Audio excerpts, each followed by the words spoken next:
Okay, we have the green bars, we have the live counter sticking up, so we should now be live, which of course means welcome back to the Storytime Network.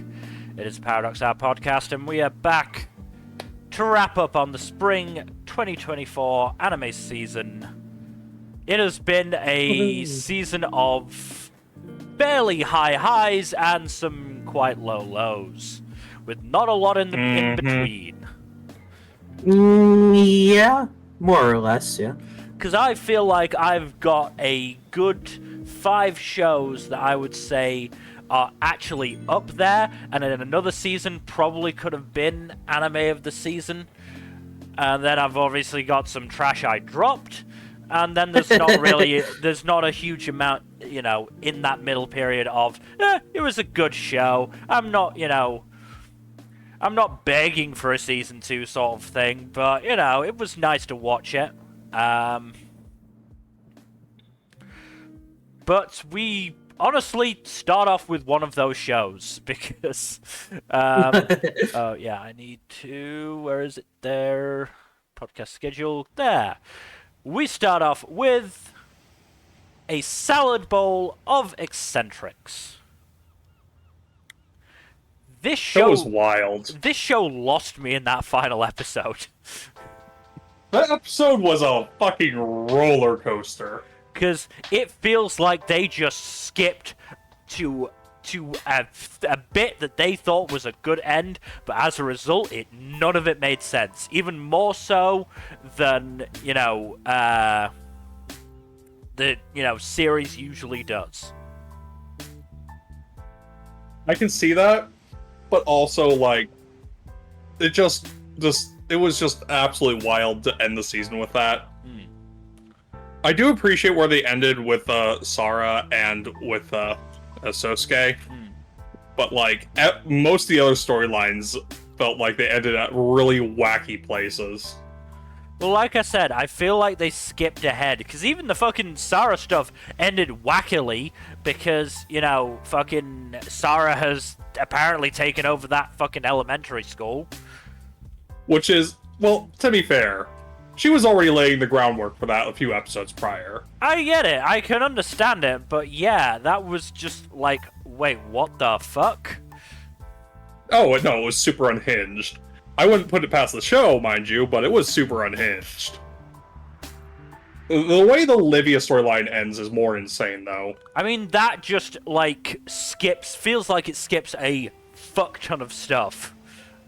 Yeah, because it's a montage of the band's meteoric rise, and then suddenly the band is in jeopardy because one of them committed tax fraud.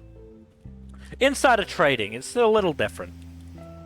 Insider trading is similar, okay? Yeah. Look, she's still basically a Yoshi. It's a financial crime still. Yeah. I mean, if there were any crimes, I'm surprised it's just financial crimes.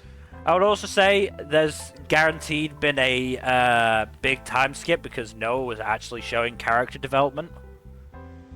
Mm-hmm. Not just being, the worst like she was through the rest of the show. Yes. Yeah, no, I can see that. Like, genuinely, I loved every bit of the Sarah stuff. Bar that final episode and, the fucking graduation ceremony, because that just really took me out of it. Everything else I liked. Livia stuff, almost all were misses. Yeah. Some of it was okay. I did like the band stuff a lot more than I liked some of the other weird stuff, but yeah. And then we also have the Brenda and, what was it, Haruka stuff? Which was just funny nonsense. Yeah. I mean, it was funny that these two women had to reckon with the fact that, oh, if I actually, enter into a relationship with Sosuke, I'm going to have to be a mother to a chaos gremlin. Yep. You have to reckon with that. Which was very funny. Yes. What else is there? Oh, yeah. What? I just want this to be taken in the manner it's meant to, which is sarcastic. Damn those woke kids using a different pronoun. Oh yeah, what was it, Warawa? Warawa, yeah. Is apparently the royal way of saying Super I. old-fashioned, yeah. Super old-fashioned Yeah. royal way of saying I or whatever. Which is very funny. Yep. Yeah, it's super funny. But I would expect no less on the silliness front, if I'm being honest. Yeah. But yeah, it was overall, I think the show was mostly pretty good. The finale was a bit of a clusterfuck, but it wasn't like the worst thing to happen to the show, honestly. I mean, as I said, if nothing else, gave no character development. It just meant we didn't see any of it. I would be... It is very funny that she gets arrested in the middle of trying to seduce Livia, though. I was gonna say, was she coming on to, fucking Livia? She was wearing lingerie and was leaning in for a kiss. I'm gonna say yeah. Yeah. That did look like it was, gonna be going somewhere, but, nope. She got arrested by the cops. Yeah. Yet another crime to lay at the feet of the police. Corrupting Yuri. But yeah, overall, still a mostly fun show. I do think that Sara and Sosuke stuff was the overall highlight of the show. Oh, definitely. Even if I did like some of the other characters and their stuff too, occasionally. No, I think for sure, definitely definitely the best part of the show. Certainly the one I enjoyed the most. God, that moment when fucking Sara learned that she was going to elementary school instead of middle school. The understated, oh dear, was just fucking perfect. The comedic timing on that was just perfect.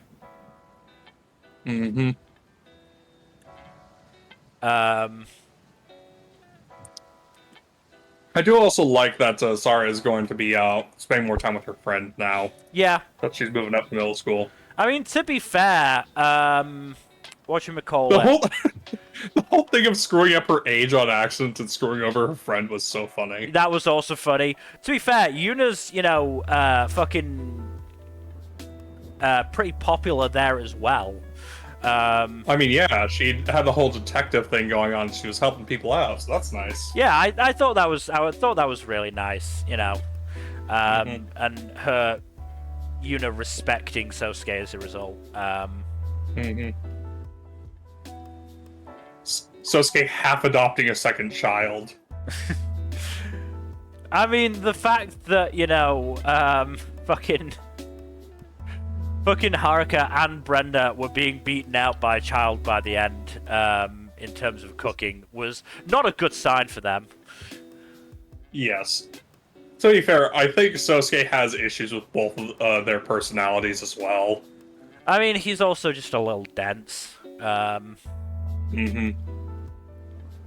don't imagine we would get any more information on if either of those went anywhere unless we got another season or, Yeah. this got localized.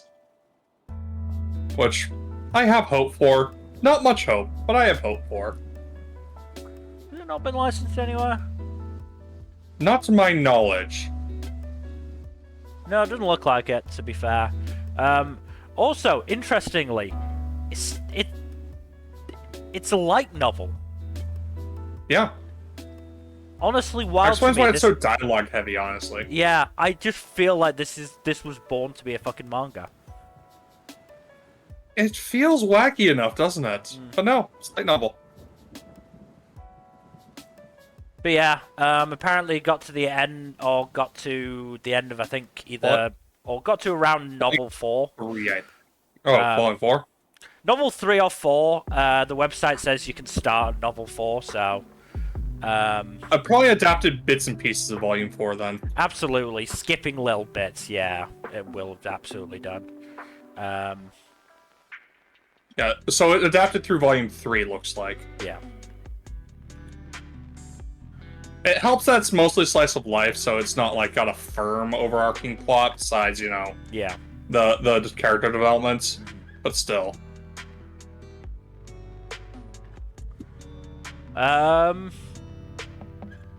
But yeah, Yeah, I'm not sure. Don't think I've got anything else to really say about this. Yeah. If nothing else, watch for the Sarah stuff. You can skip the Livia stuff. It's not, the Livia stuff is a lot more fan service oriented, unfortunately. There's still some funny bits here and there, but yeah. At least Livia is an adult.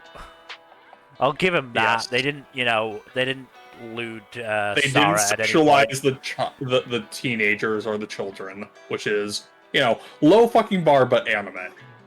I mean, they did make me write 2 of the 4 hotties, which is, weird to be writing about 12-year-olds, but, could be worse. I mean, it's what they regard each other as, so at least that's something. I've just remembered a point. Did you get what the joke was with the English kid of that big 4? I think the joke was that he was supposedly speaking English, but he was just speaking gibberish in the actual dialogue. I saw in the comments that the joke might have been that he was speaking English so bad that they basically had to translate it. Because at one point they said it was akin to a hate crime or something like that. I was like, wait, what?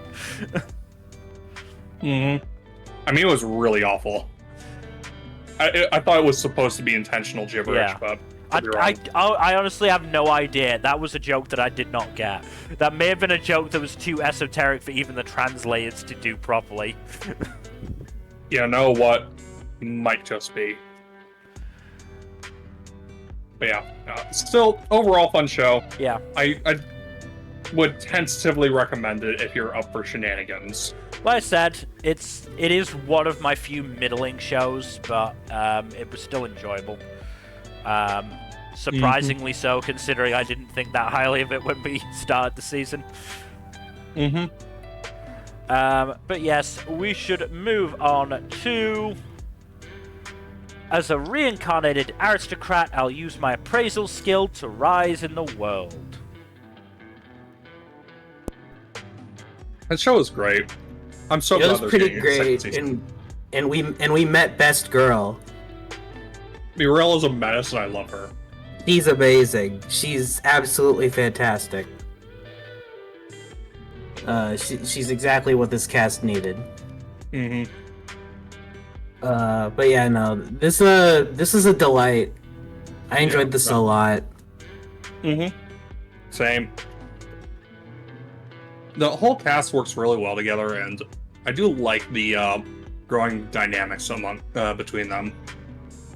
Yeah, and side note, I do find it rather humorous that the castle that the bad guys are in is just constantly has lightning around it. I was gonna mention that. Oh my god, that was so funny. It's like why do you constantly have lightning? It's like because they're evil. Clearly, it's just very weird. Yeah. I honestly, it's like I was getting worried towards the end because it looked like it was not going to really have much of a resolution to what it was building up to. But then they announced the season 2, and I was like, okay, yeah, I'm good. Yeah, which is good because it balances out the kind of non-ending. But I feel happy for season 2. I feel like there's been quite a few of those kind of non-endings because there's a season 2. Yeah. Yeah. And you know what? I get it. Like, if you're adapting something with an ongoing story arc and you have another season in the pipeline, why force a concrete ending? I get it, but I feel like some series have done it better than others, which we will get to. Oh, absolutely. But again, why force a concrete ending when you really don't need one? Yeah. That said, we did end on a pretty fun episode with the whole mock battle. Games. Yeah, mock battle. That's what it was. And everyone teaming up against ours in Mirelle. Mm-hmm. Because they just hate Mirelle so much. I mean, she is kind of a lazy drunkard at times, so I get it. Yeah, but she's a capable lazy drunkard. Yeah, but they didn't know that yet. Yeah.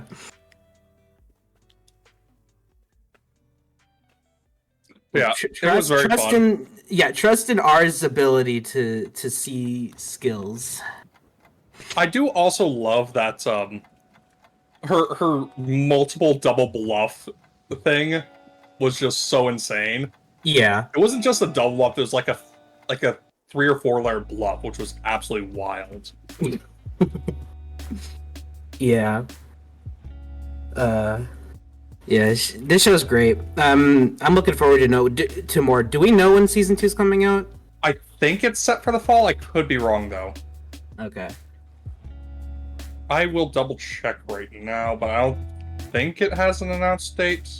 Yeah, I only remember it being announced. I don't remember seeing a date.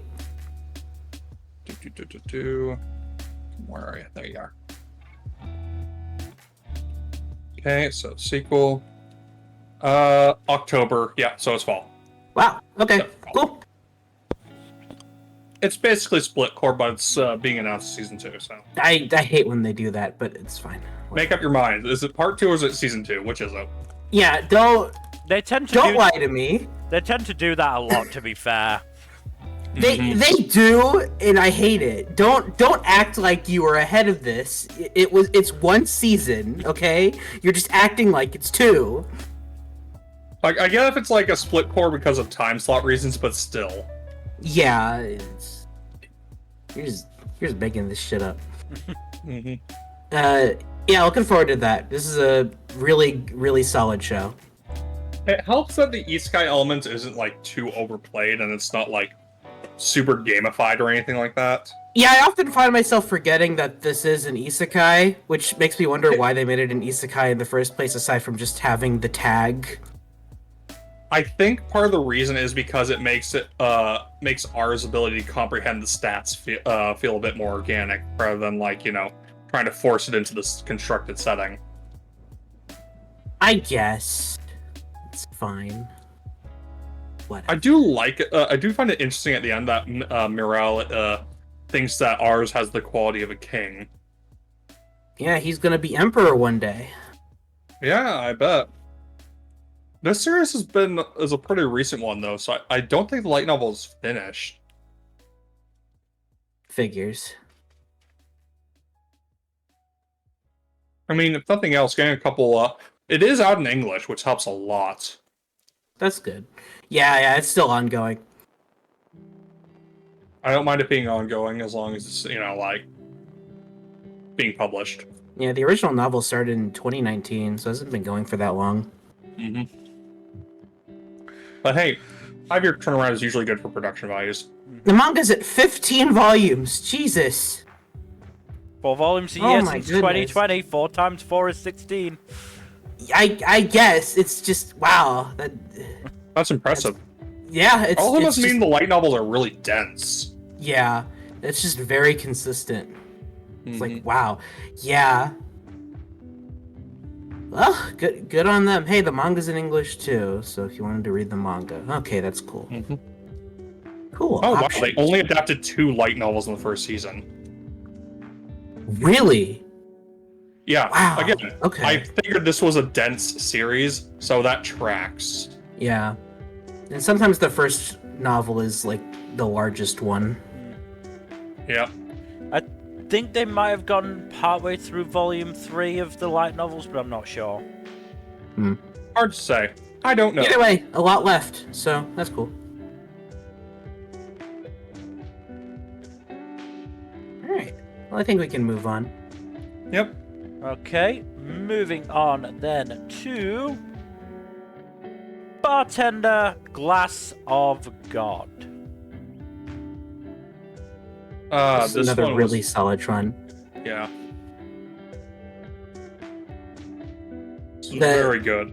Yeah, the Kaze stuff at the end, that really got me. Yeah, no, it was heavy stuff, honestly. I do like that there weren't really many easy answers in this one. Just went with the whole life moves on type theme. It was still really interesting. I do like that one couple minutes to get together though. That was nice. Yeah, I was like, when they came back and they weren't really a thing, and I'm like, oh, and then they got together. I'm like, oh. I forget. I wasn't sure. Was that wedding photo? Was that them? I don't know. I was wondering the same thing. It didn't really look like them, It but didn't look like them. Yeah. So that's why I was wondering. I think it was supposed to be centered around the bartender guy who was like probably officiating the wedding or something. maybe. I could be wrong though. Yeah. But I'm still glad that they got together. Yeah. That was nice. No real firm confirmation on most other people. Chen also just did not get much after his arc. Yeah, that makes me kind of sad because he was like Yeah. like one of my favorites, and he just kind of just stops existing. Okay, this is quite interesting. So apparently neither the 2006 anime or this anime are particularly good adaptations of the manga in that sense. Or in the Really? sense, not very sort of faithful. I heard that. I heard that was like kind of pick and choose adaptation because it's largely slice of life stuff. The 2024 version is apparently way more focused on characterization, cuts out a lot of the manga content, rearranged events from the manga, and inserts a lot more anime original elements to further build out the characters, including new characters not in the manga. Okay. Interesting. Huh.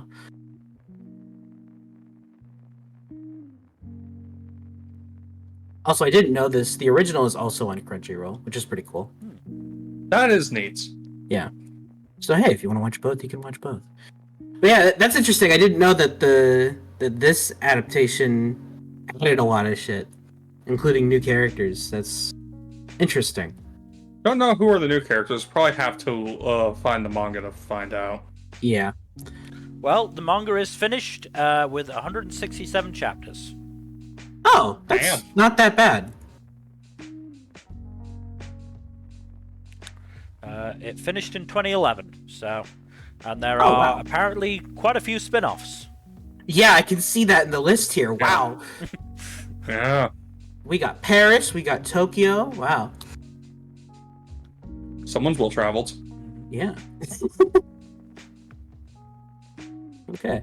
Yeah, but this is pretty good. I really enjoyed it. I do find it kind of funny that the hotel bar looks almost exactly like Eden Hall. I think that's kind of the point.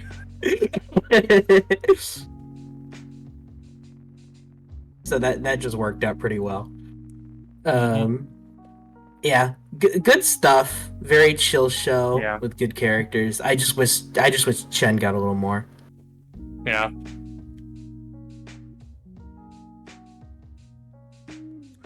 All right, Yeah, well, if you're ready to move on. Yeah. Well, we've had our drinks course. Now it's time to start the main meal with Delicious in Dungeon. I swear, I have such massive brain rot around this series because when I was reading a completely unrelated manga that had food stuff in it, every time that a dish was presented, I heard the horn cue from the dish presentation in this series. You know what's great? Apparently the What? Delicious in Dungeon author is a picky eater. That's so funny. That's very funny. And has said that they wouldn't eat a lot of the stuff that they, say included in the series. You I'm not can't do surprised. that.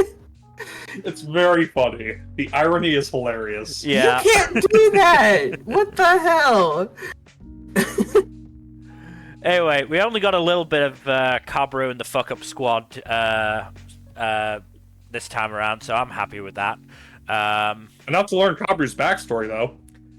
I didn't get that too much. Like, what seemed to be the chain of events was dungeon forms, dungeon gets dangerous, monsters pour out and presumably start killing people. Elves arrive and clean up.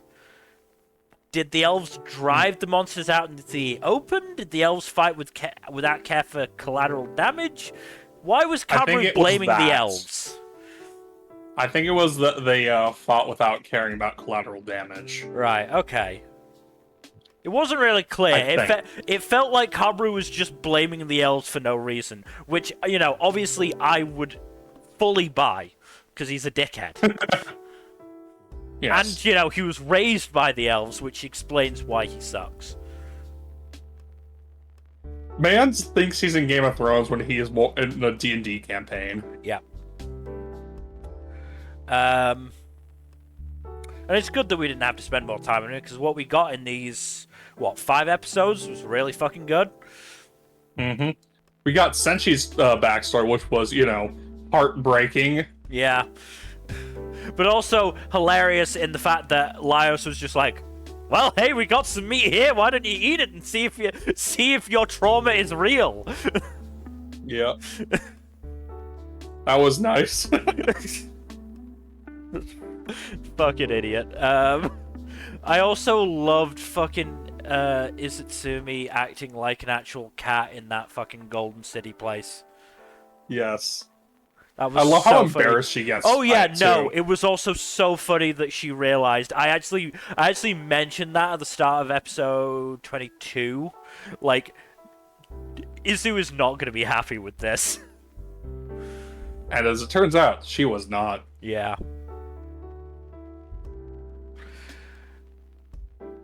Yeah, no, it was very fun. Mm-hmm. I do also really like the whole conceit of the Golden City. Yeah. It is really dark and really fucked up, but it is really interesting. Mm-hmm. And it probably isn't going to be, you know, too happy right now, considering Thistle made a visit. Mm-hmm. Oh yeah, and Thistle's being mean to Fallon, too. Yeah. I mean, on the subject of Thistle, it is interesting that when the group was talking at the end of episode 24, they weren't even particularly considering the idea that Thistle would either be willing or able to revert Fallon. Mm-hmm. You know, I mean, given how hostile Thistle was to them when they first met, I don't blame them. I get it, but it is an interesting one that they don't even consider it as an option. You know, once they have defeated Thistle, that they might be able to convince him not to do that. Thistle is very much another case of anime boy or girl, but I am 99% sure that Thistle is guy. Yeah, I think so. I think so. It was also kind of unnerving to see the group's changeling forms. Oh yeah. It wound up being pretty funny at the end, but still. It was funny, but it was funny in several moments, but it was just also a little unsettling. Mm-hmm. I mean, fucking Elf Senshi was great. Elf Senshi was hilarious.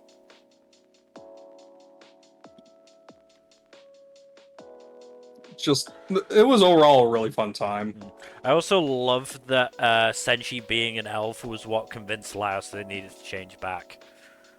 Yes, it's so wrong. He shouldn't be this handsome. Yeah.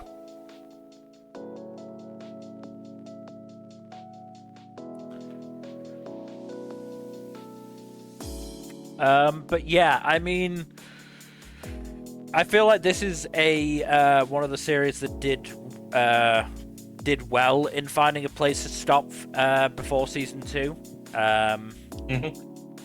Because they have their plan, they have their goal, and they know what they are aiming for, even if they don't know what exactly is going to happen to them. Yeah. In the interim.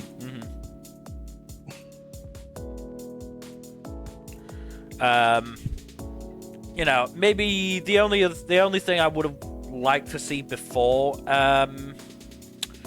the end of the season was them meeting the winged lion, but it's fine. Well, I don't know when exactly that'll happen in the manga is the thing. Fair. They ended at pretty good breaking points.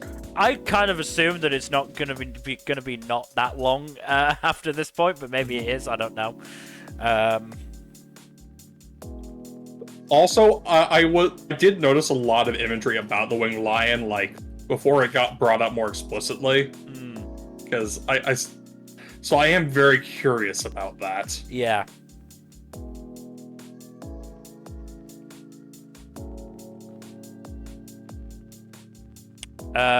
What else? Oh yeah, Chilchuk Law. We officially learned that. We officially learned he has a wife and 3 kids. He has such divorced energy too. But yes, he has a wife and 3 kids. He is a middle-aged man, which is much more apparent when he gets turned into a tall man. Yeah, very much so. Also, he looks like David Tennant. I could see that. As a tall man. Yeah. With flatter hair, yeah, I can see that. Like, I saw people doing fan castings of David Tennant as Chilchuk, and I was like, I guess, but he doesn't look like, oh. Yeah, there we go. Also, the Senshi thirst traps did not stop all season. Of course not. Senshi was let's be real. Senshi was very much laid out seductively at one point. Yes.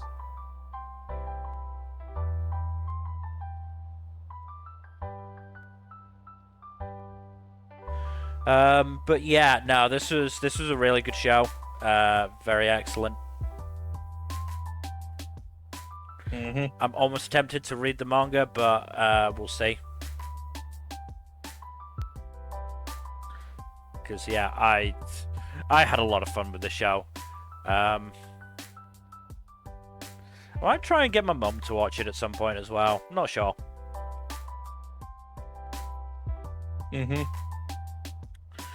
Anyway, we should. It's a good one. Yeah, it is definitely a good one. Very good dub as well. Very good dub. I mean, if I do want to specifically shout out Laura Stahl for her work as Izitsumi, because she was very, very good in the second half of the season. Obviously, the main cast was still, excellent. Just, as the addition to the cast, she was very good. Yes, let us move on to Demon Slayer, the Hashira training arc. I can't believe they dedicated 5 straight fucking minutes to the Hee Man's big entrance. It was pretty funny. Like, it was straight, like, Bollywood-style entrance. It was just so funny. Yeah, it was very extra. It reminds me of that one scene from last season or maybe it was the season before, where they're just like they're in the Infinite Castle and just science. Yes, just Ufotable is just fucking around at this point. Let's be honest. Oh, they announced 3 movies. Yes, they are fucking around in a way that makes them money. I hate to say it, I liked this season more than the last one. No, I agree with you. Okay, good. I thought I was maybe crazy, but I had a pretty fun time here. And the thing is, most of the filler here is character stuff and just silly bullshit. Most of the dragged out stuff last season just dragged out the pacing of the fights. Yeah, like the stuff they added was actually really good for the most part, and we just get a lot more interaction with Tanjiro and the Hashira. The only one I take issue with is like the paper airplanes with Tokito. I feel like some of that time could have been used for Mitsuri instead. Yeah, that went on a little too long. I mean, I'm glad that it's there, but it's like you could have cut that a little bit and then just moved on to Mitsuri. But exactly. Fine. I do feel like of all the training bits, I do think that Snake Bros training bit was the best. Just because it was the Probably. most unique. Yeah. I also like Also- Snake Bro getting hilariously jealous when Yes, he that was so finds out Mitsuri enjoyed her time with Tanjiro so much. Also, Tanjiro's stalking Gyu was so fucking funny. It was so funny. He was so persistent, but that was what the master wished for. So it was like, well, I gotta do it, and he did it. He stalked him through his house into his fucking bath, which was so funny. Am I gonna be spending the rest of my life this way? Also, This it whole was- season it was pretty fun. Yeah. Tanjiro was the best part of the season, definitely. Yeah, but But they just gave him time to be silly, which Yeah. was very important. yeah. Natsuki Hanai in general is just very fun. Oh yeah, no, he's a great VA. Yeah. Also, I do love that Tanjiro and Gyu's idea of trying to get to know Sanemi better is to just, be idiots, basically. yes, yeah, it's Like- brilliant. Yes. We will bring up red bean emoji every single time we encounter him. Surely that will help his temper. Mm-hmm. The literal angriest member of the cast, even including his brother and Inosuke. One thing I do like was that with Tokito in his trading is like he's working these guys so hard, and then Tanjiro shows up. And he looks at me. He has the biggest smile on his face. He's so happy that he's there. It's The it's double very- standard between the two is hilarious. Yes, it's very funny, and also pretty sweet. Yeah. It was also very funny that Ufotable just felt the need to pop off with random bits of animation here and there, just for shits and giggles. Of course. Like, some of it was merited, like, Yome popping in on Muzan and trying to murk him. And all the Hashira plus Tanjiro just trying to jump him at once. Yeah. Also great. That whole Also, the episode's pretty Infinity great. Castle was excellent. Yeah, I just love how the Infinity Castle just looks in this show in general, and the scene of just all of them flying through it is so cool. Oh yeah, no. They were messing around with some 3D rendering tech, and it was amazing. And it looked good. it Mhm. looked good. No, I agree. Absolutely. It's really cool. I have a pretty good idea of how they're going to pace out the movies. I'm not going to say it because, I don't Mhm. want to spoil shit Yeah. for people who might be watching and want to go in blind, but, like, if it's going to be a movie trilogy adapting the Infinity Fortress, it's pretty clear to me how they're going to pace that out. Yeah. I just 3 movies. It's like, really? Yeah. Honestly, Really? movies is what they need to adapt such a long-ass arc. No, it's not that the length like isn't like warranted. It's just that the fact that they're movies. It's like Yeah. I know for a fact that production on these is hardly any different than how it is for the show. You're not doing anything differently. You're just trying to get more money. Look, they need more money so they can pay the tax money they were evading before. Yeah, sure, and then they're just gonna cut up the movies and then release them as a new season. Oh, absolutely. Come on, Nmbr, don't be insane. 3 new Yeah. seasons. Okay, you're right. My bad, of course. Mhm.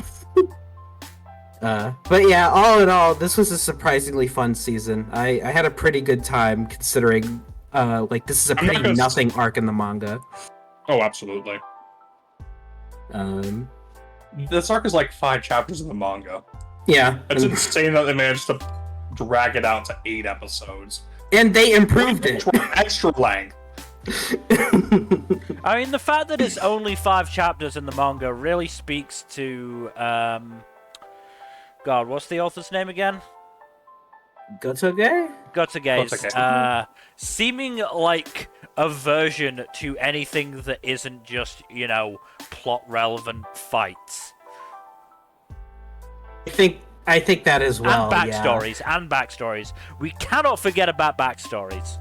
Of course, we need the backstories. They have I was wrong. addiction It's actually to backstories. 9 chapters. Oh, wow, what a oh, difference. What a difference. My bad.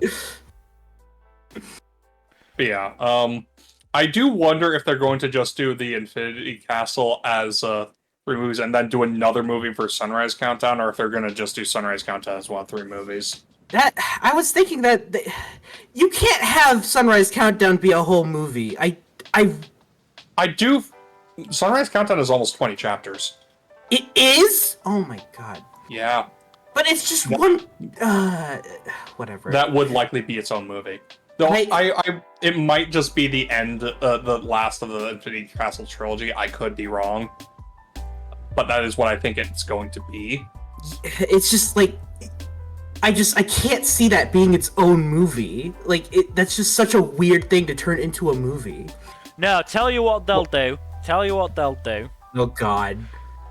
The 3 movies is just going to cover the Muzan stuff, and then there's going to be an announcement at the end. There's going to be a whole new series covering the fucking Sun Up Countdown, whatever the fuck it's called, arc. And then they're going to do, a sequel series covering the slice of life adventures of the people in the future and all that fucking bullshit. Oh, That'd be so funny. That would be very funny. They're going to make as much money out of this as they possibly can. You know what's funny? You know what's really funny? As much as I would like Ufotable to go back to working on, Fate and stuff like that, apparently Kinoko Nasu, who is, one of the big head honchos at that studio, at Type Moon, was one of the people who encouraged them to pick up Demon Slayer out of Ufotable. Yeah, that's just It's been a massive maker for them, so it wasn't a bad call. Yeah. No, I mean, in terms of financially, it was the right call. It's just like, Jesus. It's like, I'd like Ufotable to do things that aren't Demon Slayer. I like Demon Slayer, I do, but it's like, Ufotable, please, use your talents elsewhere, please. Honestly, please. Demon Slayer is probably the weakest story-wise thing that they've done in a while. Probably! Until they get to Genshin, but Oh, I forgot they're doing Genshin. Yeah, that was announced 1,000 years ago, and we still don't know what the deal with that is because they've been too busy doing Demon Slayer. I wonder if they're gonna fucking Yuri on Ice set. Oh, I doubt it. Genshin's a massive moneymaker. It is a massive moneymaker. And you saying Yuri on Ice wasn't for Mappa? Mill, we're talking gacha game money. Yeah. To be fair, I think the Yuri on Ice situation was more of an anomaly. You never see anime projects get announced and then canceled. Also, I'm talking about fucking yaoi money. Do you realize how much that money is in that fucking industry? You do have a point. You have a point, but I will still stand by my point of it is still gacha money, which is still insane. Yeah. We'll see. It's just gotta get back on track. This season was good. It was surprisingly good. And, it was a fun time. I'm not gonna say it was super deep or anything, but it was a fun time. No, it was good times with the characters, which honestly, that's kind of what the series needs more of. So I'm fine with it. And as much as it irritates me that it's in movie format, I look forward to the movies because this is. They're going to be animated like absolutely fucking god tier stuff. It will be some of the best shit we've seen. Well, aside from JJK season 2, but but it'll be some of the best shit out there. It will probably be the best shit Ufotable's done since the Heaven's Feel trilogy. Yeah. And they can't hold back for this. They know what they're doing. They're going to make all of the money and be happy with it. Yeah. And then please use that money to do other things that aren't Demon Slayer. Please. Yes. Please. Exactly. Anyways, let's move on to something that's not as good, but well, actually, I like it better on a character level than Demon Slayer, like quite a bit. Let's be real. Mil, why did you tag the stream as ADHD? You know why? Oh my goodness. Also, I did that a while ago. Do you need to ask me why I tagged it as ADHD after we got in a long, rambling discussion about something that wasn't this fucking season? You know what? Fair. Anyways, moving on. Moving on to The Duke of Death and His Maid Season 3. A wonderful grand finale in which the Duke's curse is broken. He and Alice get married, and everyone lives happily ever after. Everyone gets their happy ending, which is nice, and also while there is a little bit of melancholy for all the time lost and all the hardships that everyone underwent on the way there, it is still quite rewarding to see at the end of the series, to see them able to just see the Duke be able to shake hands with his friends, to be able to actually touch the woman he loves, to be able to live normally as he'd wanted to. And it's just a very wonderful ending to the series, I think. It's very it keeps a little bit of that melancholy that's been with the series from the beginning, but still has quite a bit of uplifting happiness to more than make up for it. All in all, I think it's an overall very good series. The only big caveats I'd say, besides the animation might not jive with you, is that you might not like some of the fan service here or there, even if it is like very much of the teasing variety, rather than like in your face type stuff. Mm-hmm. Yeah, overall, very good series, great end to the series, and I'm very happy I stuck with this one to the end. Very cool. And it has been fully adapted, so, you know. Yep, always... full adaptation, nothing left out to my knowledge.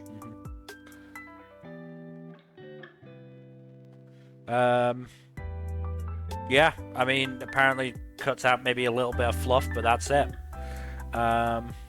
Even if it does, it has a lot of good slice of life stuff in it, so I'm not going to complain too much. Yeah, so always nice to see when a series gets full adaptation like that. Mm-hmm, exactly. But moving on to... I was reincarnated as the 7th Prince, so I can take my time perfecting my magical ability. This series is one of the most unhinged things I've ever seen. Like, this is absolutely buck-fucking wild. The protagonist is a mad lad and very, like, the most insane hyperfixation type. It's very fun seeing him in action, though. So, the season basically wraps up with him fighting a powerful demon, and the demon has the ability to teleport, which is something that's very difficult to work around. And because the demon is possessing the corpse of the person who had the teleport ability, but said teleporter basically flung a little bit of information into the future to basically give Lloyd the key to defeating the demon. And the overall fight is really well animated. This show has way better production values than it has any right to, if I'm being honest, just like across the board. The animation is very good, and the fights are just fucking insane.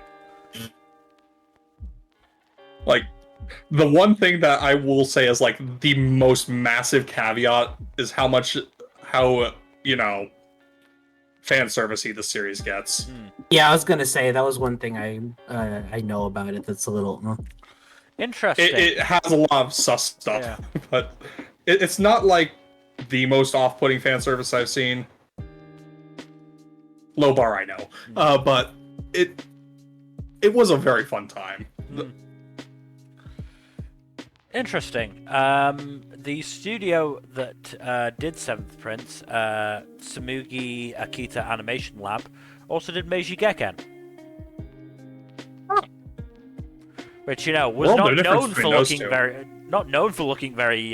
very good, but I think they focus more on the animation in this one. very I'm possibly, pretty sure. yeah, very possibly. Also, Meiji Gekken consistently had much longer episodes. Oh yeah, that was something we Even did it mention for Delicious in Dungeon. It started having pretty long episodes by the end. Yeah, no, that was a really interesting thing. Yeah.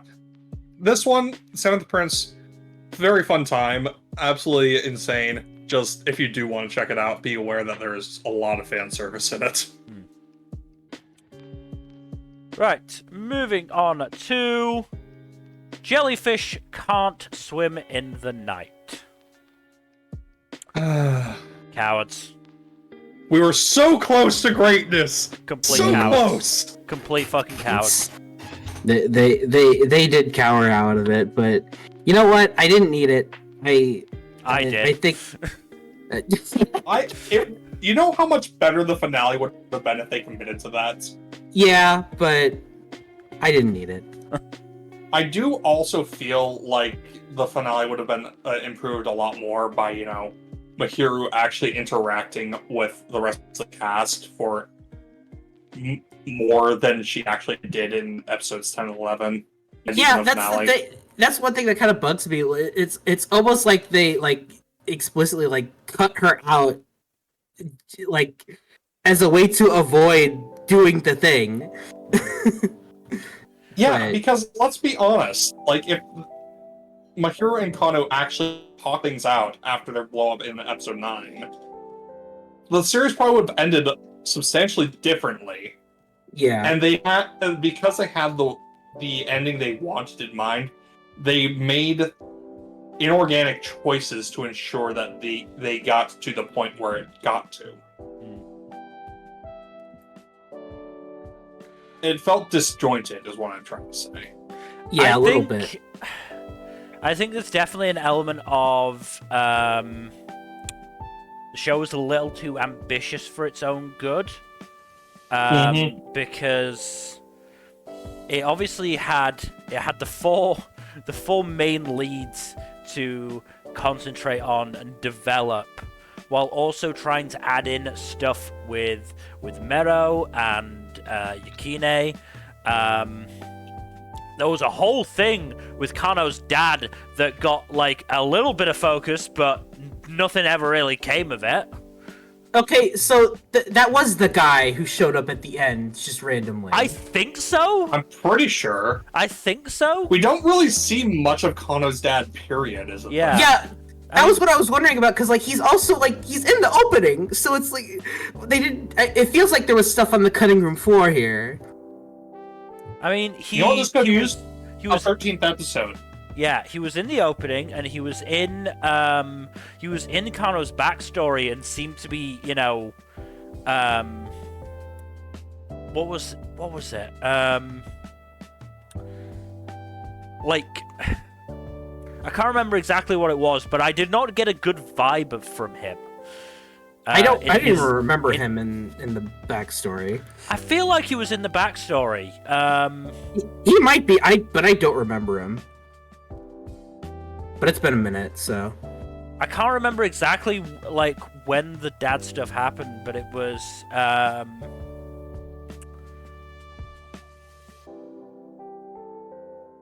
yeah, I can't remember off the top of my head. I can't remember without actually going back to that bit, but it was as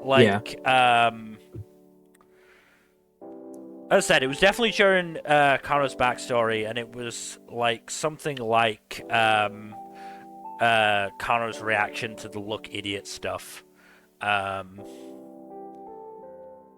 Something like that. Also, I'm pretty sure that's the only time we actually see him, yeah. Outside of maybe the last episode, but like I said, I vividly remember being quite uncomfortable with what he was actually saying. I don't remember what it was, but it felt bad. Mm-hmm.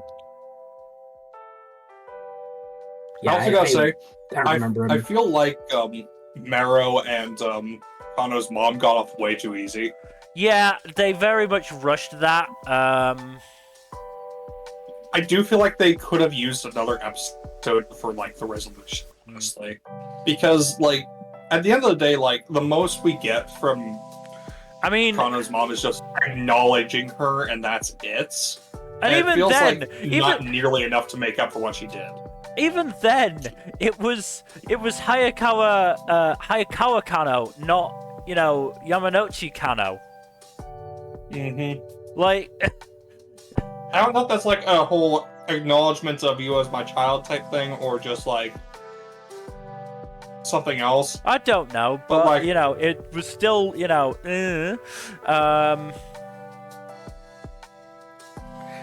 I mean, at the end of the day, I just feel like what makes me leery of like her as an antagonist is that like she doesn't have a lot of presence in the story, and the story seems to be very complex on how to handle her. It does seem to sort of I don't want to necessarily say excuse her behavior, but it definitely doesn't confront it in any real way. Yeah. And not as directly as it should have. And by not confronting it, it doesn't sort of the implication is that it's not necessarily that bad, the behavior that she engages in, of basically being a workaholic to extreme lengths, to the point of not recognizing your daughter as somebody who is only there to help you in your work, to boost you up. Yeah.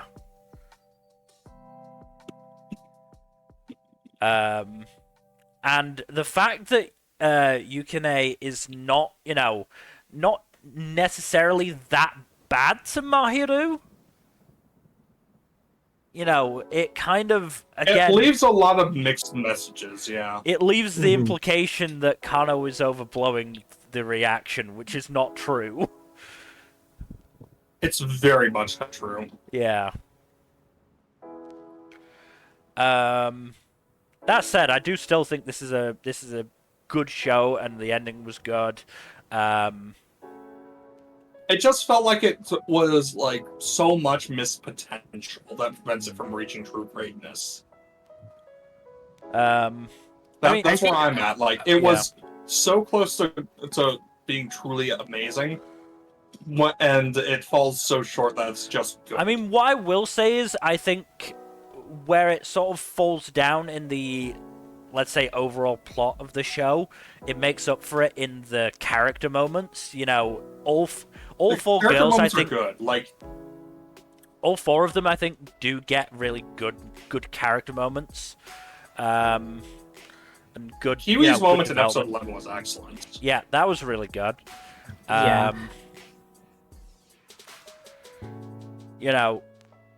Obviously, Kano got her big moment at the end of episode 12. Maid got her moment in episode 10, and to a certain extent in the ending of episode 12 as well, when she got met by that by the I girl. love that moment. Yeah, no, so good. That moment was.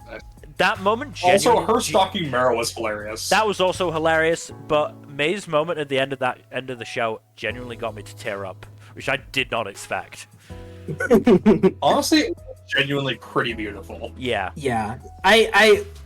This show definitely has issues, but I think what it does with its characters is like good enough for me to like really love it. Yeah. No, this was definitely one of those shows at the top end of my list. Just a little bit, brought down by the feeling a bit rushed, needing a little bit more time, and the whole bait thing.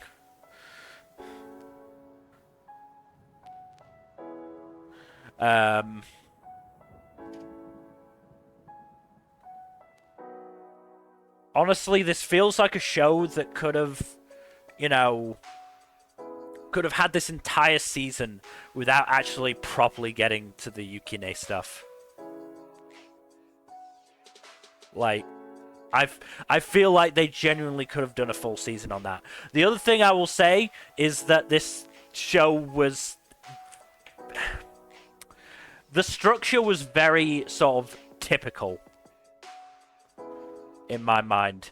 In that, you know, it had the big moment in the middle of the show, and then at episode 9, the big drama happens, and then, you know, it all gets resolved by the end. Like, maybe I'm being too harsh on the show, but for an anime original, I do kind of look... For truly exceptional shows, I do kind of look for more. Oh, great. Fucking Discord is doing that again. Great. This is good. Yep. I'm so happy the Discord is doing this thing where it just decides to fucking disconnect me for some reason. Okay, it did that to me a second ago, so... Discord, get your shit together, come on. Yeah. Anyway, for your benefit, I will say this again. I do think that Jellyfish's structure was kind of too typical to bring it into sort of the upper echelon of anime originals for me. I can agree with that. You know, I could read when certain story beats were going to happen. And as I said, I think to really properly, you know, reach the top tier of anime originals for me, you have to be able to surprise me. Maybe this is too high of a bar, but I always go back to Akudama Drive, where I had no fucking idea what was happening in that what was going to happen in that show, because every fucking episode was wild and went in a completely different direction than I expected in a good way. Mm-hmm. Akudama Drive is absolutely phenomenal, and you should check it out if you haven't. Yeah. Just plugging that. Yeah. I do to a certain extent, at least I agree with you. I think it feels like they were just trying to do a lot as well, and they just weren't quite able to do everything. Like there's, you know, obviously the thing that they cowered out of doing. There's the shit with Kano's dad. There's Koharu, who I feel like just existed for no reason. That was a weird inclusion. That was a really weird inclusion. It feels like they were going to do something with that, and they really didn't. She showed up once, and then very briefly at the end. I think she factors mostly into Kiwi's storyline. Yeah. Just like the whole thing with Kiwi and her development, or their developments. And she should have showed up more. Yeah, I do agree on that front. Yeah. I mean, like, again, the issue is that when Koharu could have showed up, which was episode 11, they were having to also do Mahiru stuff, so she couldn't show up. Yeah. Because they just didn't have enough time in that episode. It would have really benefited from another episode or two. Yeah. Yeah. It's just weird. I just wonder what happened, because like I know this show had a good schedule because they finished it early. So I mean, it can only be a case of they just weren't given the episodes they needed to do this properly. Yeah, maybe. Yeah. There's only so many time slots to go around, I guess. You know, I would say it could also be a case of the script getting overly ambitious. I mean, that's the thing. You know, we always see these manga authors, for example, going, yeah, I'll wrap up this story arc or even just this series by this point, and by that point, then still not even halfway through what they intended to cover. Like... So Horikoshi. Horikoshi! You know, I still remember reading in, I think it was something like Volume 5, Horikoshi saying, oh yeah, I was talking to Kishimoto, Naruto author, about, you know, my plans for this upcoming arc and how long I thought it was going to take, and he was like, however long you're planning for it to take, triple it, because it will take that long. It will take longer than you expect. Rare wise words from I think Kishimoto. In that sense, if there is anything you are going to take advice from Kishimoto on, it is that things will get a lot longer than you expect. Kishimoto definitely learned a few things from Naruto. That's for damn sure. So it wouldn't surprise me if something similar happened here, where, they had these ideas, but as they kept writing, more and more stuff kept coming in, and they were like, shit. We wanted to include all this stuff, but we've only got 12 episodes of material. Great, okay. Look, I am a writer, I understand. I cannot emphasize enough how much I understand. Yeah. But no, as much as we have been criticizing the show a lot, it is still a very, very good show. No, I still love it. It's one of my favorites this season, and it does a lot really good. It was just a little too. It just wasn't able to do everything it feels like it wanted to. Yeah. Yeah. Copium, I would love to see a continuation of some sort, especially since they're all graduated now. I'd love to see what happens after from this point forward. I think there's a lot of story potential there. It'd be really nice if they actually followed through on all the shipping between. That too. See, you could, with the continuation, you'd be able to do a lot of those things, but I don't know. I'm not gonna get my hopes up, but I'd love to see it. Mm-hmm. By the way, I rewatched that scene at the end of, what was it, episode 5 with the cheek kiss. I cannot believe that they did nothing with that, because that was so clearly the look on Kano's face screamed, "Oh my god, I'm in love with this girl." Yeah, I know. That's what's so frustrating. It's like that you end on that. The episode ended on that. It's like that's supposed to be like a big whammy. Yeah. No, they are laughing together. Kano looks over at Mahiru laughing, and as I said, the look on her face is just, oh my god, this girl. And instantly goes in for the cheek kiss. Just how do you fumble the bag on that? Yeah. Well, we'll see. Maybe we'll get the continuation. There are manga and light novel versions of this story, so I'm curious to see if there are any changes in those. But the fact that there's even a light novel version, a manga version, there generally tends to be a manga version of anime originals. A light novel version tells me they really had a lot they wanted to do and they were not able to fit it in. Again, this is written by the script was done by Yuki Yaku, who did Tomozaki. So it makes sense. It makes sense for there to be a light novel here, and if he's writing that, then maybe he'll be able to do the thing. But maybe we'll see. I will be there no matter what. But as I said in my notes, at some point these shows are going to have to stop Yuri baiting. At some point. And that was more than just Yuri bait. Like that was basically telling you, hey, we're doing this, and then not really doing it. It was even more cowardly. Yeah. At some point we are gonna stop falling for the bait. Yuki Yaku, I have faith in you. Okay, you follow through. Okay, please. I don't care where you do it, but you do it. Please. Do it, no balls. Yeah. But anyways, the show's great, but it's also, I hate it. It's great, but deeply flawed. Yeah, but I still love it. Look, we've obviously had worse anime originals. That one's a travesty. At least we can be happy with the ending, how this ended. Yeah, God, compared to other anime originals, oh my good. Oh, Metallic Rouge. Oh. But moving on to something that's an adaptation, so we know where it's going. Very much know where it's going. Let's move on to Kaiju number 8. This show is so fucking good. Pretty awesome. No, it was very good. I unfortunately had to watch the last 2 episodes subbed, but oh well. The subcast is really good, at least. No, it was... I didn't... it's not like I watched those 2 episodes going, this sucks, I hate this. I was still enjoying it. I mean, I may have done that, but it didn't affect my enjoyment of the episode. Yeah. Nah, it's good stuff. The action scenes were just excellent throughout.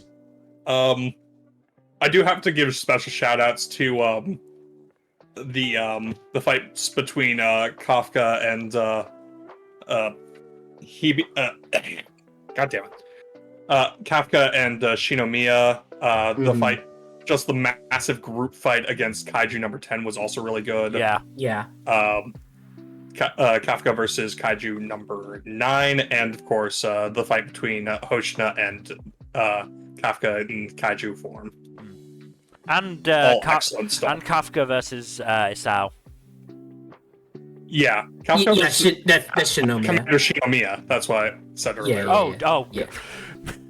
When you said Shinomiya, I honestly thought you were talking about Kikoru. Yeah, you know what? I love that fight. It's great. There was an element of me that went, did they fight in these episodes? Whatever, it's fine. Yeah, it was great. How'd you miss it? It's fine. I'm just gonna move past it. I do love a little bit of, speaking of Kikoru though, I do love a little bit of foreshadowing of her using a street sign as a weapon and then later getting a big fuck off battle axe. Yeah, I never noticed that in the manga, so that was pretty cool. Mm-hmm. Yeah. I don't know if that was in the manga or not. I don't remember. I also love Kikoru's tuny attack names. Yes, they're so funny. Yeah. So her.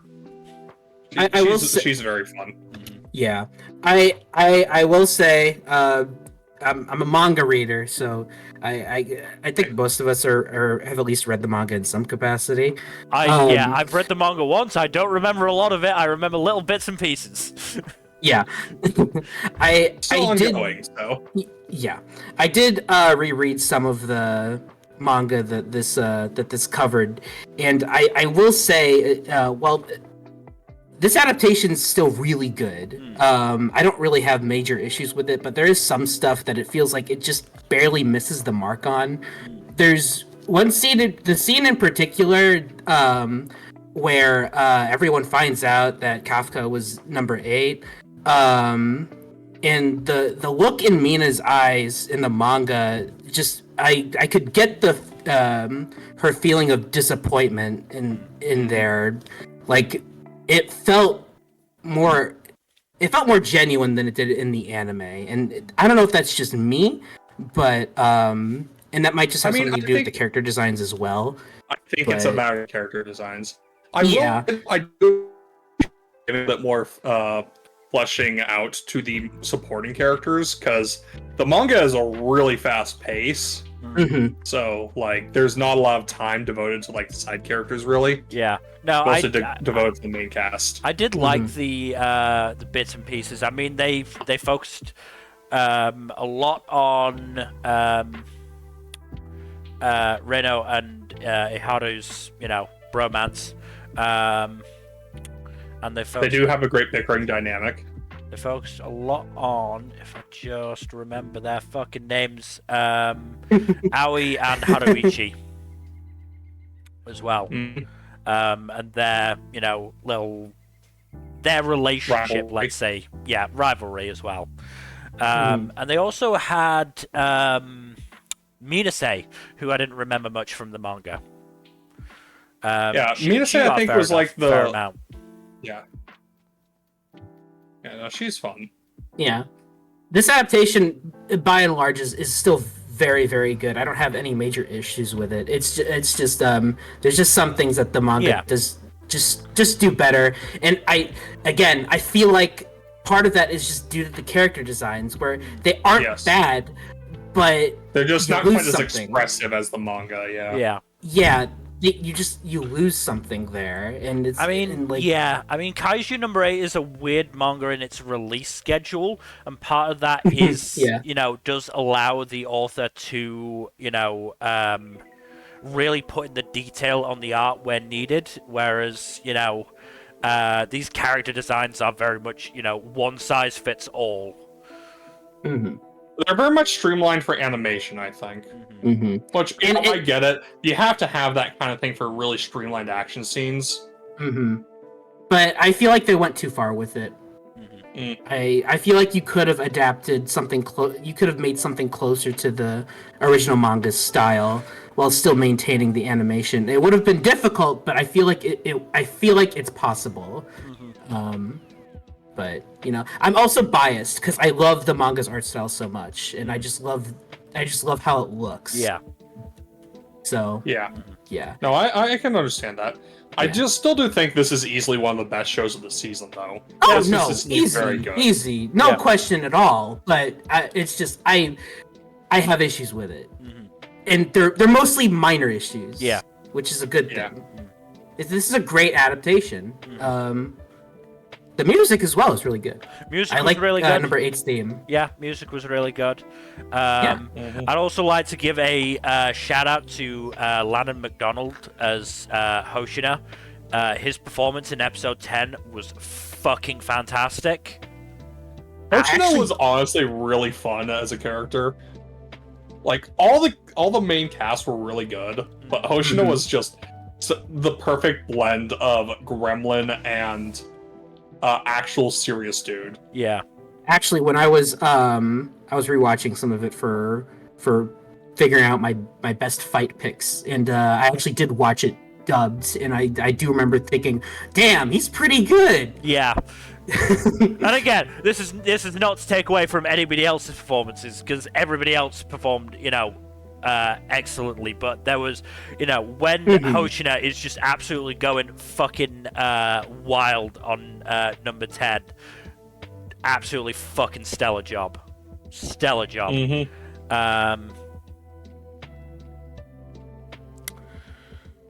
Yeah, no, this is a very, very good show. Very, very good show. I'm looking forward to season 2 and some more Gen Narumi. Oh yeah, he's fun. They got what was it, Koki Uchiyama for him, right? Yeah. Which I would say that's a pretty good fit.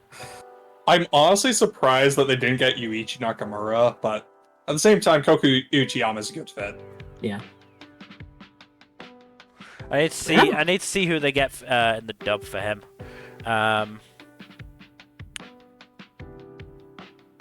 But what else was there? Oh yeah, I love how just nonplussed and surprised number 9 was when Kafka arrived in that fight. Just like, wait, I got punched? What?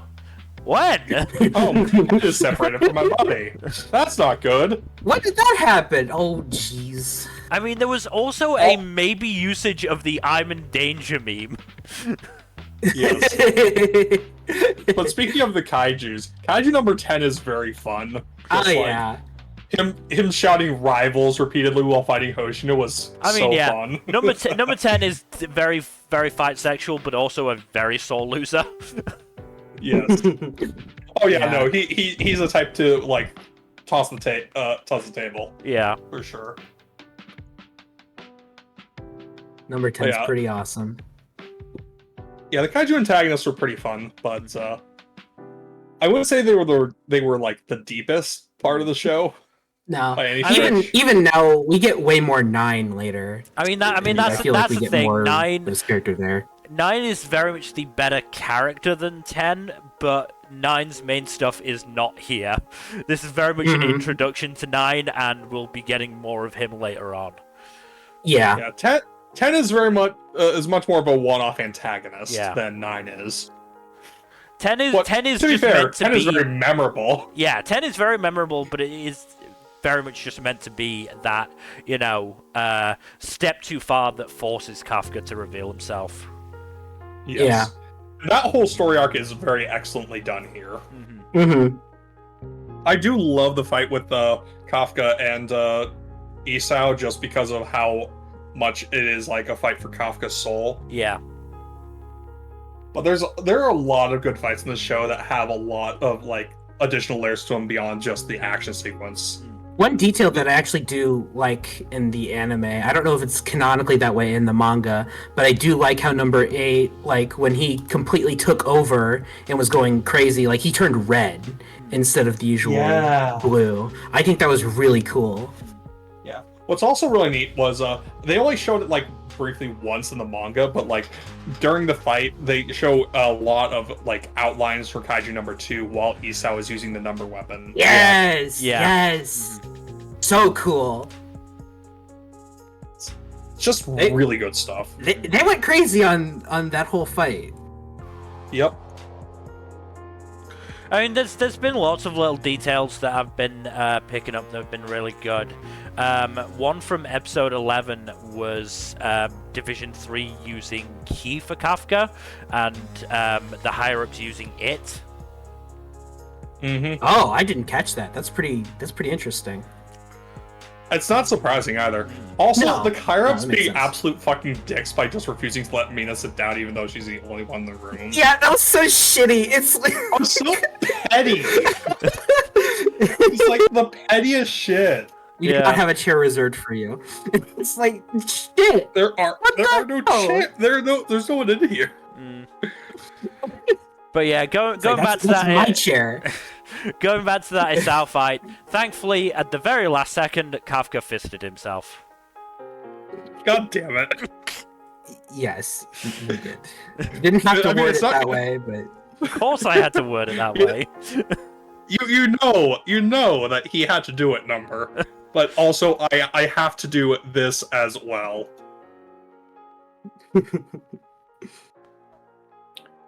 I have the soundboard as a weapon here. Yeah.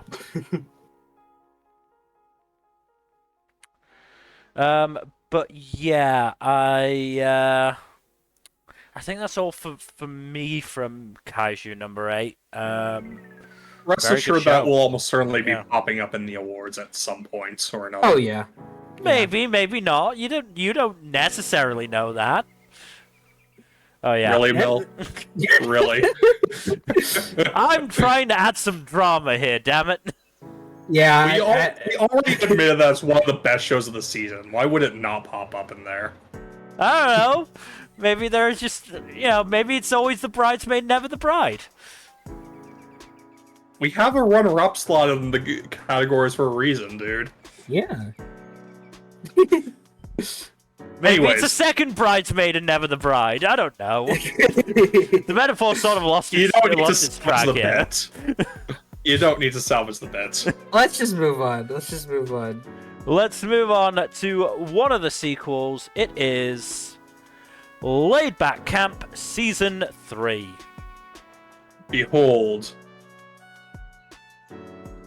I'm going to be honest, I've included crimes against pasta. both screenshots that you put in, and they are doing work in getting me to watch the show. This screenshot pisses me off so much as an Italian. You don't do Look, that, okay? Don't do it. Reed is committing crimes against pasta, partially because she has a small cook pot that she has to work with. You deal with it, okay? You make do. Don't do it. They do actually sell short spaghetti for this occasion, but I'm pretty sure it's harder to find the regular spaghetti. No, Yeah, that is a very It's just funny a image, fun though. time. Yeah. It's very funny. Oh, you wait till you see the second one. But yeah, Laid Back Camp is a really fun time. It's a really cozy show that has a lot of funny goofs and gags in it. Like what Mila is going to show you momentarily. There you go. But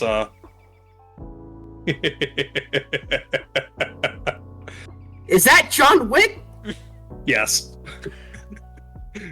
Yes. Freaking. Okay. All right. I am okay. shocked that neither of you has watched this, and I hope that this encourages you to watch it. All right, Eurocap. All right, I'll put you on the watch list, but I'm not watching you anytime soon. Like I said, the first one more than the second one, but that first one was very funny to me. Mm-hmm. There are a lot of silly low-key gags like that throughout the show. This show is also there's probably not going to be another season for a while. There is going to be another season, I'm almost certain. But this has there's only like 2 or so volumes of the manga that aren't adapted yet. So it's very likely that we're not going to get any more for a while. But still, I very much love this one. It's a nice, cozy show with some silly stuff and some interesting reflections on the nature, on people's relationship with nature and camping. And John Wick, apparently. Yes. Anime John Wick. Anime John Wick. It does have a dub. It does. Another reason for you to watch it, Mil. Like I said, we'll see. Definitely gone part of the way towards doing it.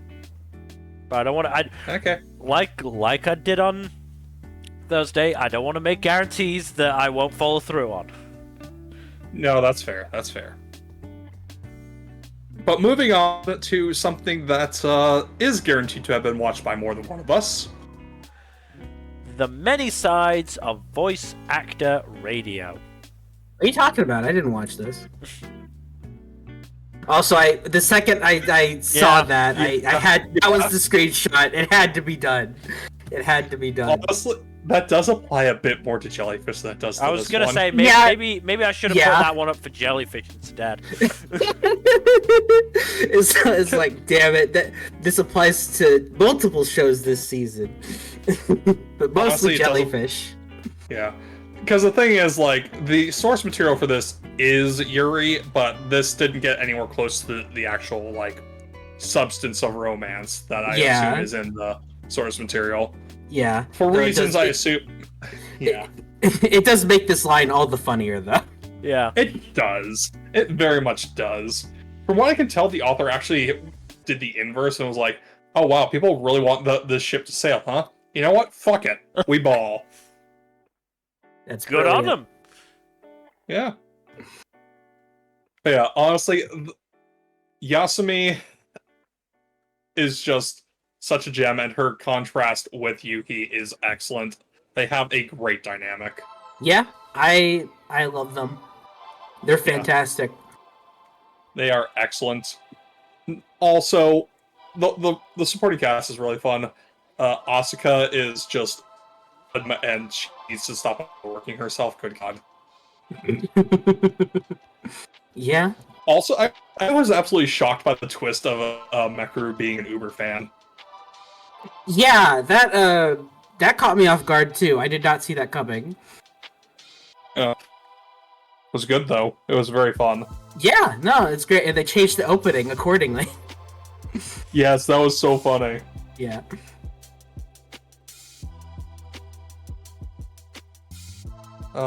Just I do think I do have issues with the storyline, especially the last storyline of the season, because they were very vague about what exactly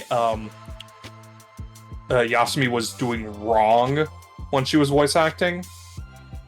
It seems like the voice director was just being very vague about what his instructions to her, just like, oh, do it slightly this, do it slightly that, and just like not giving real feedback, which I think was an issue, you know? Yeah, I think it says a lot that I don't remember like what the thought process was for her to actually nail it in the end. I don't remember. Mm-hmm. I think it was a thing of I remember most that was Yuhi giving her the advice because she finally swallowed her pride and asked her rival what she thought. Which, you know, I think that was also very good. I like the added note of Yuhi going like, I could never do that. Fuck you. I could literally never do that. I kill myself first. Look, these two are going to be hate fucking within the year. Yeah. Let's be real. Yeah. As they should. Yeah, yes, I don't remember the exact detail of what she said, but yeah. It's still a very fun show, and the chemistry between the two leads carries the show. Oh, yeah. Being honest. Oh yeah, I still think the story itself is fun, but this is a character show more than anything else. Yes. It is very much a character show. And Yeah. I still think it's worthwhile. It's a very fun time, and the two leads have great chemistry, and some of the supporting casts are really fun too. Yeah. I'd like to read the light novels, but they haven't been localized. I hate everything. It could be worse. It could be a very long series that has a long adaptation and still hasn't been localized. Yeah. There are a few of those, including at least one this season. Yeah.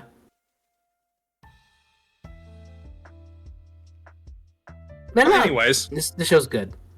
yeah, the show's good. I wouldn't put it like in the upper rungs, but I'd say it's a solid like high B tier show for sure. Yeah. But yeah, moving on to... Let's move on to another sequel, because we have The Misfit of Demon King Academy Season 2, Part 2. My one issue with this is that the show is not finished yet, because production delays. Who'd have thought? But yes, the show this season is a bit weaker than the first half of season 2, unfortunately. First half of season 2 is, I think, a lot stronger, partially because of how strongly it connects to the arc in season 1 as well. But it's still some fun stuff, and it has a little bit of an interesting exploration of religion in it, which, you know, you don't really see most anime explore. Also, they basically turn they basically treat an impromptu idol performance as a hymn, which is very funny. And you know what? If that's a form of devotion, I guess it's a form. I guess it's a hymn, I suppose. But yeah, I didn't watch the most recent episode because I don't want to just have like the one episode to talk about when we do another check-in, and this gets mentioned. So I'm just gonna hold off on the last couple. Right. But yeah, the last episode I watched ended off on the introduction of the apparent main antagonist, who is Anos's father? Legas! Like his current father. Yeah. Dun dun dun dun dun dun dun dun dun dun. When did M. Night Shyamalan join the production? I don't know. But yeah, I am very curious as to how that is the case, especially since, you know, is supposedly Anos's previous life dad, and he is supposedly long dead, but let's find out how that works. But yeah, oh yeah, I did kind of just gloss over the whole thing where they're basically using gods like Pokemon to fight. That is very funny, conceptually speaking. But yes, it's the season is interesting. The big issue, I think, is the CGI, especially with the dragons, is not great. But overall, it's still the same show with the same fun characterization. And Ano's continuing to be a clever little scamp who just fucks around with magic willy-nilly. Fun stuff. Alright, let's move on to Mission Yozakura Family. The show has introduced some lore. We're actually getting some plot progression with regards to Tayo's family and its and their connection to Mutsumi's family as well, which I am very curious to see how that goes. And there's also some other fun stuff going on, like whatchamacallit. Oh yeah, they hire the old stalker on to be the maid, which, you know, can only go well. And we meet the family's the siblings' grandpa, who is quite the fun character. Also, they had a whole license thing, which was really fun. It seems like every single remotely queer person is interested in Tayo and or Mutsumi, which is funny to me, just because like they are very clearly dedicated to each other at this point. but it is very funny that the show does like do that. Also, holy I guess they hell, really this are is- that good of a catch. Yeah. Christ, this is 27 episodes. That's a very odd number of episodes, which makes me think that they have to end it at a specific point in the manga. They wouldn't really give it a weird number like that otherwise. Yeah. I haven't read much of the manga though, so I don't know. I might have to go back and read it at some point. Yeah. Oh well. Apparently the manga is supposedly wrapping up soonish, from what I've heard, but I don't know. Yeah, I'm enjoying this. I really like the sibling dynamic between most of the siblings, except for, Hiyori is an asshole. But the rest of them are fun. And Taiyo and Mutsumi have a really great relationship. So it is an overall fun time. Good.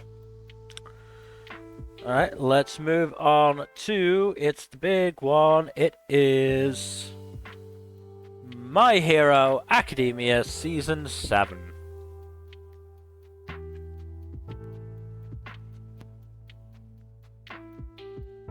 All right, we're at the big thing. The big fights are happening, and it's pretty good. We finally got to Todoroki versus Dabi, which was pretty awesome. That's my favorite storyline in the manga. So happy to see that finally come to kind of a conclusion here. Not quite there yet. Actually, haven't watched the most recent episode yet.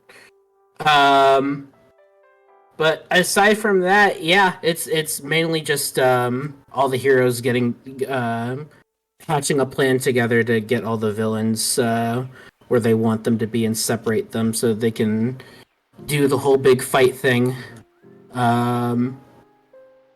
And yeah, of course, Toga pulled Deku away from where he was supposed to be, so now he has to. It's kind of a Goku situation where now he has to get to where he needs to be in order to beat the big bad, and now they have to hold him off until he gets there. Yeah. But yeah, pretty good stuff. I do not care about Himiko at all. I do not like her as a character. So, I feel like I'm the only one here who actually doesn't hate Himiko. I know someone who doesn't, so you're not really alone, but like she does nothing for me. I don't care about her arc. I've read her entire arc in the manga. I just don't care, unfortunately. But yeah. At least the Dabi fight is definitely done at this point, right? It'll never be done. Sure, yeah. God, Totally. God, imagine if Ufotable was animating the Dabi fight. Oh, good lord. That shit would be that would be- years long. Yeah. Well, it would also look fucking stellar, though, wouldn't it? It It would. But, I mean, not having watched it, I can't say for sure, but I don't think Bones is going to be slouches about this. Oh, no, the fight looks great. Yeah, that fight looked pretty good. But it wasn't Ufotable. Yes, exactly. But you could say that about most shows. It wasn't Ufotable. Precisely. It was still good though. It was satisfactory. But we're not quite done with it yet, or are we? I don't know. I don't know. Are we done? No, we're not. No, we're not done yet. We're not done. We still have a good old Shake for All for One, and a lot of other shenaniganry. Yeah, we got all the other villains that they got to deal with. I do have to say I applaud how clever they were and how to deal with Shiggy's decay bullshit by putting him in a big electromagnetic cage in the sky. That's very That is some clever. clever shit, yeah. Yeah, I would call bullshit on them being able to prepare that in time, but I forgot that they have some overpowered bullshit on their side too, so it's fine. So, I mean, Yep. if Too bad the they don't have Deku on hand to actually fight Shiggy. Yeah, That'd be nice. yeah, yeah. but if the heroes are getting ready to take out all the villains, when are they gonna get to Bakugo? Okay. Yeah, that one was You're mean. right. Wow. That one was mean. I know, but I had to take the That shot. was mean. Yeah, Okay, that was come mean. on. I should have taken the shot. Okay, no, okay. Real talk, though. Real talk. Bakugo, yeah, that one was a joke. That one was a mean joke. But real talk, when are they going to get to Mineta? I don't even know where he. I think I don't that'll even know just where be a he, where harassment he is. lawsuit, unfortunately. I don't even know where he is right now in this fight. Probably hiding He's in a not on cupboard one of the somewhere. battlefields. He might be at the Gigantomachia fight, I think, maybe. I don't remember. It's been a minute since I've read this shit, so I Let's don't be honest, remember. Mineta does not factor into any of the major fights. Yeah, I mean, neither does a lot of the UA class. Let's be honest, but you know. Look, the four main members of the UA of Class 1A have roles in the four big fights. Four? I thought there were only three. All for One, Shiggy, No. I mean, in Class 1A, there's three. There's three main characters in Class 1A. Who's the fourth? Uraraka. Oh, who? I'm kidding. She is the only other one who has an actual focal fight here. Yeah. Though to be fair, like, Jiro and Tokoyami are fighting against All for One at this point. Oh yeah, that's right. I forgot about. Who the fuck threw those two out against him? To be fair, they joined in because otherwise Hawks would be dead. Damn it, Hawks. Because just Endeavor was, easily baited. Hawks just takes Because- L's non-stop. It's a shame. I love Endeavor took a Hawks. bigger L here because he got rage baited by, Troll for One. I mean, Endeavor is the epitome of an L in life, but yes. Oh, Endeavor. Rip. I'm fairly sure he does nothing but lose at life, but yeah. Hey, he's gotten some W's. He did fight that one Nomu and win. Hey, that's one of my favorite fights in the whole series. That It is a shit's pretty cool crazy. fight, let's be honest. Yeah, but as a result, he got sassed by his kid, like, ridiculously hard. As he should. As he should. As he should. Nice scar you got there. Slurp. Dodo being a passive aggressive. I love is that great. scene. Yes. Oh my god.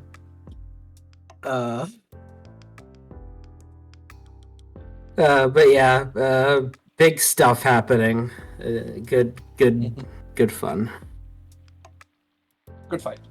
Yeah. I think we Again, can I do move on though. love that the hero strategy actually makes sense, but it also gets a little bit of a spinner thrown into it, so it doesn't play out perfectly. No, I like the whole overall strategy. I think is pretty clever and it's pretty awesome how they pull it off. It's just yeah. And the way Also- there are wrinkles in it is also pretty clever. So Yeah, exactly.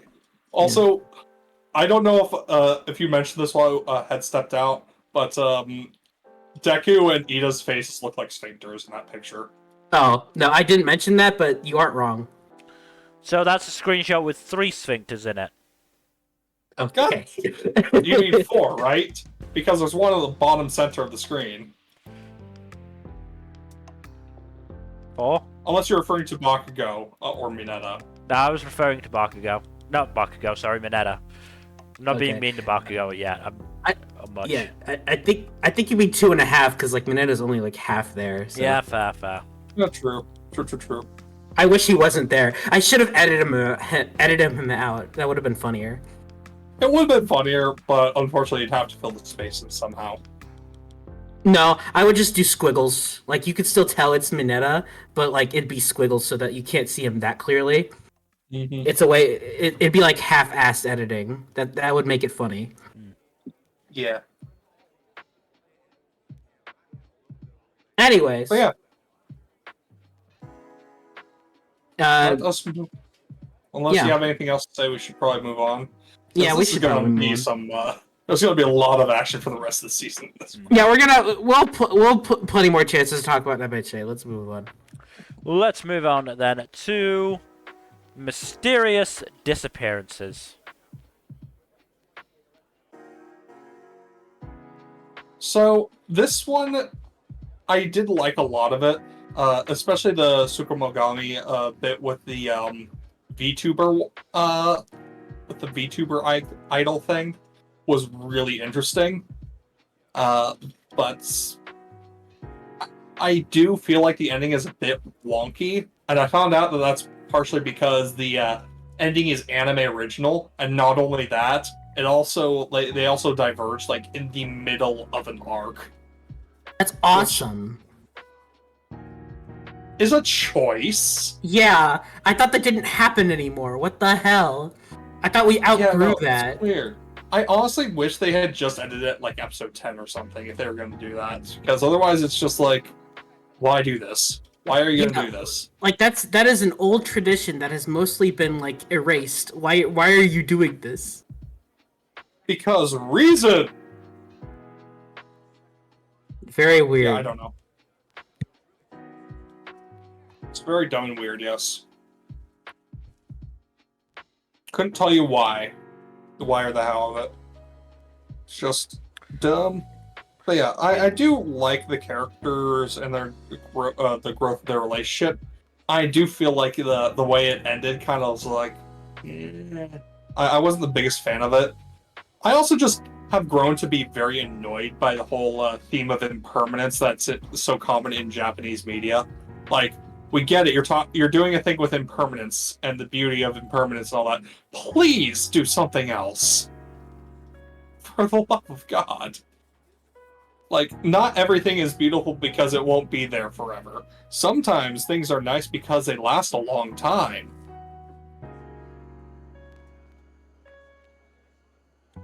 To be fair, this studio that did Mysterious Disappearances does have a history of making strange decisions. For example, they also did Night Beyond the Tri-Cornered Window, which is obviously a Oh God, has a romantic element that has physical aspects to it, and they decided to make those two people that were part of the romance have no physical chemistry whatsoever. Yeah, strange decisions all around. From what I can tell, like, most of the studio's output has been pretty decent. Or at worst, like, middling. So I don't know what the deal is there. Whatever. Oh, they Anyways, did an off-brand yeah, I am a free. bit yeah.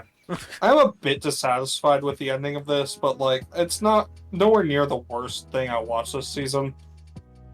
And like, Jack, there are more. Knowing how big your list is, that's a low bar. I'm aware. This is probably the weakest show I finished for sure. That's unfortunate because the premise behind it is really interesting, and it's has some fun character stuff too. But yeah, we should probably move on. Alright, let's move on to Ninja Kamui. This is a pretty fun show. I don't think it's anything incredible, but I was pretty satisfied with it. It's a shame that the very last fight is kind of CG nonsense, where the choreography is good, but it's CG, so it's kind of eh. The fight before it was great, though.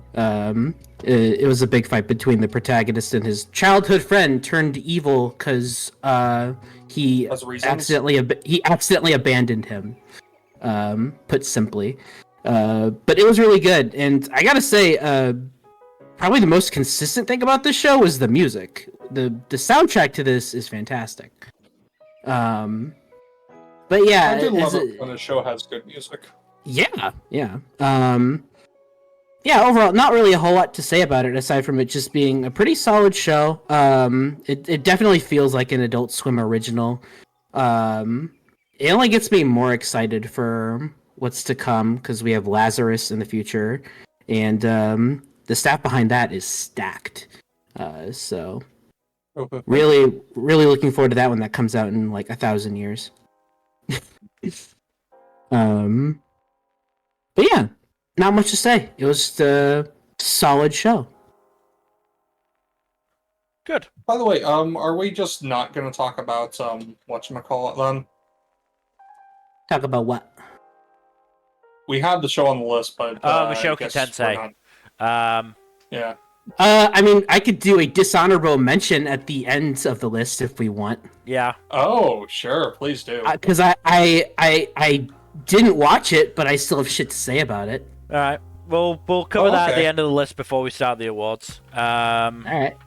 Let's move on though to the unstoppable juggernaut that is One Piece. They were absolutely going ham with some of these fight sequences.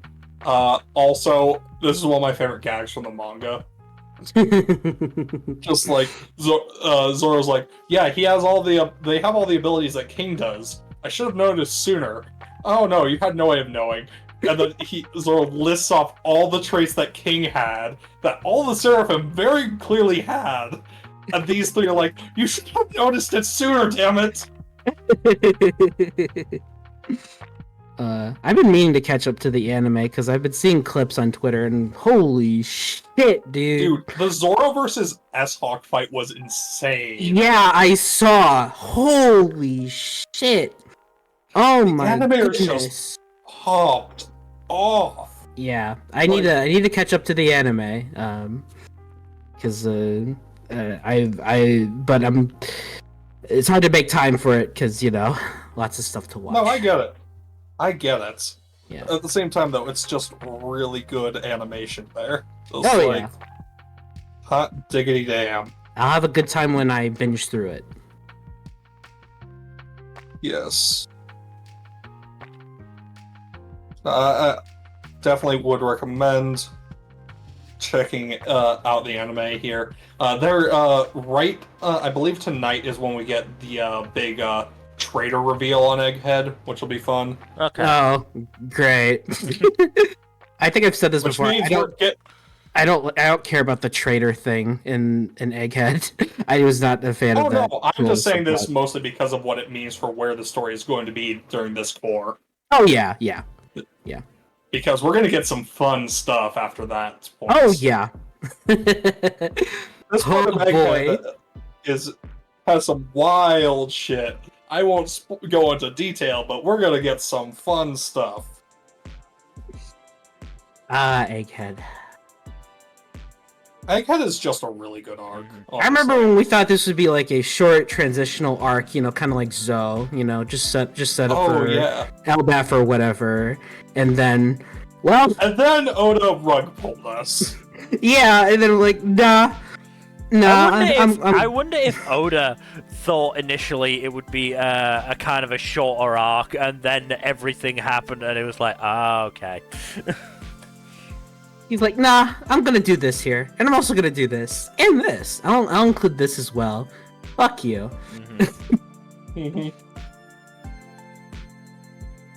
Oda is goated, and also insane and evil. Mm-hmm. Yeah. But yeah, no, very fun stuff in the anime right now. Very much looking forward to what summer brings.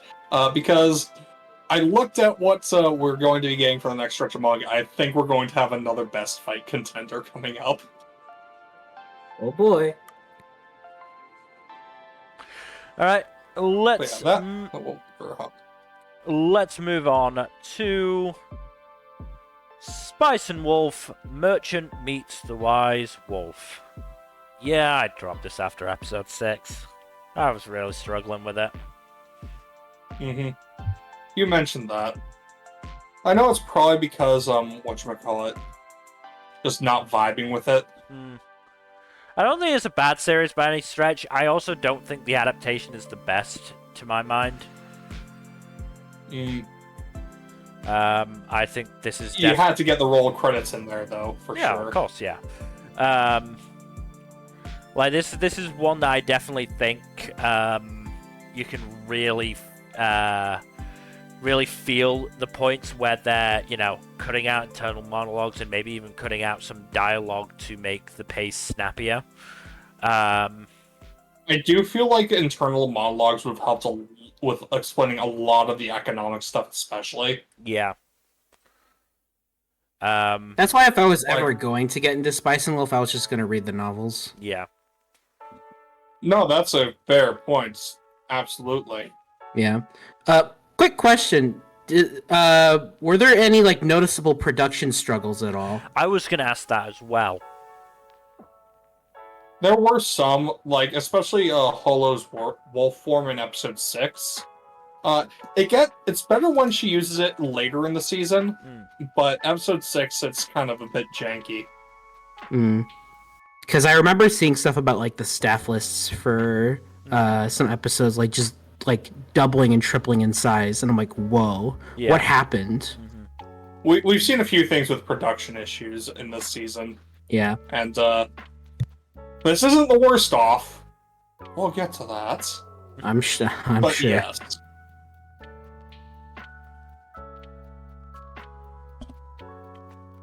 It's just a damn shame. It is. Yeah. But yeah, like I said, it just really couldn't grab me, and just not being able to understand that scheme really hurt it for me. There was also that bit where at the end of episode 6 where Marhite told that story to Lawrence about the pepper.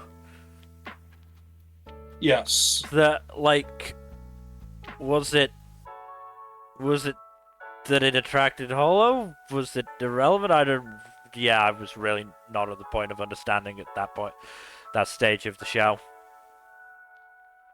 Couldn't tell you. Yeah, I have no fucking clue.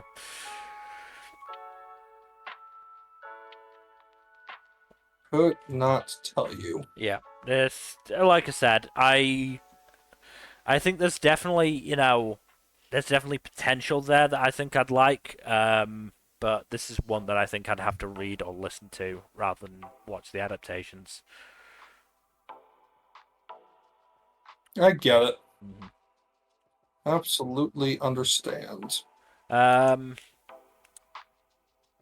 you have anything to say about the second half? The second half storyline is really interesting, partially because it does do the whole thing of putting them in dire straits and forcing them to adapt, because Lawrence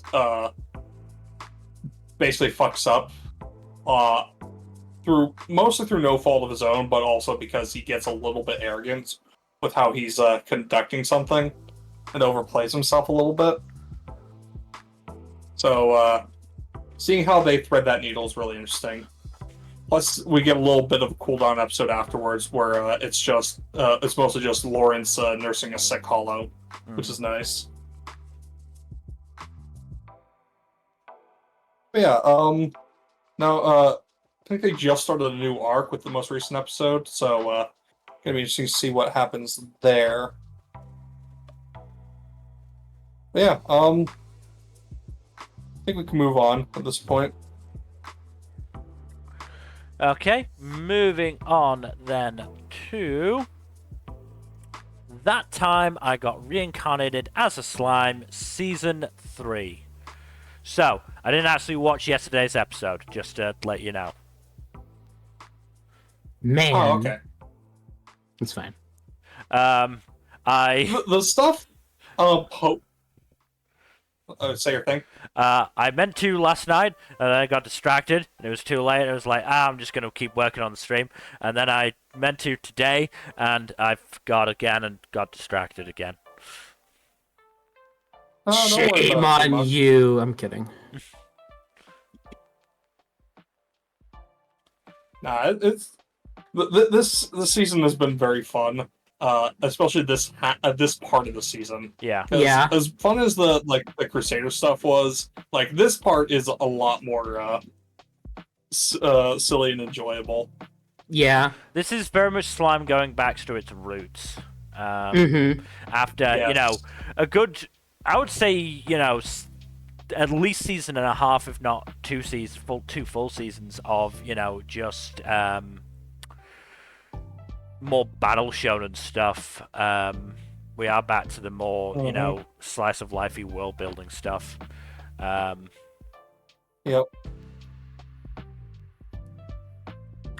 To be fair, I'm probably in a better place to enjoy it than I was when Slime was last doing this kind of stuff. Yep. It doesn't hurt that this stuff has mostly been just like really silly, but also really interesting. I mean, we're bringing back a lot of stuff that I'm having to very much go back and check on to remember it. I didn't remember that. I did not remember that fucking merchant dude. Oh, Mule Mile? Yeah, no. You won't remember the Elf Empress either, but she's new. Elf Empress, yes, I knew she was new. I did remember the, what was his fucking name? Erald? I did remember him because he was from season 2. And also because he was a silly doting parent. Forgot about the doting parent part. I knew he was Ellen's dad. I remembered that much. Yeah. I didn't remember his personality that much. But he kind of got treated like a child by the Empress anyway, so it's fine. I mean, to be fair, like he did fuck up on that roadway deal with Tempest. Yeah. I do like how sharp Elmesia is, though. Yeah, I mean, she is implied to be quite old, so she has had time to, get to the wise point. Yeah, no, she's a lot better at taking the long view than a lot of other characters in this show are. She's better than Rimuru is, even though she's talking about how well Rimuru is planned for the long term. Yeah. Yeah, she is. Like, Rimuru is making these decisions, not thinking about what it means in the long term. No thoughts, head empty. I also do love his whole idea of, hey, let's build a massive labyrinth as a tourist attraction. Yeah. That's pretty clever. Yeah. It's very quick thinking and, win-win situation for everyone. Yeah. I do want to talk about the... is going to actually get a home and a job. Yeah. I do want to talk about the end of the Crusader stuff, because I do think it was very good. I don't know how, intentional this was, but it acts as a very good... what's the word I want to use? Spearing, I guess, of organized religion. Huh. Yeah, I guess so. Yeah, it turns out the dudes were just all simps who wanted more attention from their goddess, and were assholes because of it. Yeah, but I said this at the start of episode 58. The issue with organized religion is that you get old fucks like the 7 Days clergy deciding who gets divine punishment and divine, in inverted commas, punishment, and dealing it out themselves, when we know for a fucking fact that the literal god of their religion, Luminous, wants Hinata alive and doesn't want her to try and kill Rimuru. Yeah. But I did, always fun when I get to actually, outright say, yeah, I think the old fucks are about to meet God in a far more literal way than they would have liked. Yep.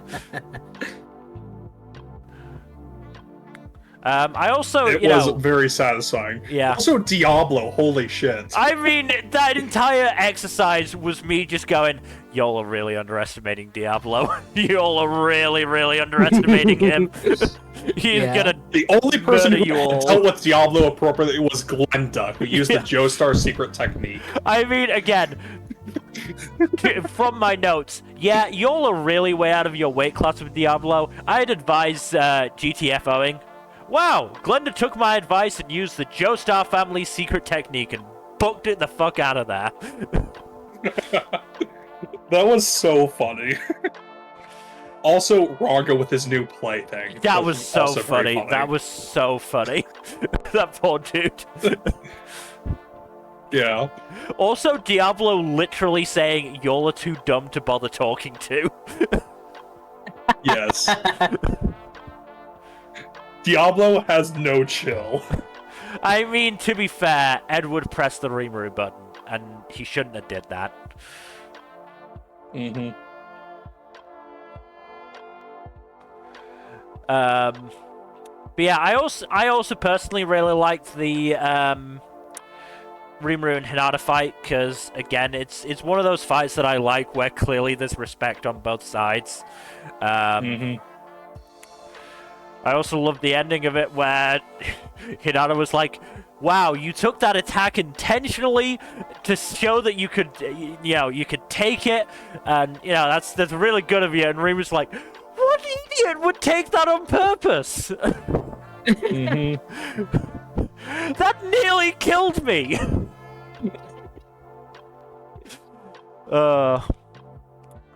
Yeah. I liked the end of the arc. I thought it was done very well. Yeah, it was fun. They did skip over a little bit when adapting like the banquet scene, but like most of that in the light novel was just food porn, if I'm being honest. Yeah. I mean, they had to put more attention on Rimuru getting drunk for the first time in this world, and then it being taken away forever. Because apparently he's a motor mouth when drunk. That was very funny. Also, Rimuru getting roasted was also funny. Yeah. Also, I'm gonna be honest, I'm pretty sure Luminous is, lesbian, probably. Potentially. I mean, there was that person who was all glaciered. Who, She was also given Hinata a look while they were both in the bath. Which, again, not shocking. Luminous also wailed on Veldora for being a fucking idiot a lot, which was very good. That was very funny. Yes. And yeah, we got to peace in our time. Yay. Yay. And there was much rejoicing. Yeah. We also got a little bit with, the somethings? Roccos. Oh, yeah. Rossos? Whatever. Rossos. Or Roxos, however you want to pronounce the two Z's. It's two Z's, okay. It's two Z's. That's all I needed to know. So I think it's Rotsos or something like that. So the young girl is Maribel of Greed. That seems not great. I don't think she'll be super relevant this season, but yes. Yeah. And then we got confirmation that Damrada is working with both Granbell and Yuki. Is Damrada just playing both sides in this sort of thing? Does he prefer Yuki to Granbell? I wasn't 100% sure about that. I mean, so Damrada is one of the Eastern merchants that Hinata mentioned. So that's all that I can really say about him that I know for sure. But yes. I mean, I probably wasn't meant to know that, but it was just, it was interesting to me to think about that. But, yeah. I'm still enjoying Slime. Also, how did Ramrus become a Demon Lord? I'm not really sure. See, that's like my question here, because really? She seems very pathetic for a Demon Lord. So the thing is, part of the reason Ramos is so weak right now is because she has reincarnated immortality, and she died fairly recently. Okay. So she's basically the equivalent of a college student, rather Yeah. than like her full power right now. But still, but like her personality in general is pretty pathetic. I don't know. She also became a demon lord after intervening when Milim was on a rampage and Gi could only do so much to calm her down. Right. I believe she either died or received a lot of curses in the process, which resulted in her getting that reincarnated immortality process going. Yeah. Until okay. she can eventually regain her original power Fair as enough. the Spirit Queen and all that. Fair enough, but yeah, that was when she was just so pathetic in that second half of 61. Oh yeah, that A homeless demon lord. That You it hate really to see was. it. It really It was is- just a question of how did she get demon lord status again? Just as a side note. The funny thing is, like, this show does a lot of the whole, this character is very powerful, but also really pathetic. I mean, Rimuru just absolutely shits on Veldora so often, and it's kind of hilarious. Yeah. You know, the funny thing is, in the episode you haven't watched yet, he actually does do a little bit to give Veldora the enrichment he deserves. Okay. I won't say any more because it's funnier if you don't know the context. Okay. Oh yeah. But he was willing to use Veldora content. He was willing to use Veldora as a bargaining chip with Luminous. Yes, that was very funny. Just throwing Veldora under the bus. I mean, deserved. Yeah. Mm-hmm.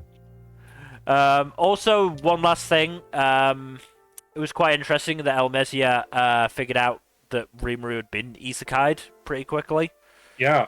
Does I don't think that was public knowledge. Again, does a lot to, solidify her intelligence.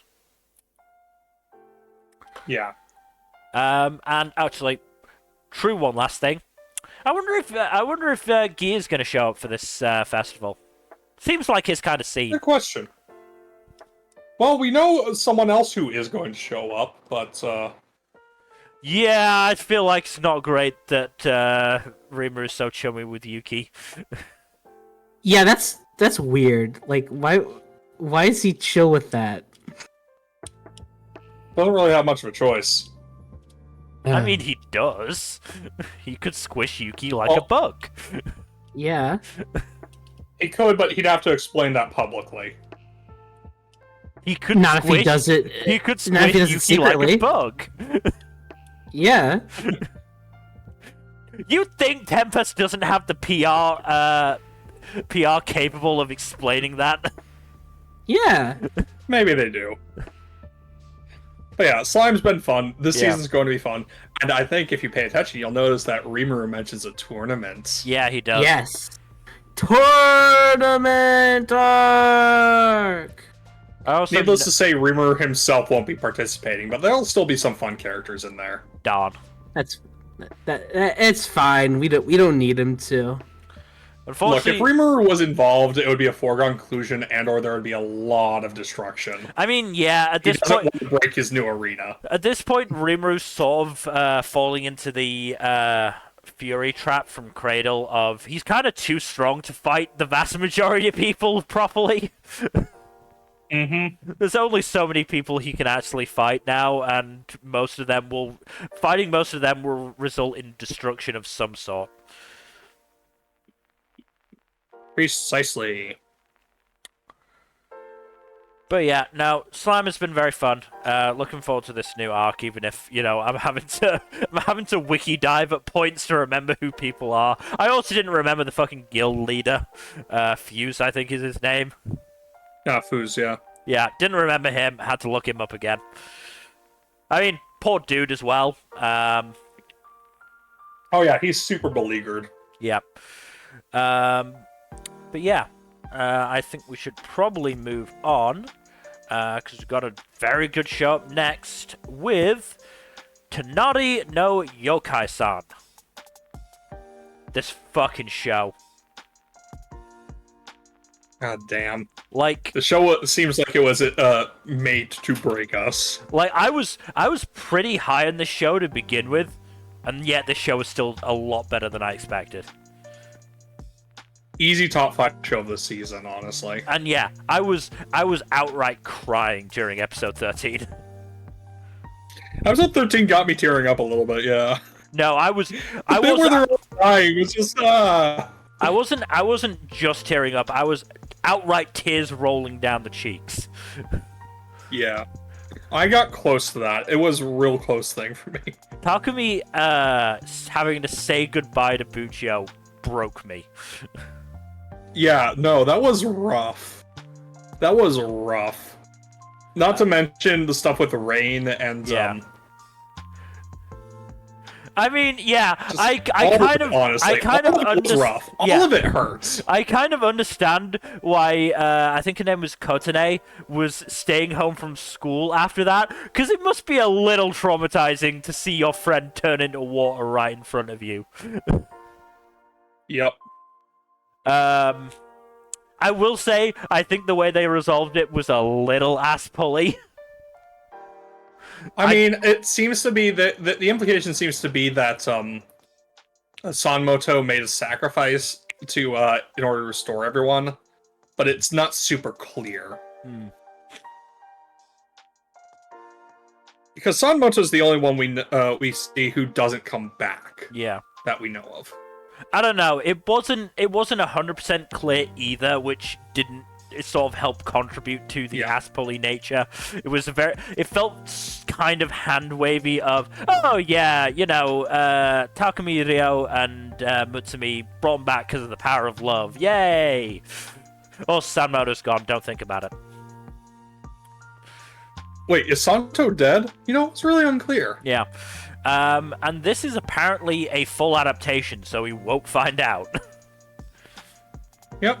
I mean, that ambiguity does help. And I also do appreciate that the show didn't, like, go the super tragic route of being yes, we must deal with our bonds and partings and all that shit. Like, I don't particularly care that it was ass-pully, because it brought back fucking Buchio.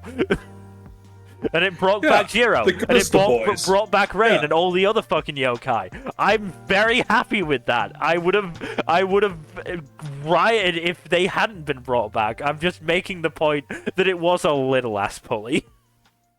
No, I'm with you on that. I'm with you on that. And we've also got to talk about, Jesus Christ, the roughness of the Marsan stuff.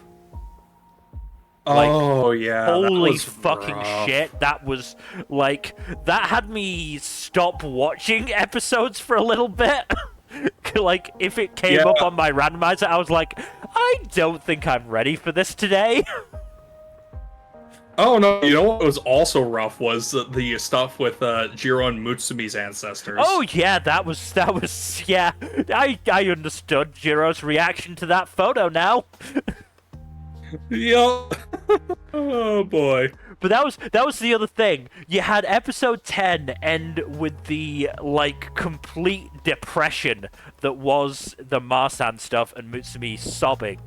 And then episode 11 was like, okay, we're gonna focus on Buchio, we're gonna focus on the sci-fi plot and Takumi being interested in the sci-fi plot, and then the sky broke open and the apocalypse came. That's not even getting into the other stuff in that episode with Rain, too, and her stuff. Because, like, the sky breaking up was, like, the very end of the episode. Like, most of the episode, I think, was also dealing with, Rain like, stuff was Buchio episode and 9. Rain. Rain stuff was episode 9. Oh, okay. It was just the Buchio stuff, Buchio and Takumi stuff in episode 11. Yeah, episodes 9 and 10 were rough. Episode and so 9 was and 10 episode was 8. This show should have been just chill yokai shenanigans. It became really emotional. But it was still really good. Yeah, it was really, really good. It was really, really good. Like I said, easy top 5 show of the season, honestly. Yeah. Mad respect for Tengenbo, by the way. Oh yeah, no. Dude went out like a champ. Yeah. Also, I obviously shared this little snippet of my notes in our Discord. I'm gonna share it for the stream audience as well. In all caps, who the fuck told Takumi his dream was impossible? Get the squad together, Buccio. We have an asshole to beat up. Still in all caps. Don't care if they're kids. Whoop their asses. And then the end. We're gonna commit some murders over this. Yep. Buccio was very adorable in his work mode.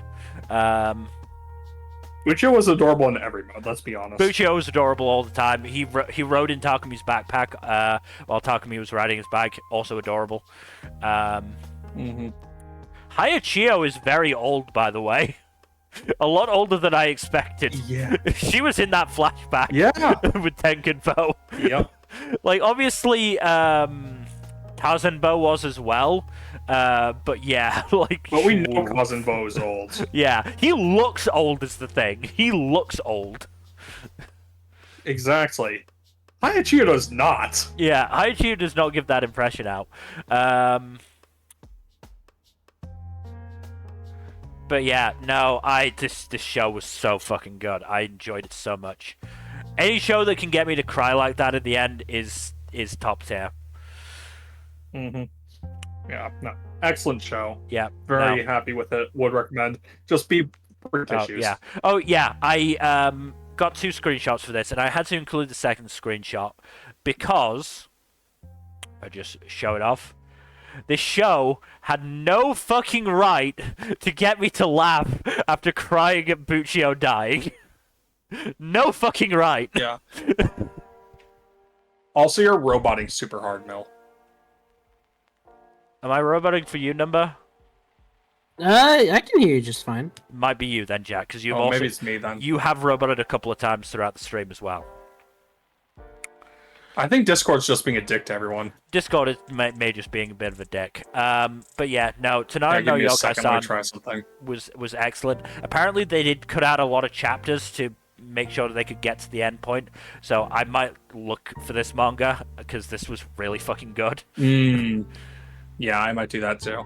I'm not sure if it's been licensed or not. I don't think it has. But it is only 4 volumes, so it doesn't shock me that they were able to get to the end, even if they had to skip stuff. Yeah. No, this was absolutely spectacular series.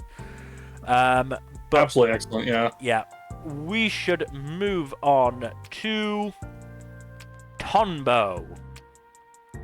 I thought this was 2 core, so I was quite surprised when it ended at episode 13. Apparently it's split core. That's fine. I hope that it wasn't split core because they couldn't finish in time. I hope that it was always planned to be split core, but who knows. So the main thing I'm going to say about this show is that the subtitling was weird. How so? Okay, there we go. It's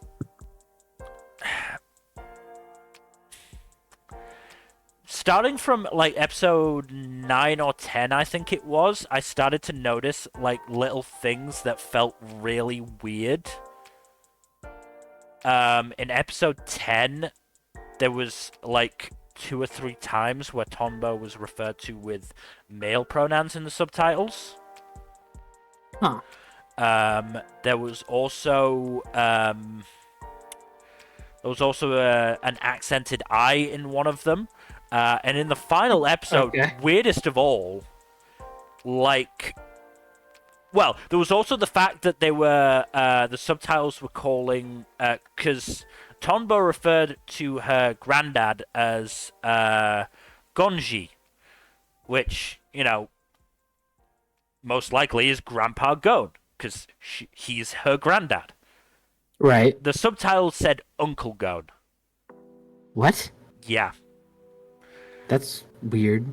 There was also the fact in the final episode, and this is the weirdest thing of all, it looked like there were alternate versions for the lines in the subtitles. Like there were 2 different versions of the line in the subtitles. Huh? Yeah. yeah, it was really, really weird. What were you watching this show on again? Amazon Prime. Okay. I wonder if the YouTube subtitles are different. I don't know. I'd have to check. I tried to... I mean, this has not been a show that people have talked about a lot, but I tried to go into, you know, the MAL forums and the ANN forums to see if people have been talking about this, but I didn't see anything, so I don't know. A whole lot about the show's distribution is pretty weird. So. Yeah. Like, from being on Amazon Prime and YouTube to the incredibly botched dub. I just really don't know. I don't know if, because I think I said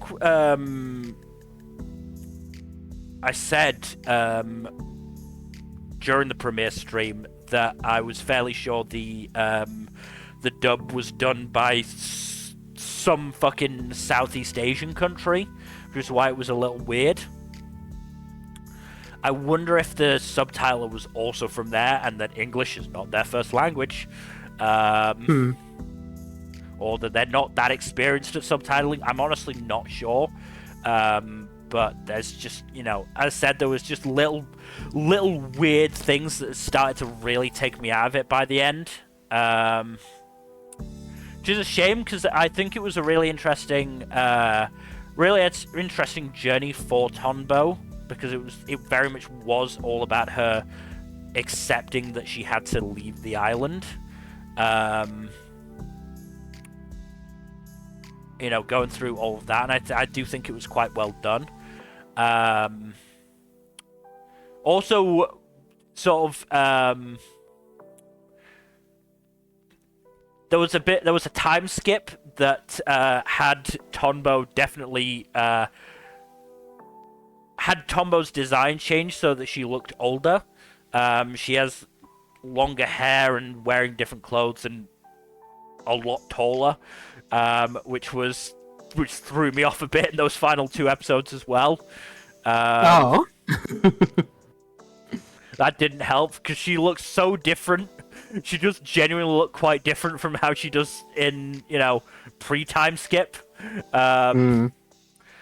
But, yeah, no, I still think this is a good show, weird subtitling issue aside.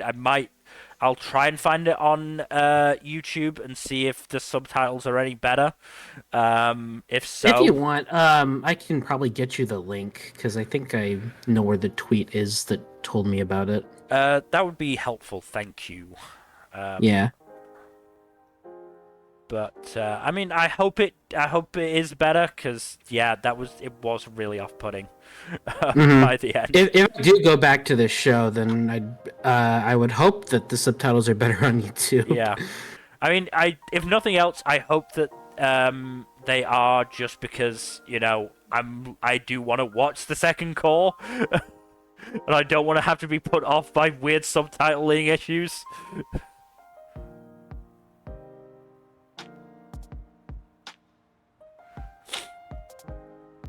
But yeah, no, Tonbo was good. It's another one of those shows that's sort of in the middle for me of good show, but not, you know, top tier show. I'm just happy OLM is continuing on in their just weird shit that they are interested in phase. Yeah. And obviously I just sent it to you. Thank you. This is, you know, 50 volumes, so you know. A lot of content to cover. I don't know how long. Let me see if the fucking website has covered it. Tonbo, it's not there. Is it in O? Nope, it does not look like they've covered it, so I have no idea how much content they've covered. Not a clue. Let's move on then to... Wait a minute, hold on. It looks like oh no, it looks like something went wrong with what I sent to you, because it's like I see episodes 1 through 3, a whole bunch of previews, and then like the last episode. And 16 unavailable videos hidden. Yeah. Okay. Cool. I guess something weird may have happened there. They might come back, so keep that link. But yeah, that's weird. Honestly, I'm not even seeing any of the episodes. I'm just seeing fucking previews and trailers and special stuff. I might have to. I might have to VPN. Yeah. Oh wow. Huh. That's weird. Weird. This show's weird with his licensing. It is. I'll still take a look. But yes, we should move on to Train to the End of the World. This one was really interesting. Yeah. Kind of lost me a little bit with that one episode about them going into that the world of that anime that they watched. Oh, the very episode was fucking weird, man. That was some weird shit. Going a mile a minute. Weird. Absolutely insane stuff. But at the same time, like, before and afterwards, I enjoyed those other episodes. Just the Nmbr episode was just a bit too much, I think. Yeah, everything else was good, but that one episode was like, what? Also, I am really glad I called that human Palchi was, in fact, a crow. Did you call that? Yeah, I called that in one of the Discord servers, but human Palchi hadn't been introduced before before our previous stream. So we didn't know he existed at that point. Okay. What made you realize he was a crow? So I went back and looked at the first episode because I don't remember him existing as a character on Pontaro's side. So I was like, maybe I just missed something. I went back and he wasn't there up until after the 7G button gets pressed. And right before the 7G button gets pressed, there was a crow landing on the railway behind Yoka. Oh. And then afterwards, you see the crow starting to transform as 7G hits. And then... okay. Well, look at you noticing the little details. It's real subtle. Also, if you look at his suit, it looks a lot like a crow's face on the front of it. Oh, I did not notice that. Again, it's very subtle. Honestly, that was like one of the more clever bits, I think. Yeah. And an already pretty clever show, honestly. Yeah. Honestly, he's one of my favorites. He was great. Yeah, he was great. Also, I love how Pontaro was just utterly humiliatingly defeated at the end. Yeah. Because fuck that guy. Yeah, fuck that guy, dude. That guy's a piece of shit. Dude really sucks. Yeah. I don't know how he survived being thrown off that first time, though. Like, we see him fall. Into the void. Yeah. Void. Well, that's why he didn't land on anything in the void. Oh. Yeah, probably. I'm not going to pretend to understand the physics of that void world area thing. Yeah. Because some of the physics in like the more mundane areas was pretty fucked up. Yeah. I do also like that just because they fixed the 7G doesn't mean everything goes straight back to normal at the end. No, I do like how things are still pretty weird. Yep. Like, things are back closer to normal, but still not quite normal. Yeah, the animal people are still animal people, but they're more people than animal. They're more anthropomorphic at this point. They're like Odd Taxi. Yes. Yeah. Yeah. Also, the twist with the zombie girl was so funny. Yeah. The fact that she wasn't actually a zombie, she was just like not, and just they accepted her as their queen anyways. Yeah. And then when everything got turned back to normal, they still accepted her as their queen. Yeah, that was great. Yeah. Honestly, the zombies were low-key MVPs in the final stretch. A little bit, yeah. Yeah, no, this show is really good, really creative. I love the main quartet is really good. Mm-hmm. Like, they bounce off each other really well, and also I was wrong about why Yoko ran away from. I It's very funny. I made a very, very wrong called shot. Yeah. But in all honesty, I think this works out. What happened is really interesting because it shows that Chizuru is a very flawed person, and that is the kind of thing that you can actually say to someone like that you're friends with and really upset them, and it would make them want to run off on you or just not interact with you for a while. Yeah. And it'd be hard to blame them for that. Yeah. I think this was more interesting character-wise. Oh, absolutely. It's Yeah. it's definitely more unique than as a possibility for sure. Yeah. Yeah, overall, really good show. Honestly, I feel like this was much more thematically consistent as a show in terms of anime originals than Jellyfish. Even if it was a weaker show on the whole, I think. Yeah, I think I agree with you. I think it was like in most ways more consistent, but I don't think it doesn't really hit the highs that Jellyfish does. No, I agree. Like I said, I don't think it's a better show. I think it's a more consistent show. Yep. Yeah.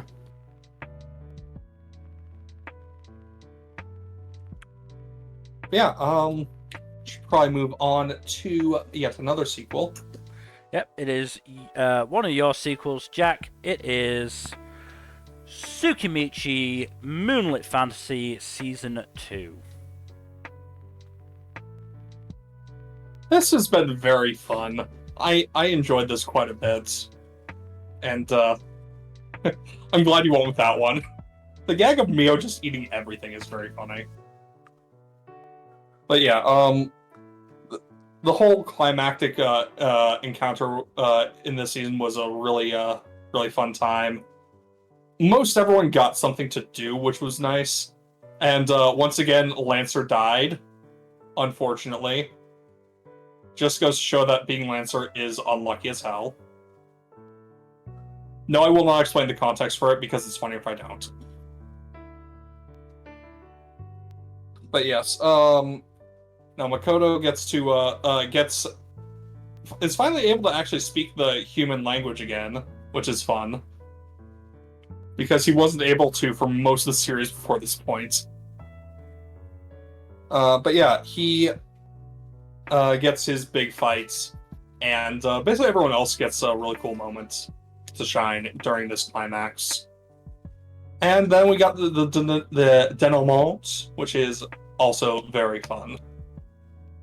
Overall, good season. I do. This is one of them where it's like, I want the source material is licensed technically, but like, it's apparently done so by a very like stingy company that's like not very good about distribution. So, and only the first volume is out in English, which is annoying. Like, and also the anime is ahead of the manga now, which is also funny. Yeah. Oh, it's always funny when that happens. What the hell? Yeah. Like the light novel is obviously far ahead of either, but like it's always funny when when there's like two concurrent adaptations, one manga adaptation and an anime adaptation. The anime eclipses the manga. Mm-hmm. Because that happened with Slime, I believe, at during season 2. Pretty sure. I think that happened again with season 3. Yeah, Tsukimichi's really fun. I would recommend checking it out. I don't think it'd be a Mills alley, but I think you might enjoy it, Nmbr. Maybe. I think it's on my plan to watch list. Might be. I think we all have pretty large plan to watch lists, if I'm being honest, if I'm being fair. We don't all have all the time in the world, unfortunately. Unfortunately, not. I don't think any of us do. Mm-hmm. But yes, let us move on to another sequel. Let's move on to Urusei Yatsura Season 2.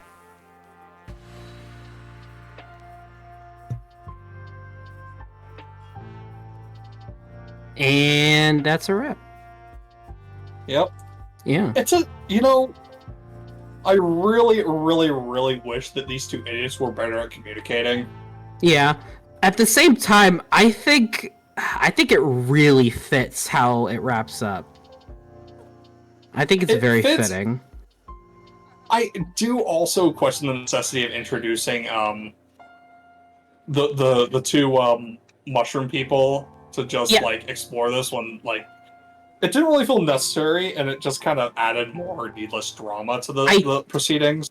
Funny thing is, I don't think it was like that in the manga. I think those are two separate storylines in the manga. I think. Really? Yeah, because out of curiosity, I was checking out like episodes of the original anime, and it seemed like those things were completely separate, but I don't know for sure. I don't know.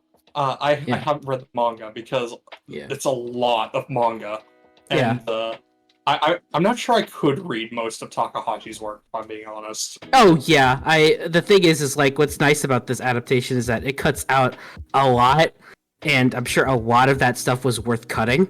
So yeah, that's a lot of the fat. Not to mention like, there's not a lot that, from what I've heard, like a lot of what would have been like added would have just been like pretty repetitive with what's already been in there. Mm-hmm. Yeah.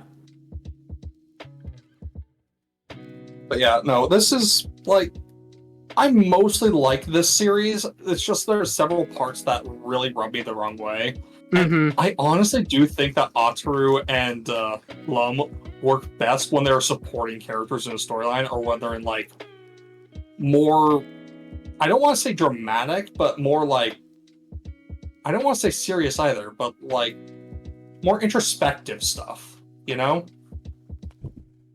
Like the one with the ghost girl that Ataru is helping move on, for example. Mm-hmm.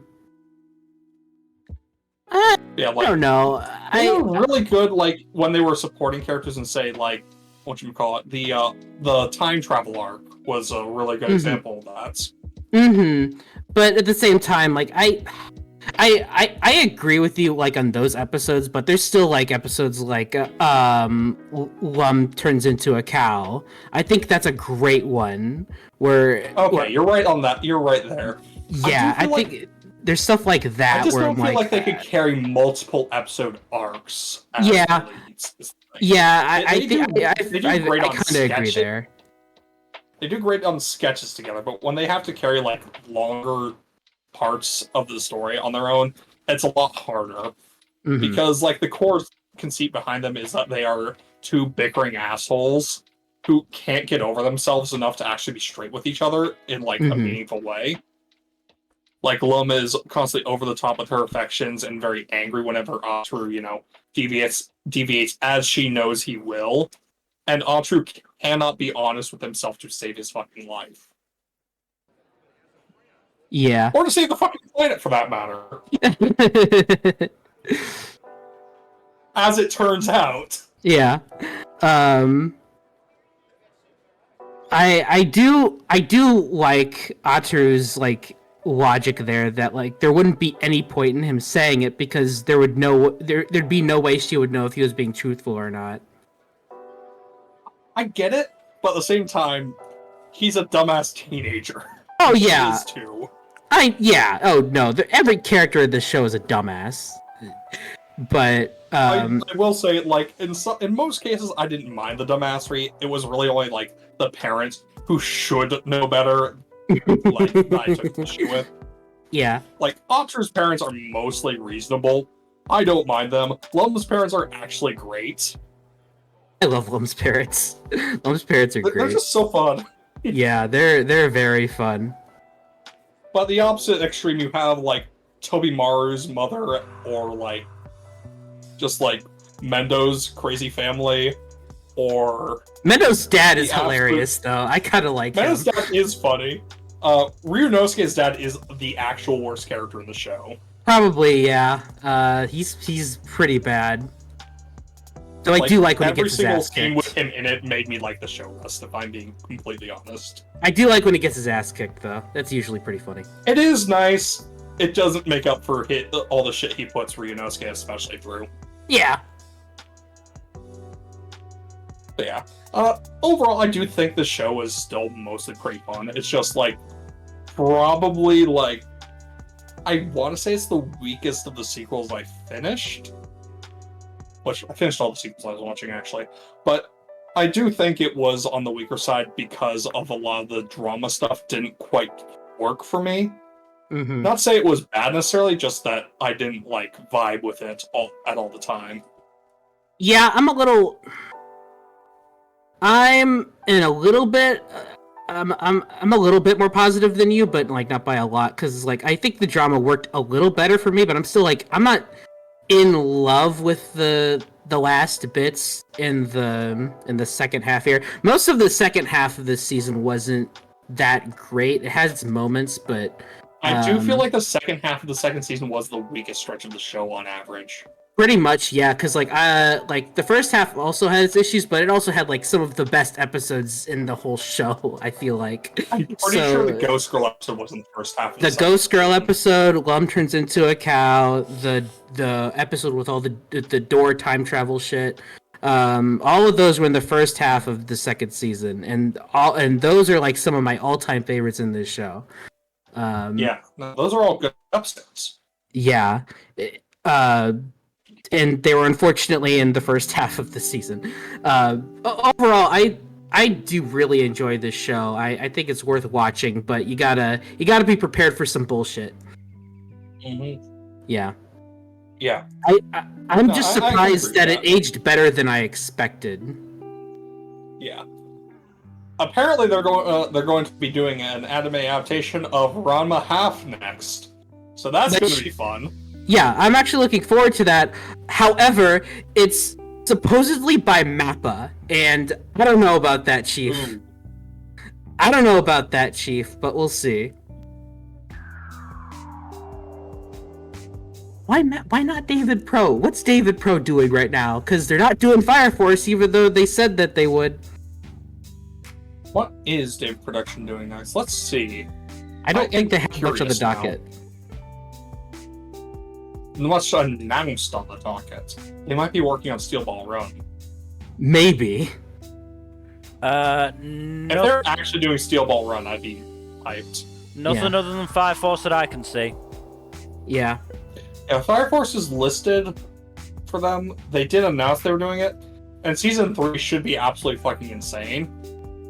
Based off of what I remember from the manga. But yeah. I guess we'll see what happens, but yeah, I don't know. David Pro, what are you cooking, huh? Come on, what's going on? They might actually be just focusing on Fire Force. Might be. Maybe. That might be for the best. Yeah. Look, if they cook with Fire Force, it'll be fun. And then if they focus on... Sorry. JoJo should be the next thing they focus on. Yeah, that's what I was gonna say. Yeah, do Steel Ball Run next. Come on. Please. And try to avoid Netflix bullshit if you can. Mm-hmm. But I think we can move on. Okay, let's move on to The Way of Pon. This was a good show. To be honest, it ended up not being like hugely mahjong based, I would say. Like, mahjong was never massively the focus in their second half, I would argue. What? That's crazy. Wild. Which is kind of funny, considering, you know, the last character... The change started to happen, I would say, when the last character, Haneru, was introduced, who is the biggest, like, mahjong player of the 5 of them. So, yeah. You know, this was a good fun show that, you know, played with its heritage. I don't want to say heritage, but I don't really know what the word I was going to use was. The sentence sort of died in my mind. But you know, there was a couple more kaiji references and cameos in there. Richa bought a gold set of mahjong tiles, like legit gold.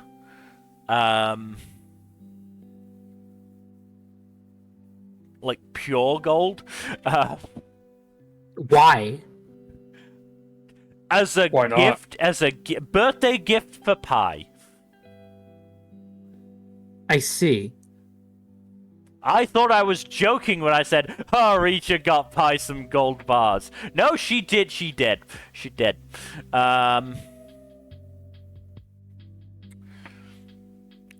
Honestly, I think Way of Pon actually had one of my favorite gags of the season as well, because in episode 9, there was the Betcha Festival, which I think is a real thing. Probably.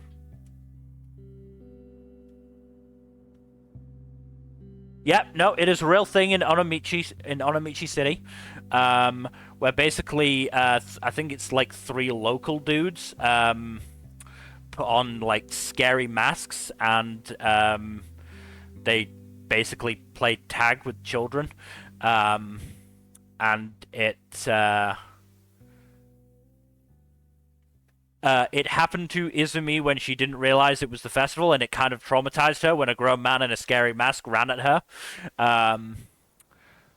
So they basically decide to play mahjong while wearing versions of the scary masks to try and, acclimatize her to it, so that they can go to the festival without worrying that Izumi's going to have a panic attack.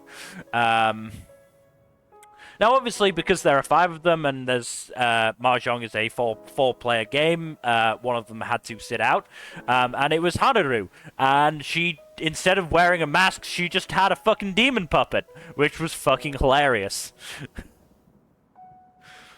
Because she is just playing along in the most unenthusiastic way while still using the fucking puppet, and it genuinely made me laugh so much. So much.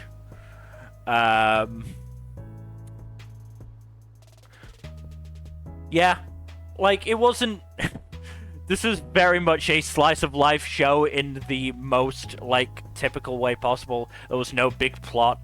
The drama at the end was that the fucking mahjong table stopped working, and they just got a dude out and repaired it. Like, literally, that's it. It cost them 20,000 yens, and that was split 5 ways, so they only paid 4K. Nashiko was very glad that she didn't have to pay 20K on her own.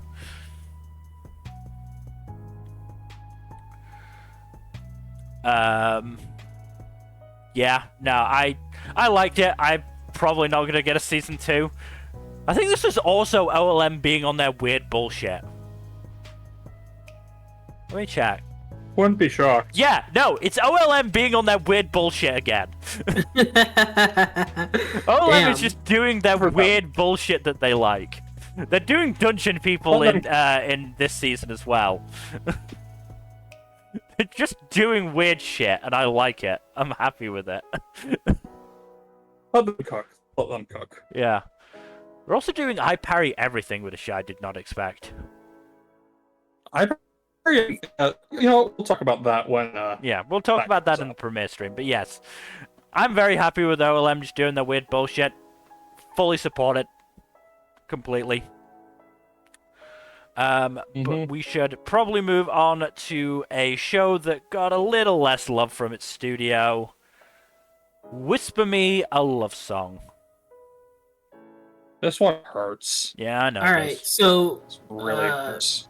Two things. One, I actually... I did not finish the show, but of course they didn't either. Yeah. So I think that's fair. Yeah. Yeah. I am reading the manga, so whatever. Second, apparently one of the 2 studios working on the show, Yokohama, apparently the majority of their staff just dropped out on the show. Apparently. Yeah. So I'd heard that. Yeah. Yeah. There are just lots of production issues going on. And I'm fairly sure the Yokohama is the main one, because the other one, Cloud Hearts, is is run by a former producer from Yokohama Animation Research Institute, and seems like it is just like a side studio for Yokohama, because that's pretty much all they've worked on thus far is Yokohama Productions. Yes. Huh. That's rough. And what you've read some of the manga numbers, so you know they skipped a lot of material in this one. I'm not to Like- where the anime is at in the manga yet, so I wouldn't know. But if they skip shit, that's crazy. Yeah, no, they did. They absolutely skipped shit. Like a lot of shit. Oh got boy. skipped. Is it stuff that What- actually makes like- Shiho seem like a good person? So that mostly they skipped date stuff between Himari and Yori. No! Which is, No! Boo. No! You know, the actually good Yeah, part exactly. of the show. The best part of the show got a lot of shit cut out, yes. Which is a damn shame for a number of reasons. But yeah, I've already talked about this with you, Jack. I do not like Shiho as a person. I think she is terrible. Like an Completely fair. actual bad person. I mean, the whole thing with Shiho is that she is her own enemy, and her own suffering is basically her own fault. Like, I was genuinely, from about, I would say, episode 8 onwards, starting to get really fucking frustrated with Shiho. Mm-hmm. Because she's being all woe is me to Himari with some of this stuff, and it's just like, it's your own fucking fault, you spoiled asshole. Yeah, she's not going to admit that because that means that admitting that she's responsible for her own pain. Yeah. And, you know, most people don't like to do that because it hurts to do so. Mm-hmm.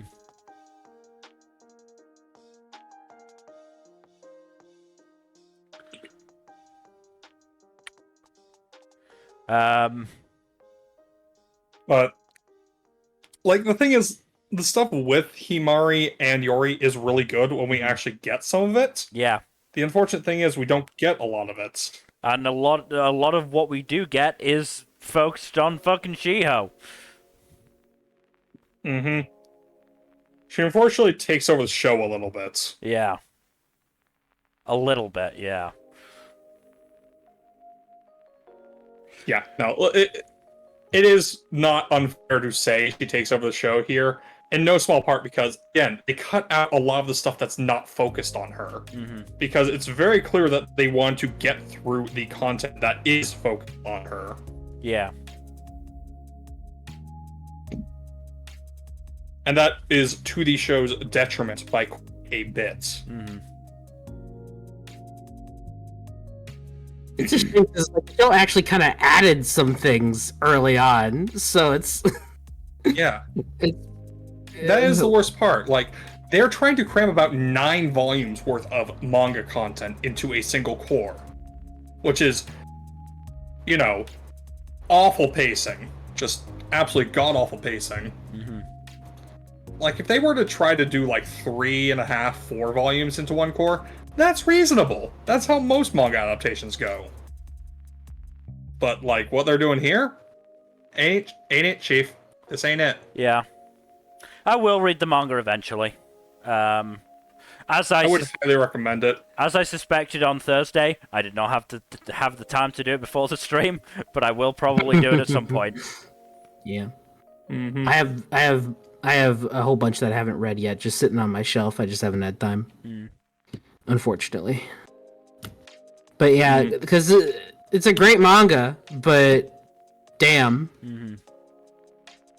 crying shame. Why'd it have to be the Yuri show, dude? Come on. I don't know. Why did it have to don't be know. the Yuri show from this season that actually committed? Because the studios are cowards.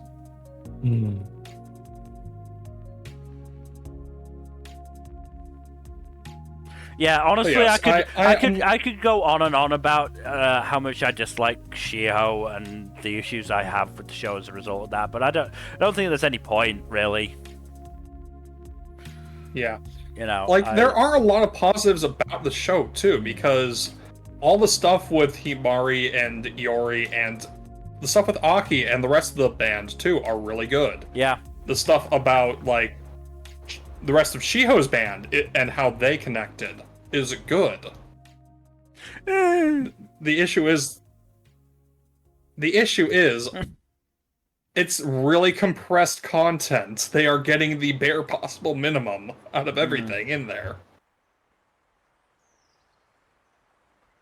And the rest of the show suffers as a result.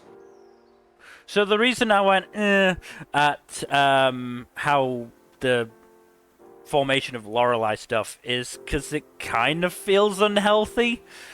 It feels like they're clinging to something they'll never truly be able to actually get, and trying to go pro for somebody else and not them. It doesn't feel right. I mean, I get what you're saying, but like, it doesn't help that it's very much led by Shiho, whose hyper-focus on going pro is based on trying to spite the dead girl. Mm-hmm. For the, huge crime of being better than her at violin. Like, there can only be one violinist in the world. The issue with Shiho is that she is a messy bundle of inadequacies who just is not capable of reckoning with her own, crippling inadequacy, and also her guilt over not being able to actually make up with her former The friends. issue is, the first time that inadequacy comes in is when Kyo starts outperforming Shiho at the competitions. We don't get any explanation for why this is such a big deal for Shiho. So all it comes out as is Shiho being completely spoiled and having been told, oh, you're really good at violin. And the moment that somebody is better than her at it, she just immediately loses her shit, gives up, and starts trying to spite that person. Like, that is the type of thing that can work if there is an underlying, cause for that feeling of inadequacy. But without that just makes Shiho look completely fucking horrible. The underlying cause for that inadequacy is that she was always the best and always praised as the best, and when she wasn't, it made her feel less special, and she was a child and didn't know how to deal with that feeling. I'd still say it's shit. I'm sorry. It does come across better in the manga, but like, at the end of the day, I don't think you're really predisposed to be sympathetic to her. No, I'm really not. Look, I've had bigger turnarounds on characters, looking at you, twins from Suriname, but I don't think certainly the show doesn't have time for that. That it's going to require time that the show doesn't have. Don't worry, the show has one poorly paced episode left, right? So two poorly paced episodes. Two poorly paced. Well, you'll be fine. Yeah, it's a real treat, isn't it? Yeah, it's great. I love anime. I love adaptations of things I care about. Being utterly butchered because because of bullshit. Because this industry is garbage. Right? Can we talk about something really good, please?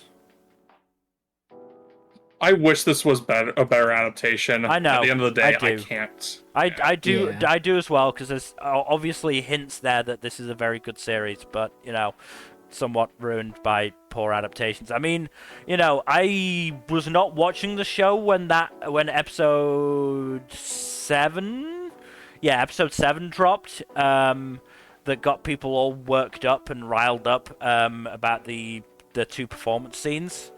I can see why, honestly. There are bits of good animation in there, but there are also a lot of cuts. Honestly, like, the best part of that episode is the songs, and they put a lot of effort into the soundtrack at the very least. Yes, they did. But there were a lot of cuts, there were more than a few still shots, and there were some shots that looked really off. Like, at one point, Yori's mouth was stuck in an O when she was not singing an O. Mm-hmm. She's talented. Yeah, she's very talented, but yeah, I want to move on to something I'm actually going to enjoy talking about. Pretty much the opposite end of the animation spectrum. Yeah, because let's move on to Windbreaker. Man, I love this show, but it is very good. The one negative I will say about the show, it did not make any attempt to have a good stopping point for the fucking gap between seasons. Yeah. Yep. Did not make any attempt. Nope. It's like, yep, this is what we're doing next. Yeah. Stay tuned. Yeah, that is basically what it did. I love the show, but that was an issue. That was an issue for me. No, this show kicks ass. No, this show's really good. Really good end to the Shistoren arc. Really good end. You know, working in development for Sakura there. Fucking loved that. Just any time Sakura is a feral cat, fucking great. Fantastic gag of Sakura, of Umemiya saying that love can be expressed with fists. Sakura spit taking, Umemiya getting covered in hot coffee and yelling, "My eyes." Yes, that was great. My eyes! Also, the animation was consistently top notch throughout the show. Oh yeah. Like, it's very evident in the fight scenes, but it's also evident in like the OP like a lot of the day-to-day stuff. The character animation in the show has been consistently very good. Very good. Also, that one scene in the last episode where he's going down the steps. Oh yeah, that's fucking great. Oh, yeah. That's fucking great. It's a good version of a Gohan scene. I was about to say, I think I saw the same tweet as you, where somebody was like, "Oh, we complain when Gohan's does it, but when Windbreaker does it, it's suddenly amazing." Yeah, Gohan's did it first. Obviously, Gohan's walked so that Cloverworks could run. Yeah. Obviously. Revolutionary.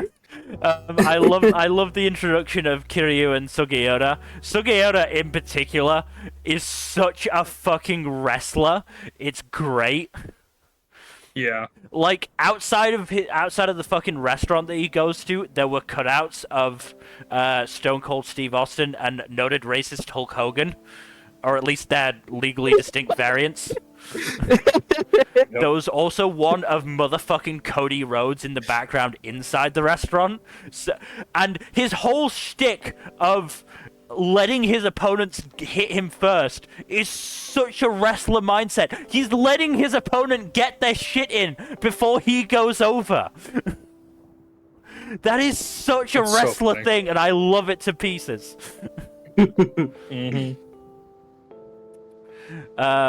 He's also an oblivious dumbass, and I love it. They're all dumbasses. Let's be real. Meanwhile, Sakura's just trying to figure out this whole leader thing that everyone has shoved on him. How do I lead her? Yep. Oh god, I also love that the group chat was moving too quickly for him because he's not used to typing so fast. Yeah. Dude, I have that same experience. It's so adorable, sometimes though. It just goes too fast. It's so adorable, though. Nah, it's great. It's great.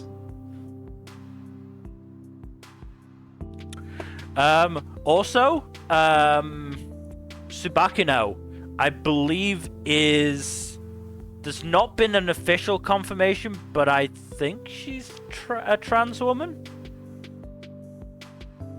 Like, too early to say. Apparently, the character is going to get some focus next season.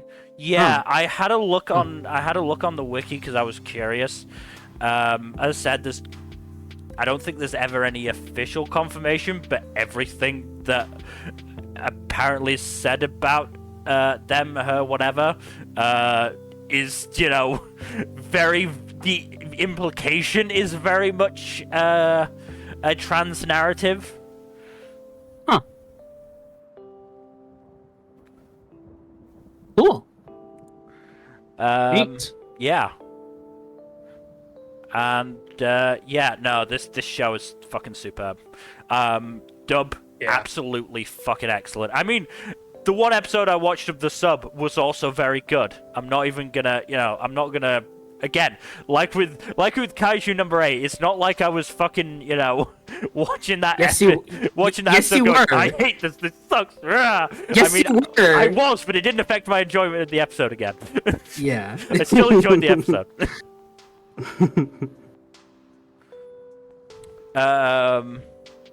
Yeah, no, this show is really fucking good. This show is so good.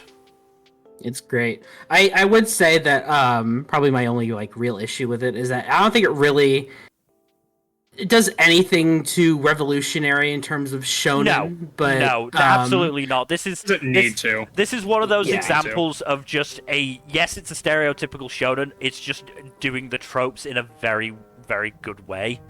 It's very well executed. This is what we wanted out of delinquent shows like Tokyo Revengers or Buchigiri. Yeah, exactly. This is a good delinquent show for once. Jesus Christ. I mean, I like Tokyo Revengers, but the anime is like, and Buchigiri is Buchigiri. This is, this has everything I'd want in a show like this. But yeah, all of these boys are so nice and kind to Sakura, and I love it. Obviously, Sakura has no idea how to deal with this because he's a feral cat. Yes. He gets so red sometimes, I'm worried he's gonna faint. Yes. It's very funny. Very, very funny. Yeah. Can't wait for season 2. Whenever that comes out in a million years. Yeah, Overworks is very busy, so we don't know. It sort of worried me that there hasn't been an official date. I think they said 2025, didn't they? They said the year, but they didn't give any specifics. Yeah, so... hopefully not too long, but, I also don't want, Cloverworks' staff to be too overworked. At least this doesn't seem like it's a split core sort of deal. Yeah. Yeah. So, Cloverworks is currently doing Elusive Samurai, which I think is split core. I could be wrong. Never heard of it. Obviously, that's not going to be a show worth watching, obviously. And it has 4 other shows in the pipeline, including another Black Butler season. Well, I mean, you can think that way if you want, and but also, it just means that I'm just going to have to gush about Elusive Samurai for 20 minutes in the premiere stream. Oh, no, I was joking. Oh, good. I'm still going to gush for 20 minutes about Elusive Samurai in the premiere stream. My timeline right now is just clips from the first episode. I am very much looking forward to watching it. Yeah. They don't just have a Windbreaker Season 2 in the pipeline. They also have Dress Up Darling Season 2 in the pipeline. Yeah. Oh, I forgot about that. Jeez. Yep. Cloverworks, are you okay? Don't go too hard now, please. To be fair, don't they have 3 different, maybe not studios, but 3 different groups inside the main studio that's all working on different stuff? Probably. I think so. I feel like I remember that from fucking Wonder Egg days, because obviously we all did deep dives into the messy world of Cloverworks for that show. Oh, that was the dark age of Cloverworks. Yep. Oh God. But let's move on to the last show Mill wants to gush about. Let's move on to... Let's do that. Yatagarasu, the Raven does not choose its master. This fucking show, man, the writing has been so fucking good. They pulled off an absolutely fantastic fucking twist. Because the whole thing up until episode end of episode 10, certainly on the Prince and Yukiya side, has been that the Prince's half-brother Natsuka has been working against him so that Natsuka could be the Golden Crow leader thing. It turns out that's not the case. Natsuka is working with the Prince. And there are legitimately clues throughout the fucking series to that. You can actually look at... I've been looking at scenes in a different light now, going, holy shit, that actually makes sense. Oh my god, I can't believe it. And yeah, that is... I love shows that can do that. I love writing that can do that.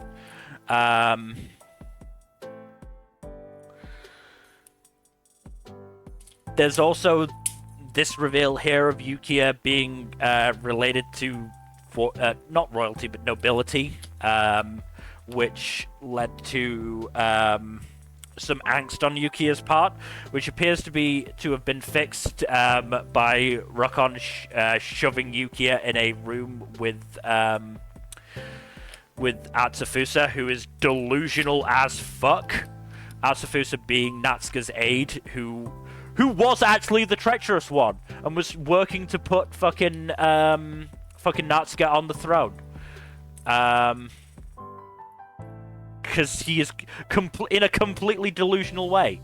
I'm still not entirely sure what the point Rokon either proved or wanted to prove was, but hey, it worked.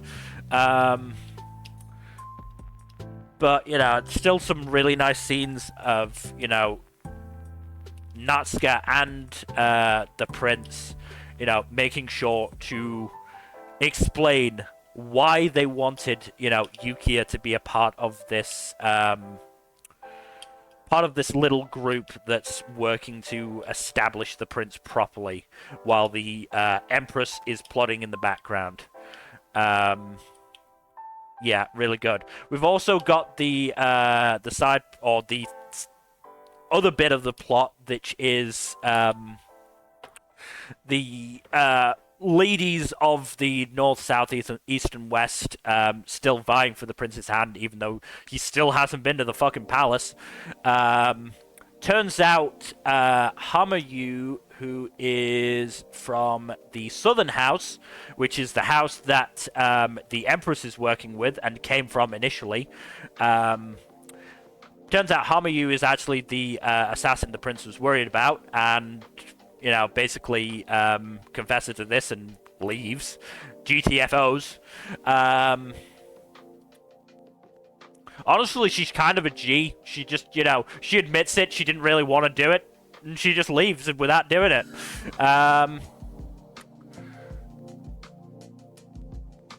The Lady of the North, Shiratama, kind of goes crazy at one point. She's not built for this world of intrigue. Unfortunately, this Magic Crow Society does not have therapy. There's a lot of people who need therapy in this Magic Crow Society. Oof. And yeah, Asebi is still suspicious as fuck to me. Real fucking suspicious. But it does appear that the two plot lines are now converging, because at the end of episode 11, the Prince, after a time skip to spring, which is when Yukiya said he would make his decision about whether he would stay with the Prince full time, the Prince just turned up at the fucking consort palace and said, hey, I'm gonna choose a wife now. So, yeah. Two plots are converging. This is interesting. Yeah, a bit of a cliffhanger. It's interesting because I did a bit of research, and obviously this is based on a novel series. The first novel only covers the consort side of things, and the second novel covers the Yukiya side of things. So currently, thus far, they've been, you know, basically blending the two novels together, which I think is a really interesting way of doing it, and obviously a necessary way of doing it, but I do think it's quite interesting. So the end of the first novel is the Prince, who is, you know, has only been talked about in the novel, never actually been seen, because he's never seen in the fucking palace. There's only been talked about. Suddenly shows up and goes, yeah, I'm gonna pick one of you to be my wife. Which, you know, I want to read these novels, personally. But they have not been adapted, and neither has the manga volumes either. I know, because I tried to look up the events of episode 11 because I wanted to see if it was explained any better in the manga, but no, I did not find that stuff. Yeah, no, I'm really enjoying the show. I think the writing has been excellent. The animation has been, you know, I don't think it's been excellent to a certain extent. It's been consistently good. We also haven't really we haven't had any like huge fights yet. We've had a couple of fight scenes here and there, but nothing that, you know, Piero can really stretch their legs with.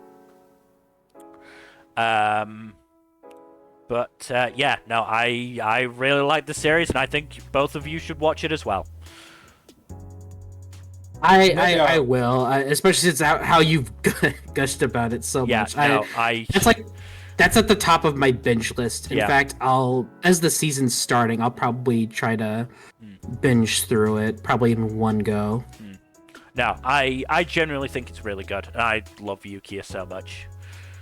But yes, that is not quite the end of the discussion portion, because with Nmbr, you've got to give your dishonorable mention about Mushoku Tensei. Oh, right, I completely forgot. Yes, Mushoku Tensei Season 2 Part 2. Okay, so full disclosure, I did not watch it, okay?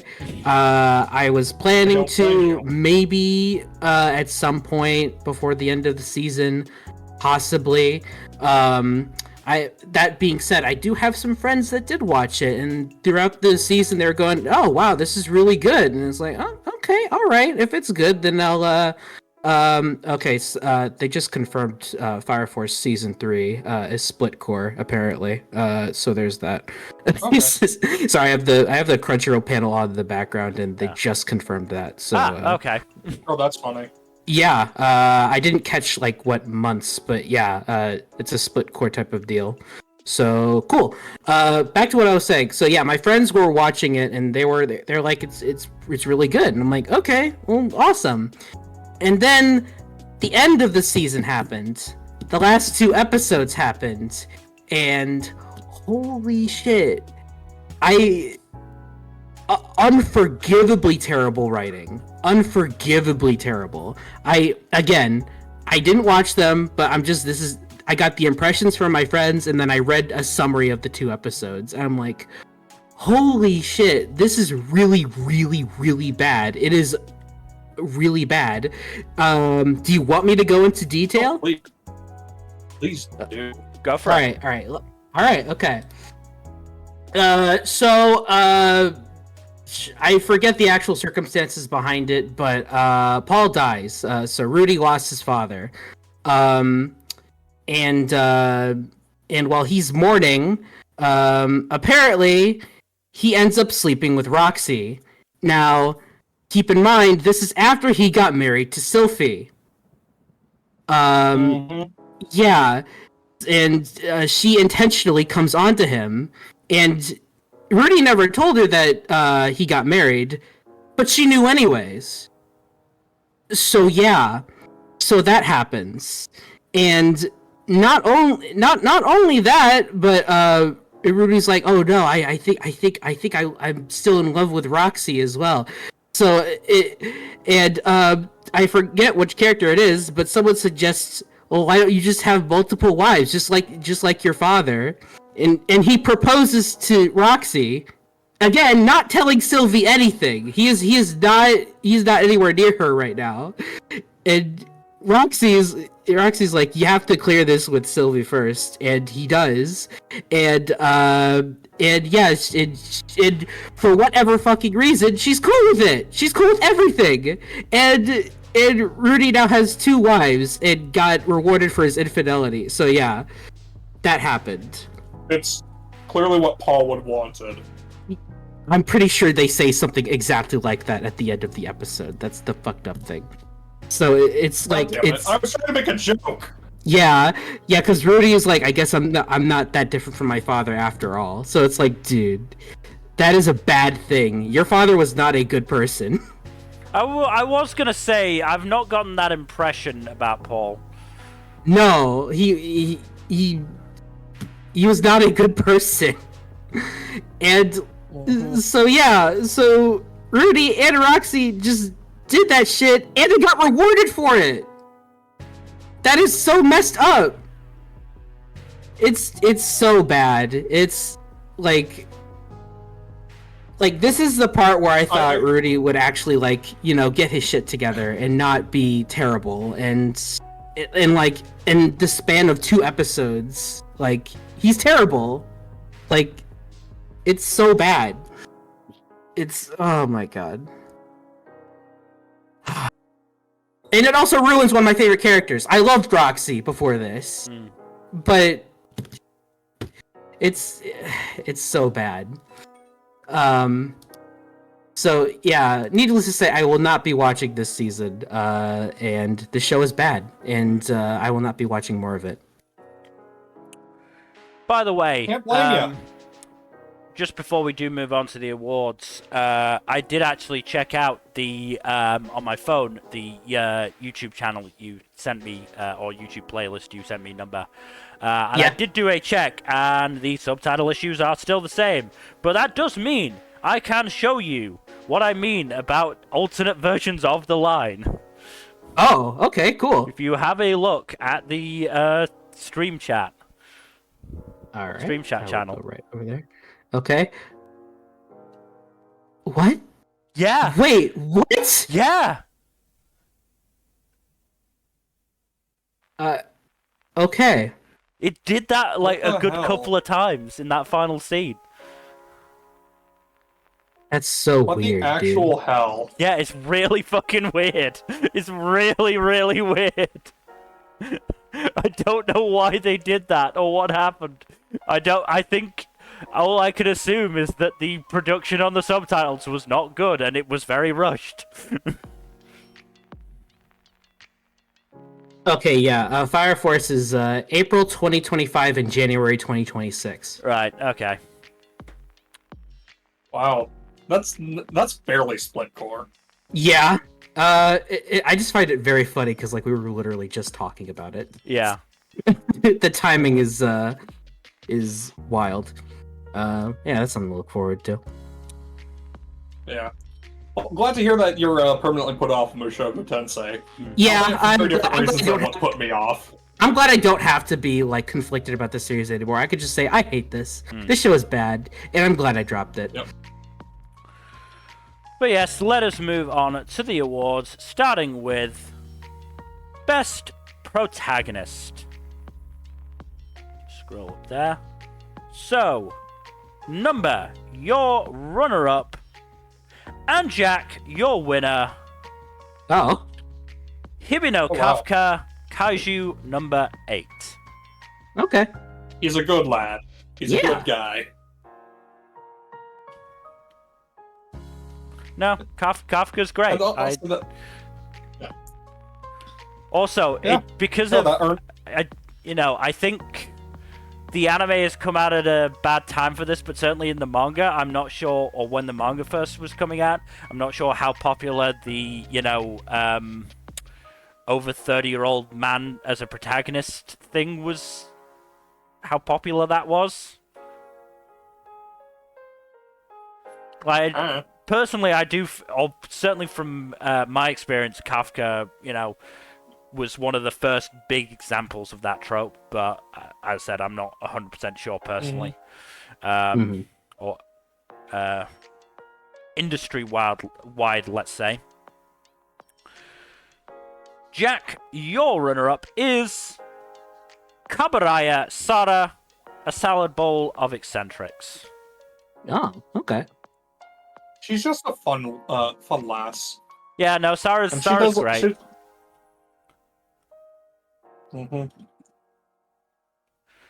Now, And yeah, I used her proper last name now. Officially adopted. Fuck you. Yep. My runner-up is Yukiya from Yatagarasu. Yeah, I love the boy. I'm shocked. Yeah.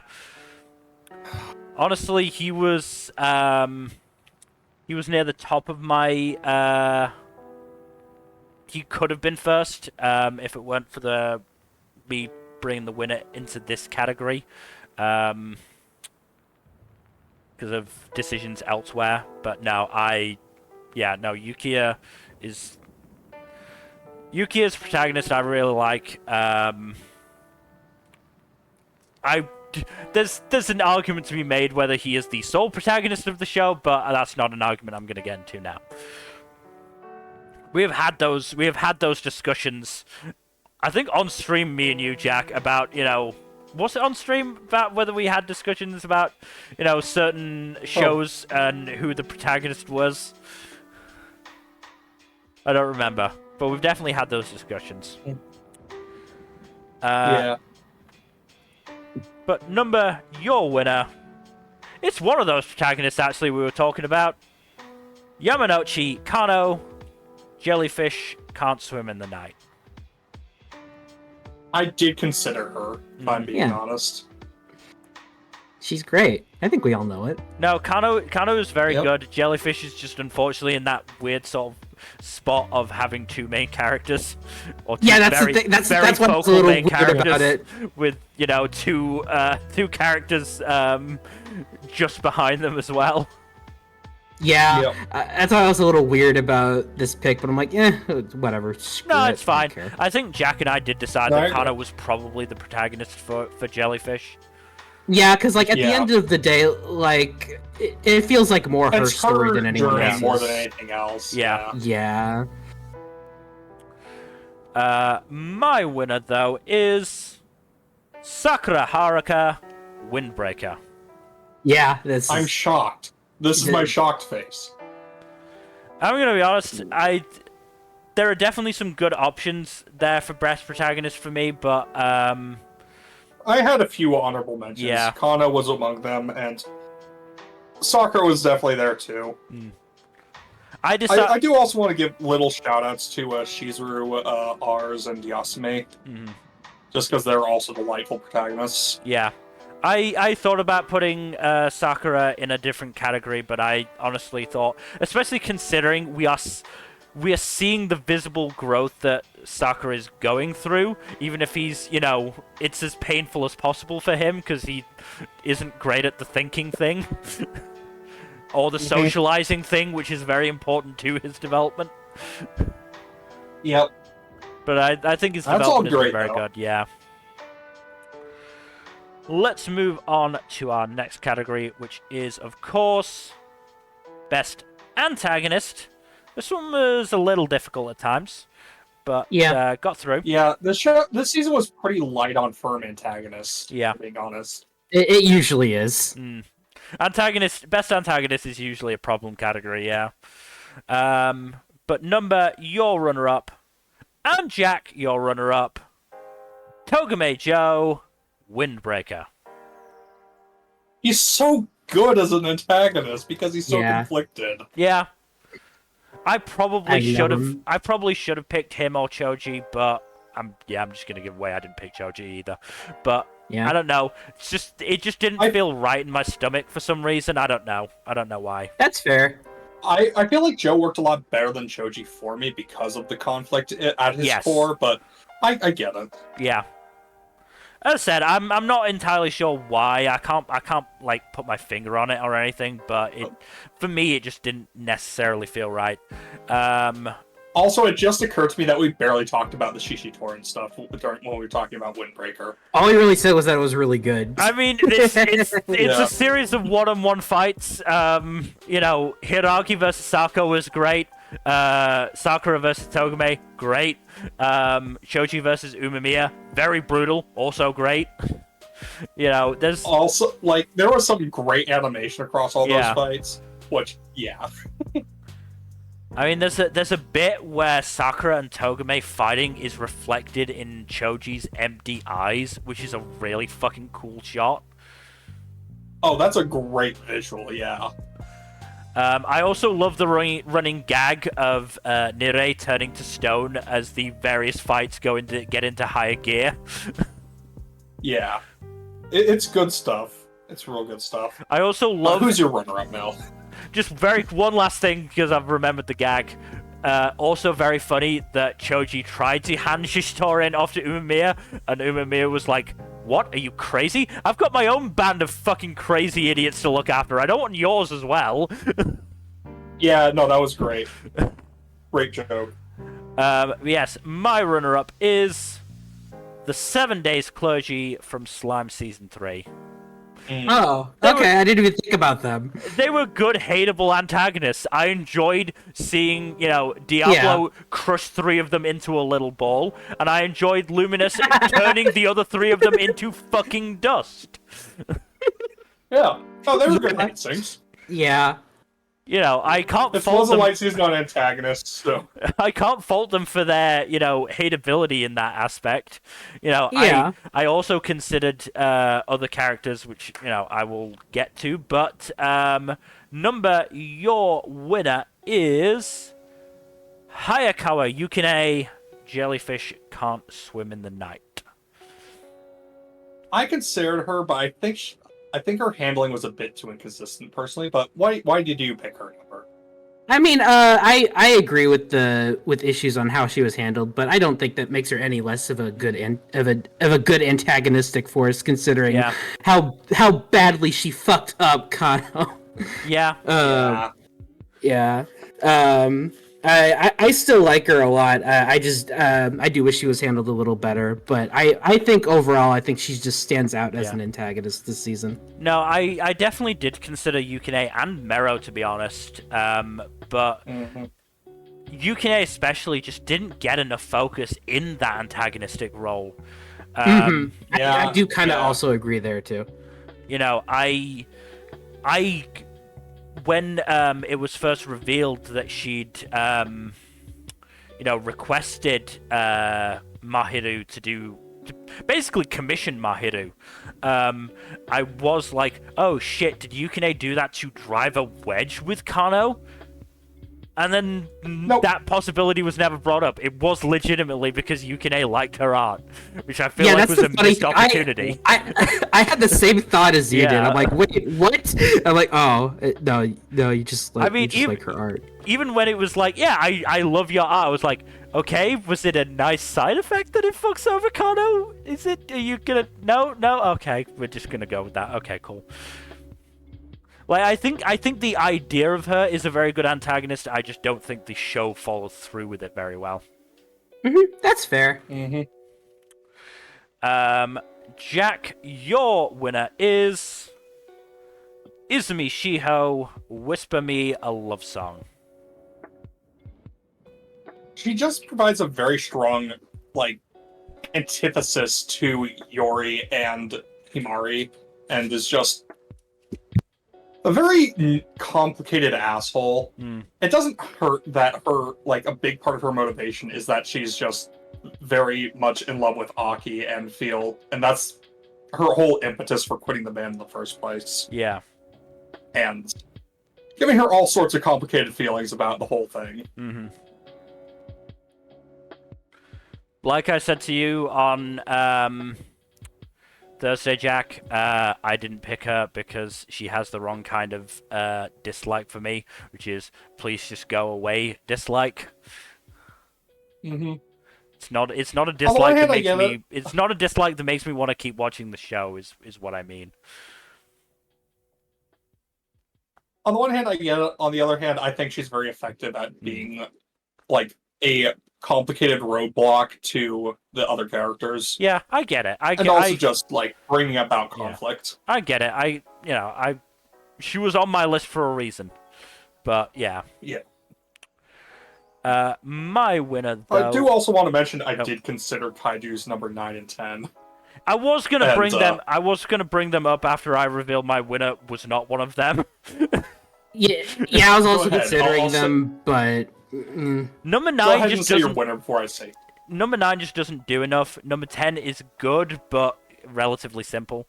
My winner is the Empress from Yatagarasu, because I'm shocked.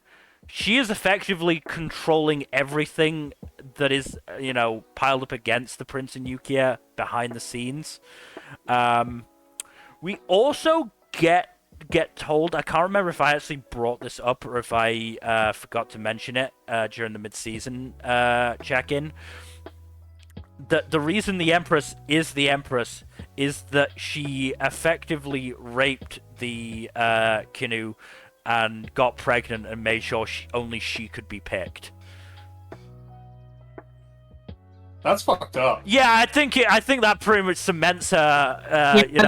That's pretty fucked up. Jesus. Yeah, she's not a good person. She is not a good person.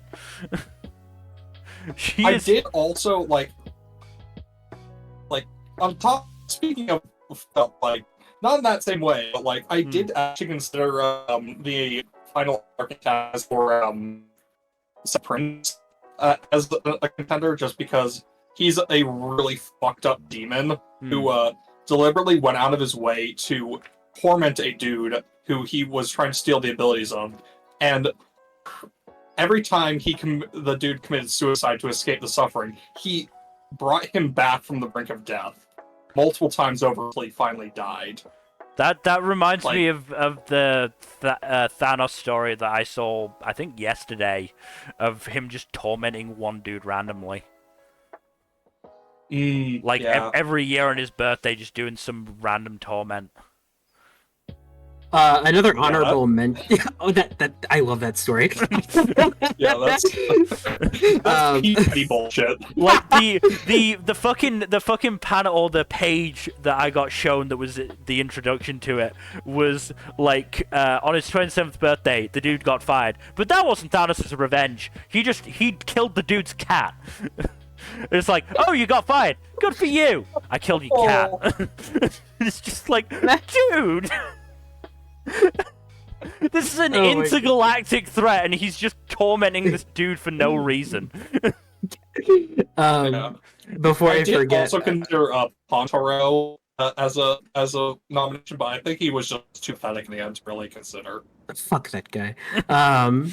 Exactly. Another honorable mention for antagonist, Yokohama Animation Laboratory. Yeah. Okay. Yeah. For their lack of work on Whisper Me Love Song. Whisper Me Love Song.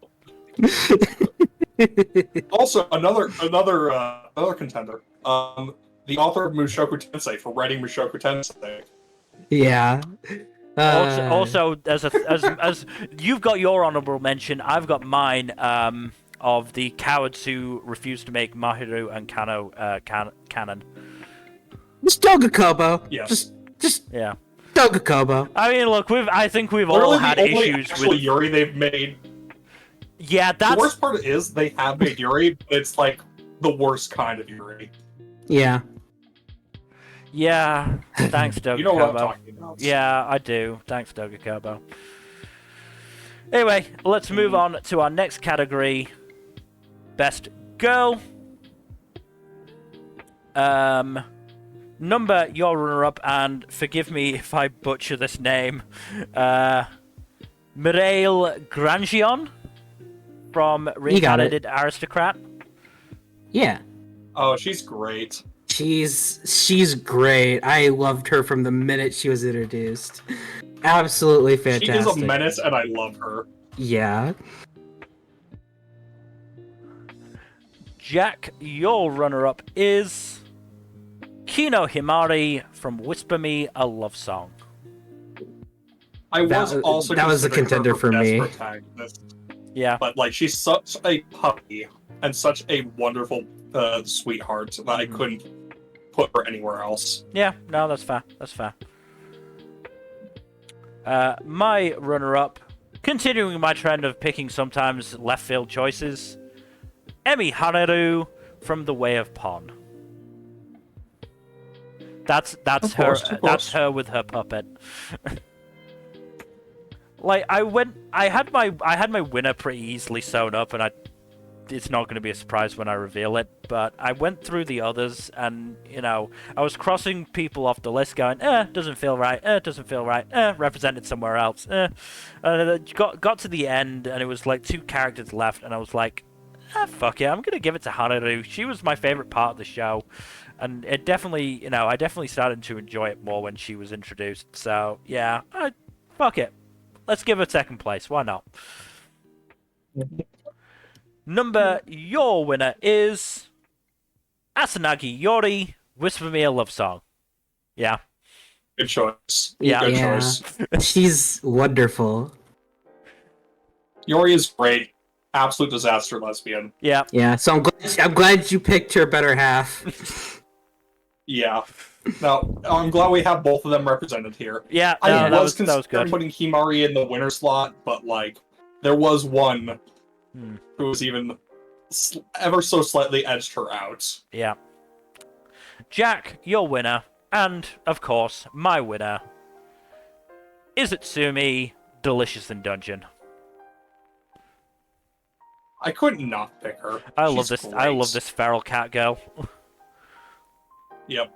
I also She's absolutely amazing. that, unlike in other shows, she actually does show, like, cat-like behavior. Yeah, no. Like, bapping away Laos's hand, devastating him forever. But, you know, twitching ears, and there's a bunch of other stuff that I haven't written down, so I can't bring up, straight right now. But there is a list of behaviors that, that Izitsumi does. Are common in cats. That, is cat behaviors, which I think is just really cool. But yeah, no, yeah. I love Izitsumi. I do also want to mention, I did consider both Mireille and Yori, but also, like, mentions to Hollow, Mina, and Kikoru as well. Yeah. Because they're also all great. And also Miwa from Bartender is also really good. All the girls from Jellyfish, of course. Yeah, no, yeah, I had... all of them deserve mention. I had most of them on the list. I also had Mutsumi Rain and Yuri from Tonari no Youkai-san. Also deserving a mention, yeah. Oh, and Kotaha from Windbreaker. Yes.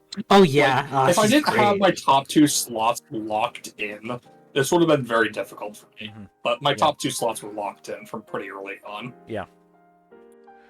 Moving on to our next category, Best Boy, where things have been even more locked in. I mean, I had these 2 slots locked in from the beginning as well. Yeah, I don't blame you, knowing what you've picked. Nmbr, though, your runner-up is Oz Lovent from Reincarnated Aristocrat. I did consider him. He's a good bean. I like him. Yes. He is a good lad.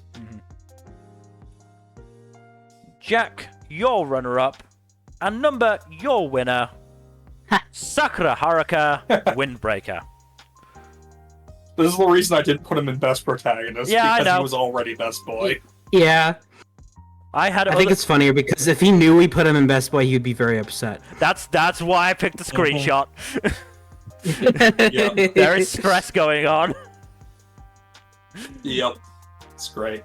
My runner-up, though, and kind of the reason I did actually put Sakura in Best Protag instead of Best Boy, my runner-up is Suo Hayato, Windbreaker. I knew it had to be another one of the Windbreaker boys. I just wasn't sure if it was Suo or Nire. Yeah, I love Suo. He is just the right kind of asshole for me.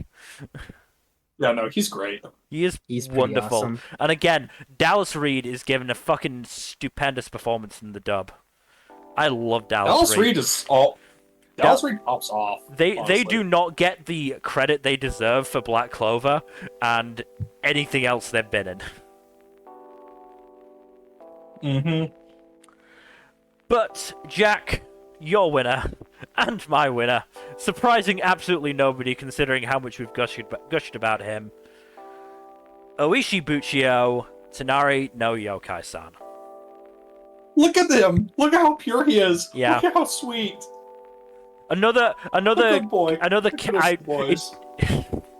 It doesn't escape my notice that, Jack, you and I have picked two cat people for best boy and girl as winners. Yes. But Look. I may be a dog person, but I can appreciate the virtues of cats. Buccio also has those cat-like behaviors that I love, which is always also adorable. You know, the tail lashing about, that sort of thing. And he's just generally an absolutely sweet being. He really is. Mm-hmm.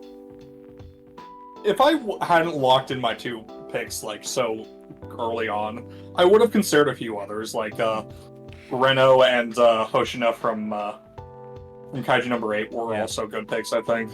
Ours and Reitz from Reincarnated Aristocrat. Even Ryu from Bartender was a good option, but there are a lot of good picks for this one too. Yeah. Most of the supporting boys from Windbreaker would have also been good picks. Yeah. Or being honest. Honestly, most of the male characters from Tonari know Youkai-san as well. You know. Oh yeah. Tyra is a character we didn't really mention, but damn, he popped off in the finale, and episode 12 and 13, he popped off. Good for him. But yes, let's move on to best ensemble. This is probably the category where my picks were most informed by yours. By the two of yous. This was also the hardest one to pick for me. That is why. I had so many options that I just went, okay, I'm going to have a look at theirs. If they've picked it, I'm not going to pick it, so I can shout out a different show. So, you know what? That's reasonable, because holy shit. Yeah, if you're wondering why I haven't picked a certain show when it comes up, that's why. That's because one of you picked it, and I didn't want to pick it as a result, because I want to shout out something different. But I think this one had, like, my longest list of, like, options before I narrowed it down. Yeah. So, Nmbr, your runner-up is Whisper Me a Love Song. I love the Good characters. Pick. They're all excellent. I put that one in 3rd place, very narrowly. That's funny. Jack, your runner-up, and Nmbr, your winner. Jellyfish can't swim in the night. Yeah. Understandable. Again, didn't pick it because you two picked it. That is the only reason. Otherwise, I would have had a lot harder time and probably would have picked it. As a result, my runner-up is Tonari no Yokai-san. That also had a really fucking that was good on cast. the honorable. That's on my honorable mentions list as well. Yeah, also has a really good cast. Yeah. Jack, your winner, Kaiju No.8. Yeah. Good ensemble. Part of the reason I put it here is actually because they put in more effort to flesh out the ensemble in the anime compared to the manga. Yeah. Which I feel like deserves a mention. Again, it was on my list. Absolutely on my list. But my winner is Windbreaker. It's Windbreaker, isn't it? Yeah, it's Windbreaker. Knew it. Okay, come on! Yeah, that makes too much sense. It was very predictable. I'm sorry. I also considered Yatagarasu as well. That was a very close third when I discounted, Jellyfish, Kaiju, and Whisper Me a Love Song. A very I close also third. do think, like, second stringers are, like, include Train to the End of the World and Ensemble of Eccentrics, because those are also very ensemble-based shows, and I think they both work pretty well in that regard. Yeah. My only issue with Salad Bowl Bartender is as well, to a lesser. Yeah, my only issue with Salad Bowl was it had no in it. Yeah, no, that's fair. Reincarnated Also, Aristocrat has a great cast as well. Yeah. I was gonna say them as well. I also consider Yozakura family, but I don't think they quite measured up to, like, my top 5. Yeah. Alright, moving on to the last of the character awards with Best Ship. Also a difficult one. I did not have many options. I really didn't have many options. I'm glad I could help you with that. You definitely did help me with that. Do you know you? I was your sounding board a little Yeah. bit. I remember. gonna be interesting. Nmbr, your runner-up is Mahiru and Kano. Jellyfish can't swim in the night. Yeah, only reason I didn't pick them is because they refused to make them canon, and I was disappointed. Yeah. Yeah, no, but same. that'll stop me from shipping it. No, I'm glad you picked them because they deserve to be on this because they were a very, very good couple. I just wish they were fucking canon. God damn it. Yuki-Yaku, please save me. Are cowards. Yeah. Yuki-Yaku, please save me. You have the power, please. Yeah. I'm begging you. I'm begging Power of you. Grayskull, you have the power. Yeah. Jack, your runner-up is Yumiko and Chika, the many sides of voice actor radio. I do love a good rival mance. It's just really fun stuff. And they have a really strong dynamic between the two of them. Let's be real. But yes, who is your runner-up? My runner-up, Jack, and this is going to surprise you, but only until you think about it. My runner-up is Wagen and Kazuhiko from Tonari no Youkai-san. I'm not too shocked, honestly. Honestly, I'd put down the options that we discussed, Jack, and I was like, yeah, I'll probably go for Rain and Rio then. And then I was like, wait, the old people couple, the old gay couple, yes! Yeah, the old gays, yeah. The old gay couple, I'm so happy, yes! I'm gonna pick them, fuck you. I'm gonna pick them. No, that is completely fair. I'm just love the how old you gay consider couple. the couples in that show. Yeah, I love the old gay couple. And it legitimately is true. Kazuhiko is bi. Canonically bi. It's so nice. Yeah. I love how casual the show is about that. Yeah. But Nmbr, your winner. And Jack, your winner. And my winner. Yeah. Yori and Himari, Whisper Me a Love Song. Yeah. They are such a good couple. I don't think anyone's surprised about that, are they? Yeah, no It says a surprises here. lot that even though the adaptation absolutely butchered the series, this was still just that strong of a pairing. Yeah. Right, moving on then to Best Opening. Alright, let me get these names up. I really need to get a lamp for my desk. Unfortunately, my room's light is behind me, and so anything that's in front of me gets covered in a shadow. So I do need a lamp. Anyway, Nmbr, your runner-up is By My Darling by Maison des, featuring Miki Maria and Nito, Urusei Yatsura Season 2. Please tell me I got the right Urusei Yatsura OP this time. Yeah, you got it. Oh, thank God. Yeah. It worried me. You can just ask. It's fine. I thought about it. I did think about it, but I was like, I feel relatively confident I've got the right one this time. But no, I love this one, and you know what? I want to give Urusei Yatsura something. Yeah. Since this is the last time it'll be here, so. Yeah. I still am of the opinion that the first opening is the best opening. The very first one? The first opening of one? first season. Okay. I'd have to rewatch it. It's been a while. It's been a minute, but I think all the openings for Urusei Yatsura have been good. Oh yeah, I think my favorite. Again, I have to rewatch the season 1 OPs, but I think my favorite one's probably the first season 2 one. That one's also pretty good. That one's like very impressive, just with how many references they pack in there and just how it flows. But yeah, this one's really good. I think it's a good one to end the series on. Okay, Jack, your runner-up, and Nmbr, your winner. Oh, damn. Irodori by Konoe Rana. Jellyfish Can't Swim in the Night. Yeah, this one was good. Yeah. This one was real good. Let me check where I had it in my list. I did have it. Actually, no. I remember. It was joint second for me. And once I saw that you two had picked it, I was like, okay, then I'm just going to take this out of contention so that I pick something different. But it was definitely up there. I was definitely having trouble deciding which one out of my second places I wanted to pick. Because first place was pretty easy. No, it's very good. It's very good.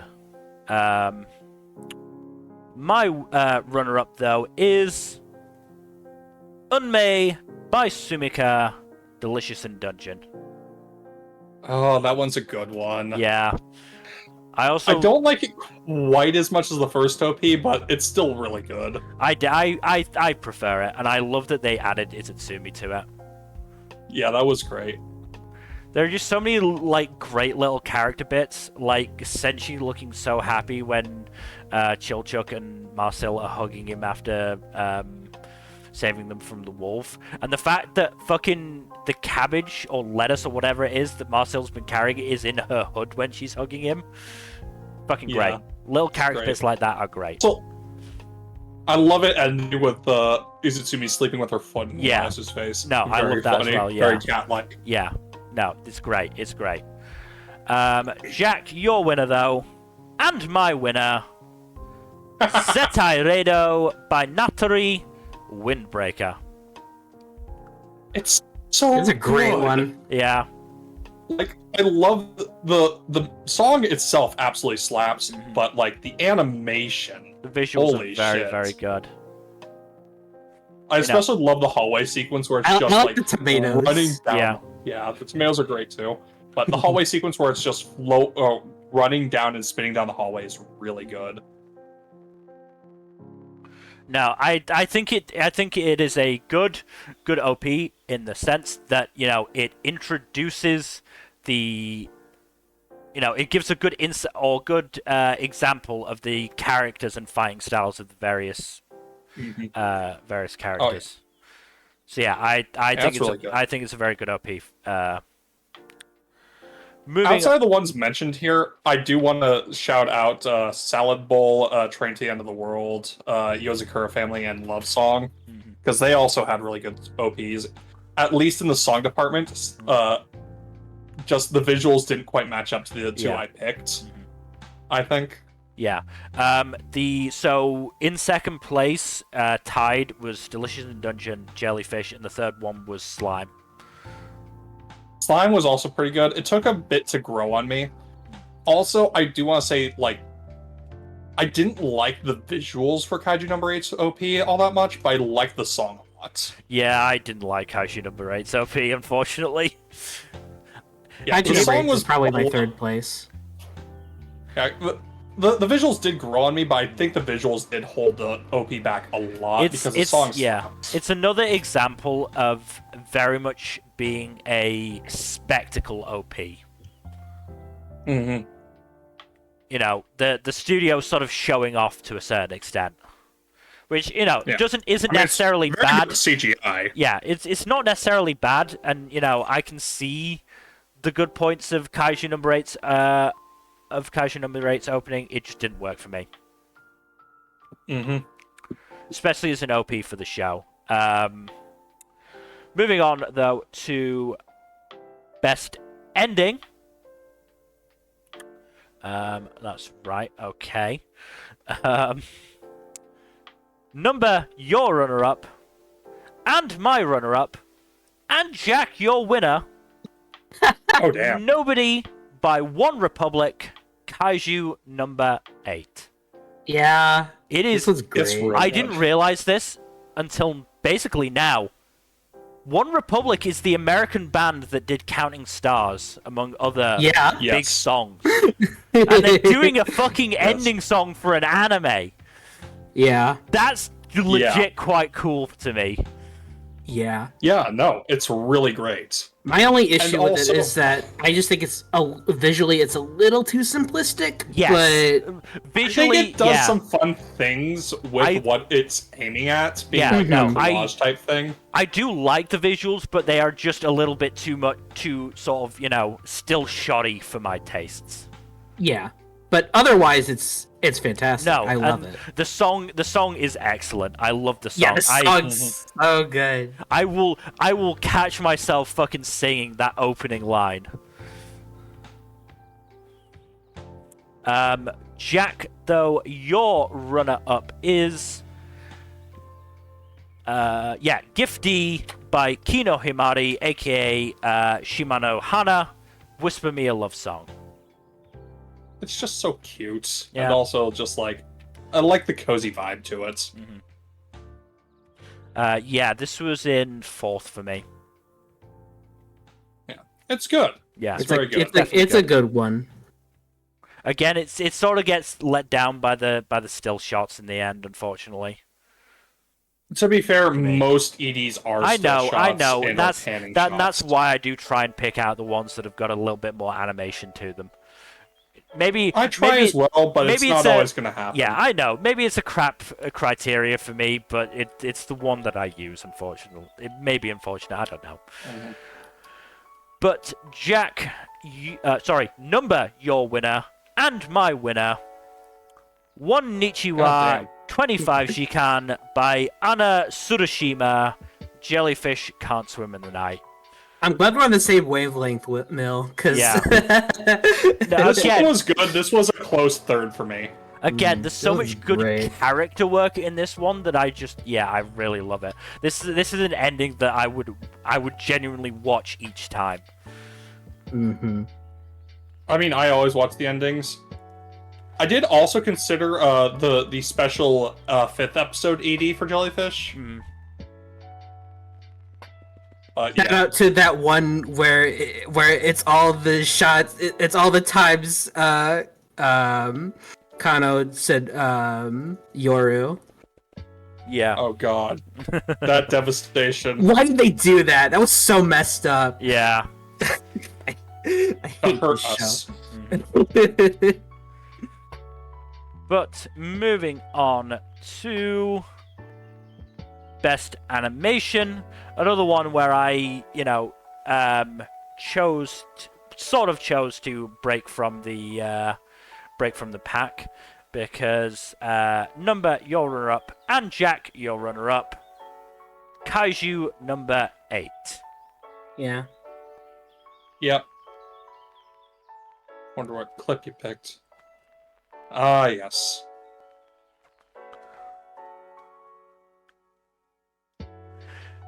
Little spoiler for the next category. I didn't have some of the options I would have picked were sort of taken out by needing to include them in later picks. So Yeah. I'm I not shocked. found this one and went, fuck it, this looks good.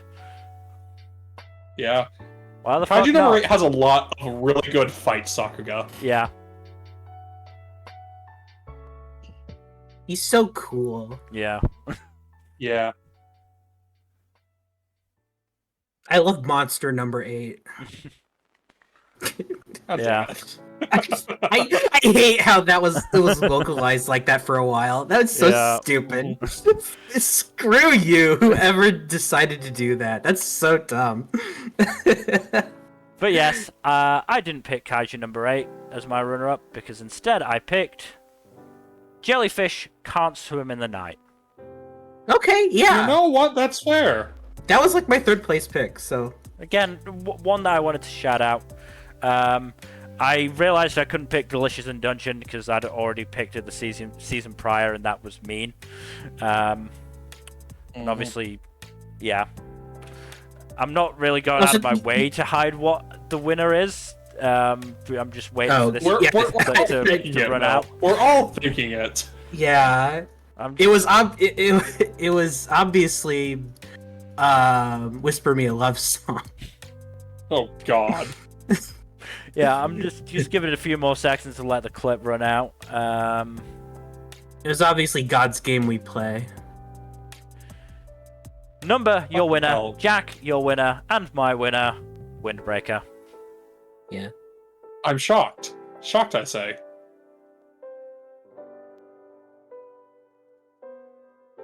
Oh yeah, I'm not surprised. I remember you talking to me about using this clip. And I told Yeah, you Nmbr. I love Gohans. I had some fun with that. Yes.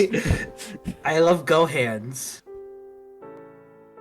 Look, Overworks does really good animation when they put in the effort like this. Yeah. Oh, yeah. Obviously, it's good. I could have picked a fight, but I picked this one because obviously it's good animation in the tracking shot. Like that is not a shot a lot of studios will do. Gohan's tried to do it and fails because it looks terrible. But there's also a lot of good character animation in there, which I like. Oh yeah. It was extremely extra. Like they didn't need to do that. No, they didn't. They absolutely didn't. They chose to do it because they could. I also thought of using that one clip from One Piece, but yeah. One Piece isn't consistently as well animated as any of these shows. Yeah. Moving on to the last category with video clips. Best fight. Nmbr, your runner-up is Kaiju No.8 versus Isao Shinomiya. Kaiju No.8, episodes 11 to 12.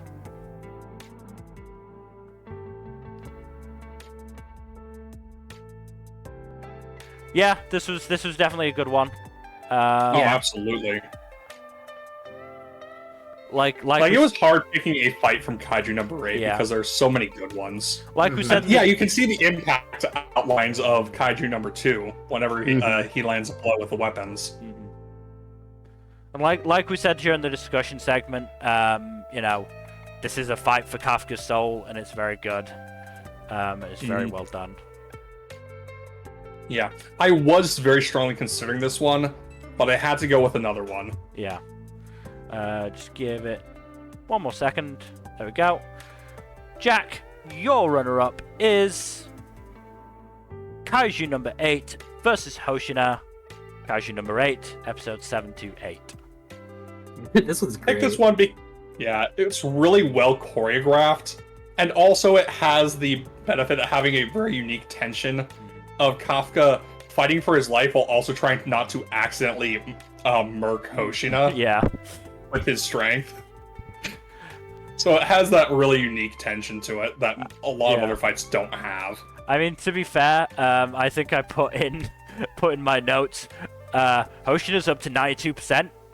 GG, Kafka.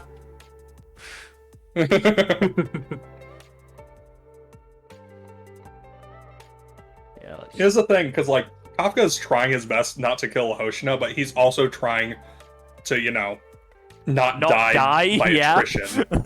Not die by attrition, because Hoshina can whittle him down. Oh, absolutely, yeah. My runner-up, though, is not from Kaiju No.8. It is... Really? Rimuru versus Hinata. That time I got reincarnated as a slime, episode 56. Look, I kept watching the show because I saw these two fight in that first OP. I like watching them fight. I love getting to see Rimuru actually fight. Yes, there's a bit of ass pull in that Rimuru suddenly develops a superior version of Hinata's prediction skill, but whatever, I don't really care. I still liked the fight. The fight's good.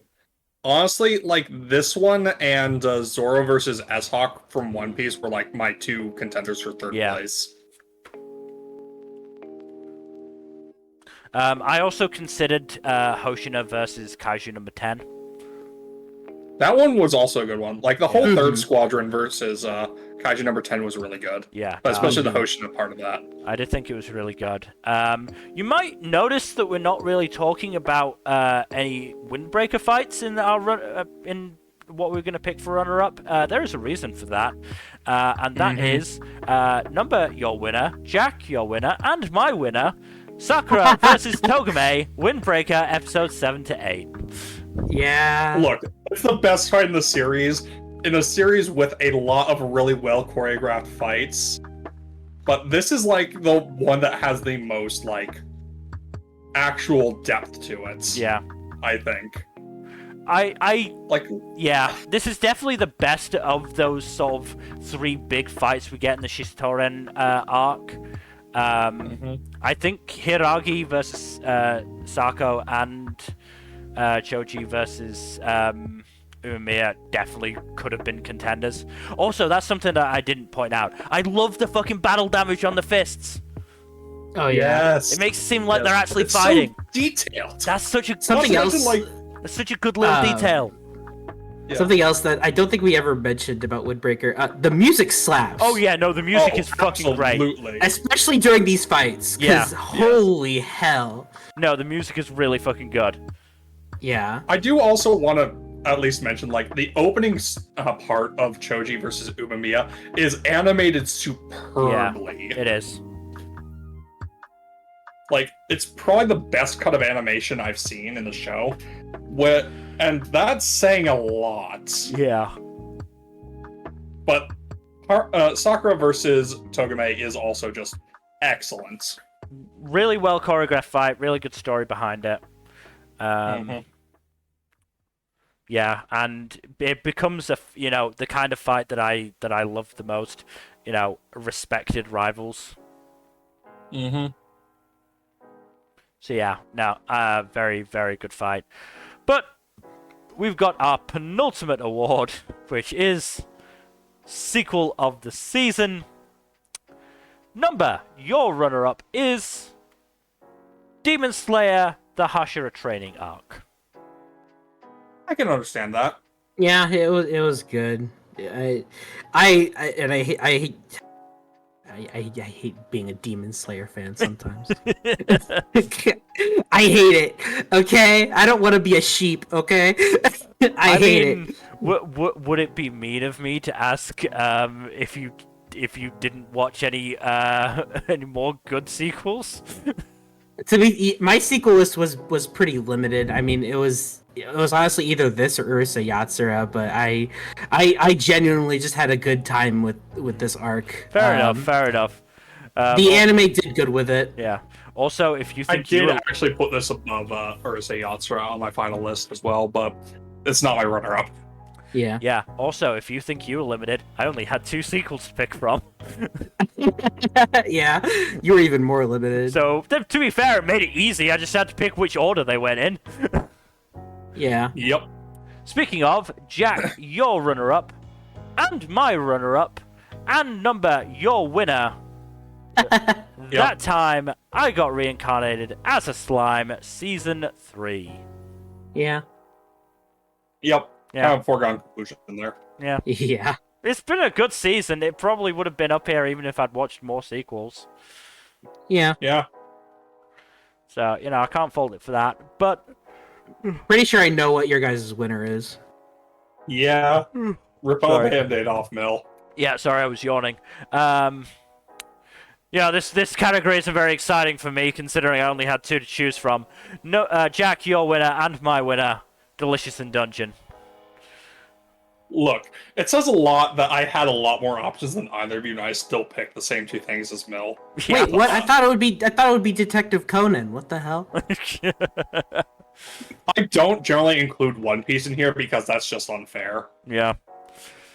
It's not fair including Anime Georg in the judging process. Exactly. Exactly. I occasionally put in like standout fights from One Piece, but that's it. But yeah, I did also consider Laid Back Camp. I had in 3rd place, Tsukimichi in 4th, and Hiroaka in 5th. I did consider those primarily, but like it was always going to be Delicious in Dungeon and Slime. Yeah. Really. All right, moving on to our final category, which of course is Anime of the Season. Nmbr, your runner-up is Kaiju No.8. Nice. Jack, your runner-up is Windbreaker. Fair pick. Huh. Interesting. I kind of expected that to be in Mill's list somewhere. To be fair, I think Mill's doing them individually, even if there is overlap. Yeah, I'm doing the thing of revealing them one at a time because for okay, suspense reasons. Okay. My runner-up is Yatagarasu. Oh, okay. Given how much you've been gushing about it, I'm not too surprised. Yeah. Number, your anime of the season for spring 2024 is Jellyfish Can't Swim in the Night. Yeah, that's it. Yeah, I got issues, but it did just enough where I love these characters too much. I think it would. It is probably, my third place. Yeah, so. I think it would probably be fourth for me. So it's definitely up there. It is absolutely up there. Yeah. Jack, your winner for anime of the season for spring 2024 is Kaiju number 8. Yup. I apologize for nothing. No, that's fair. It's an absolutely fair choice. I think Kaiju number 8 was 5th, but part of that is me being contrarian because I have read the source material. Yeah. I also read the source material, but I'm not being contrarian about it. No, I fully admit it. It's a failing of mine. It's a failing of mine. If I've read the source material for something going into it, I'm like, I don't want to judge it too kindly because I've got the source material backing me up, and maybe infringing on my in my decision making. So I'll just rank it a little lower than I maybe would otherwise. I hate these manga readers, dude. Yeah, what's their deal? As I said, it's a failing of mine. I did the same thing with Spy Family when I probably shouldn't have. I fully admit I did the same. I did the same thing with Seven Spellblades. I do it a lot. I probably shouldn't, but I can't help it. However, all right, what's your winner?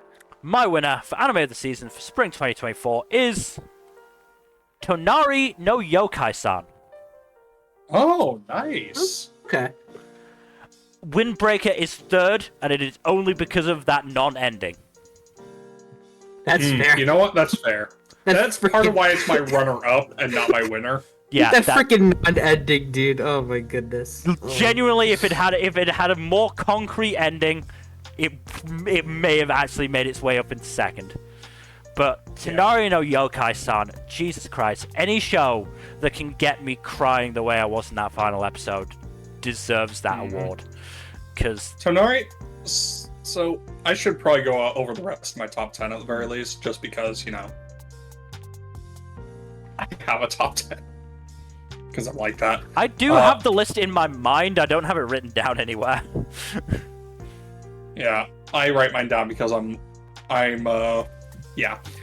so I did have Jellyfish in third, like I said, then Tonari no Yokai-san in fourth, very close fourth. Honestly, I might switch it around with Jellyfish, depending. What's For Me a Love Song is in fifth, Train to the Underworld in sixth, Spice and Wolf, Voice Actor Radio, Reincarnated Aristocrat, and rounding out the top 10 is Yozakura Family. Yeah. So I think, let's see, what would my order be? So obviously, Yokai-san first, Yatagarasu second, Windbreaker third, Jellyfish fourth, Kaiju fifth, probably Whisper Me a Love Song sixth, Tonbo seventh, Salad Bowl eighth, Way of Pon ninth, I think is how it would go. Then some, dropped shows. I would probably What about you, Nmbr? I'd probably put Spice and Wolf above like Vampire Dormitory and Oblivion Battery, for example. Yeah. Are you still figuring out your list, Nmbr? I don't really have one. Windbreaker would probably be third. The rest is kind of a toss-up from there. No, that's fair. It says a lot that at least Mill and I still think as highly of Whisper Me a Love Song as we do, despite the butchered adaptation. Yeah. The character work is still good for the most part, barring Shiho. Agree to disagree on that front. But Yeah, yes. I know. We agree to disagree on that front, but yeah, I still like the character stuff. I like the songs. The music is good, yes. Yeah. Honestly, I can't believe we didn't mention it.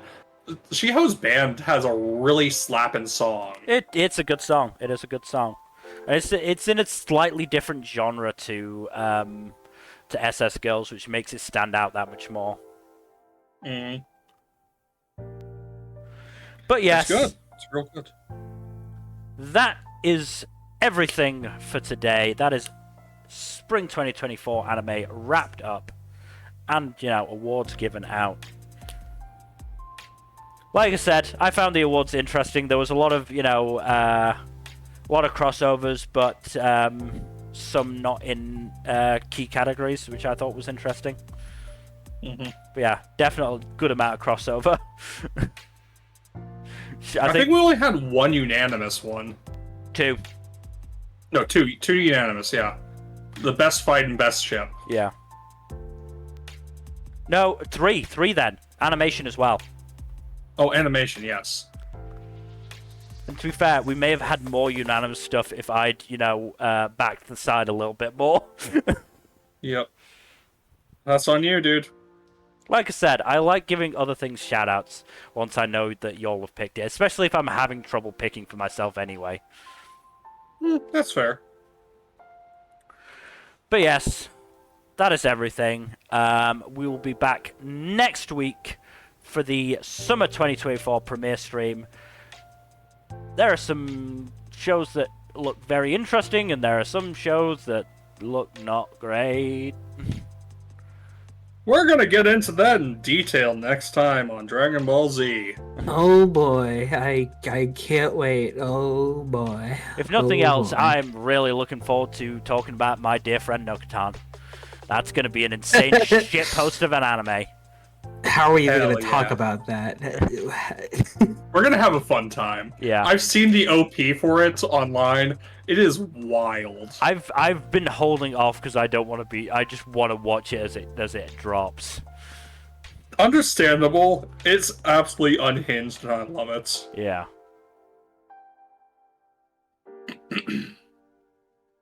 But yes, that is everything. So thank you everybody for watching. Hopefully you've enjoyed. In terms of future stuff, Tuesday, Thursday, Saturday, and Sunday, as always, as we said, we will be doing the premiere stream on the Saturday. Please do give us a follow here on Twitch and all that YouTube stuff. Like and subscribe, leave a comment down below, and please press that bell icon, etc., etc.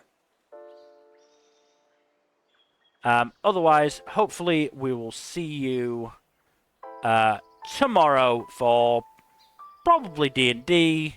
Good night. Later. Bye bye.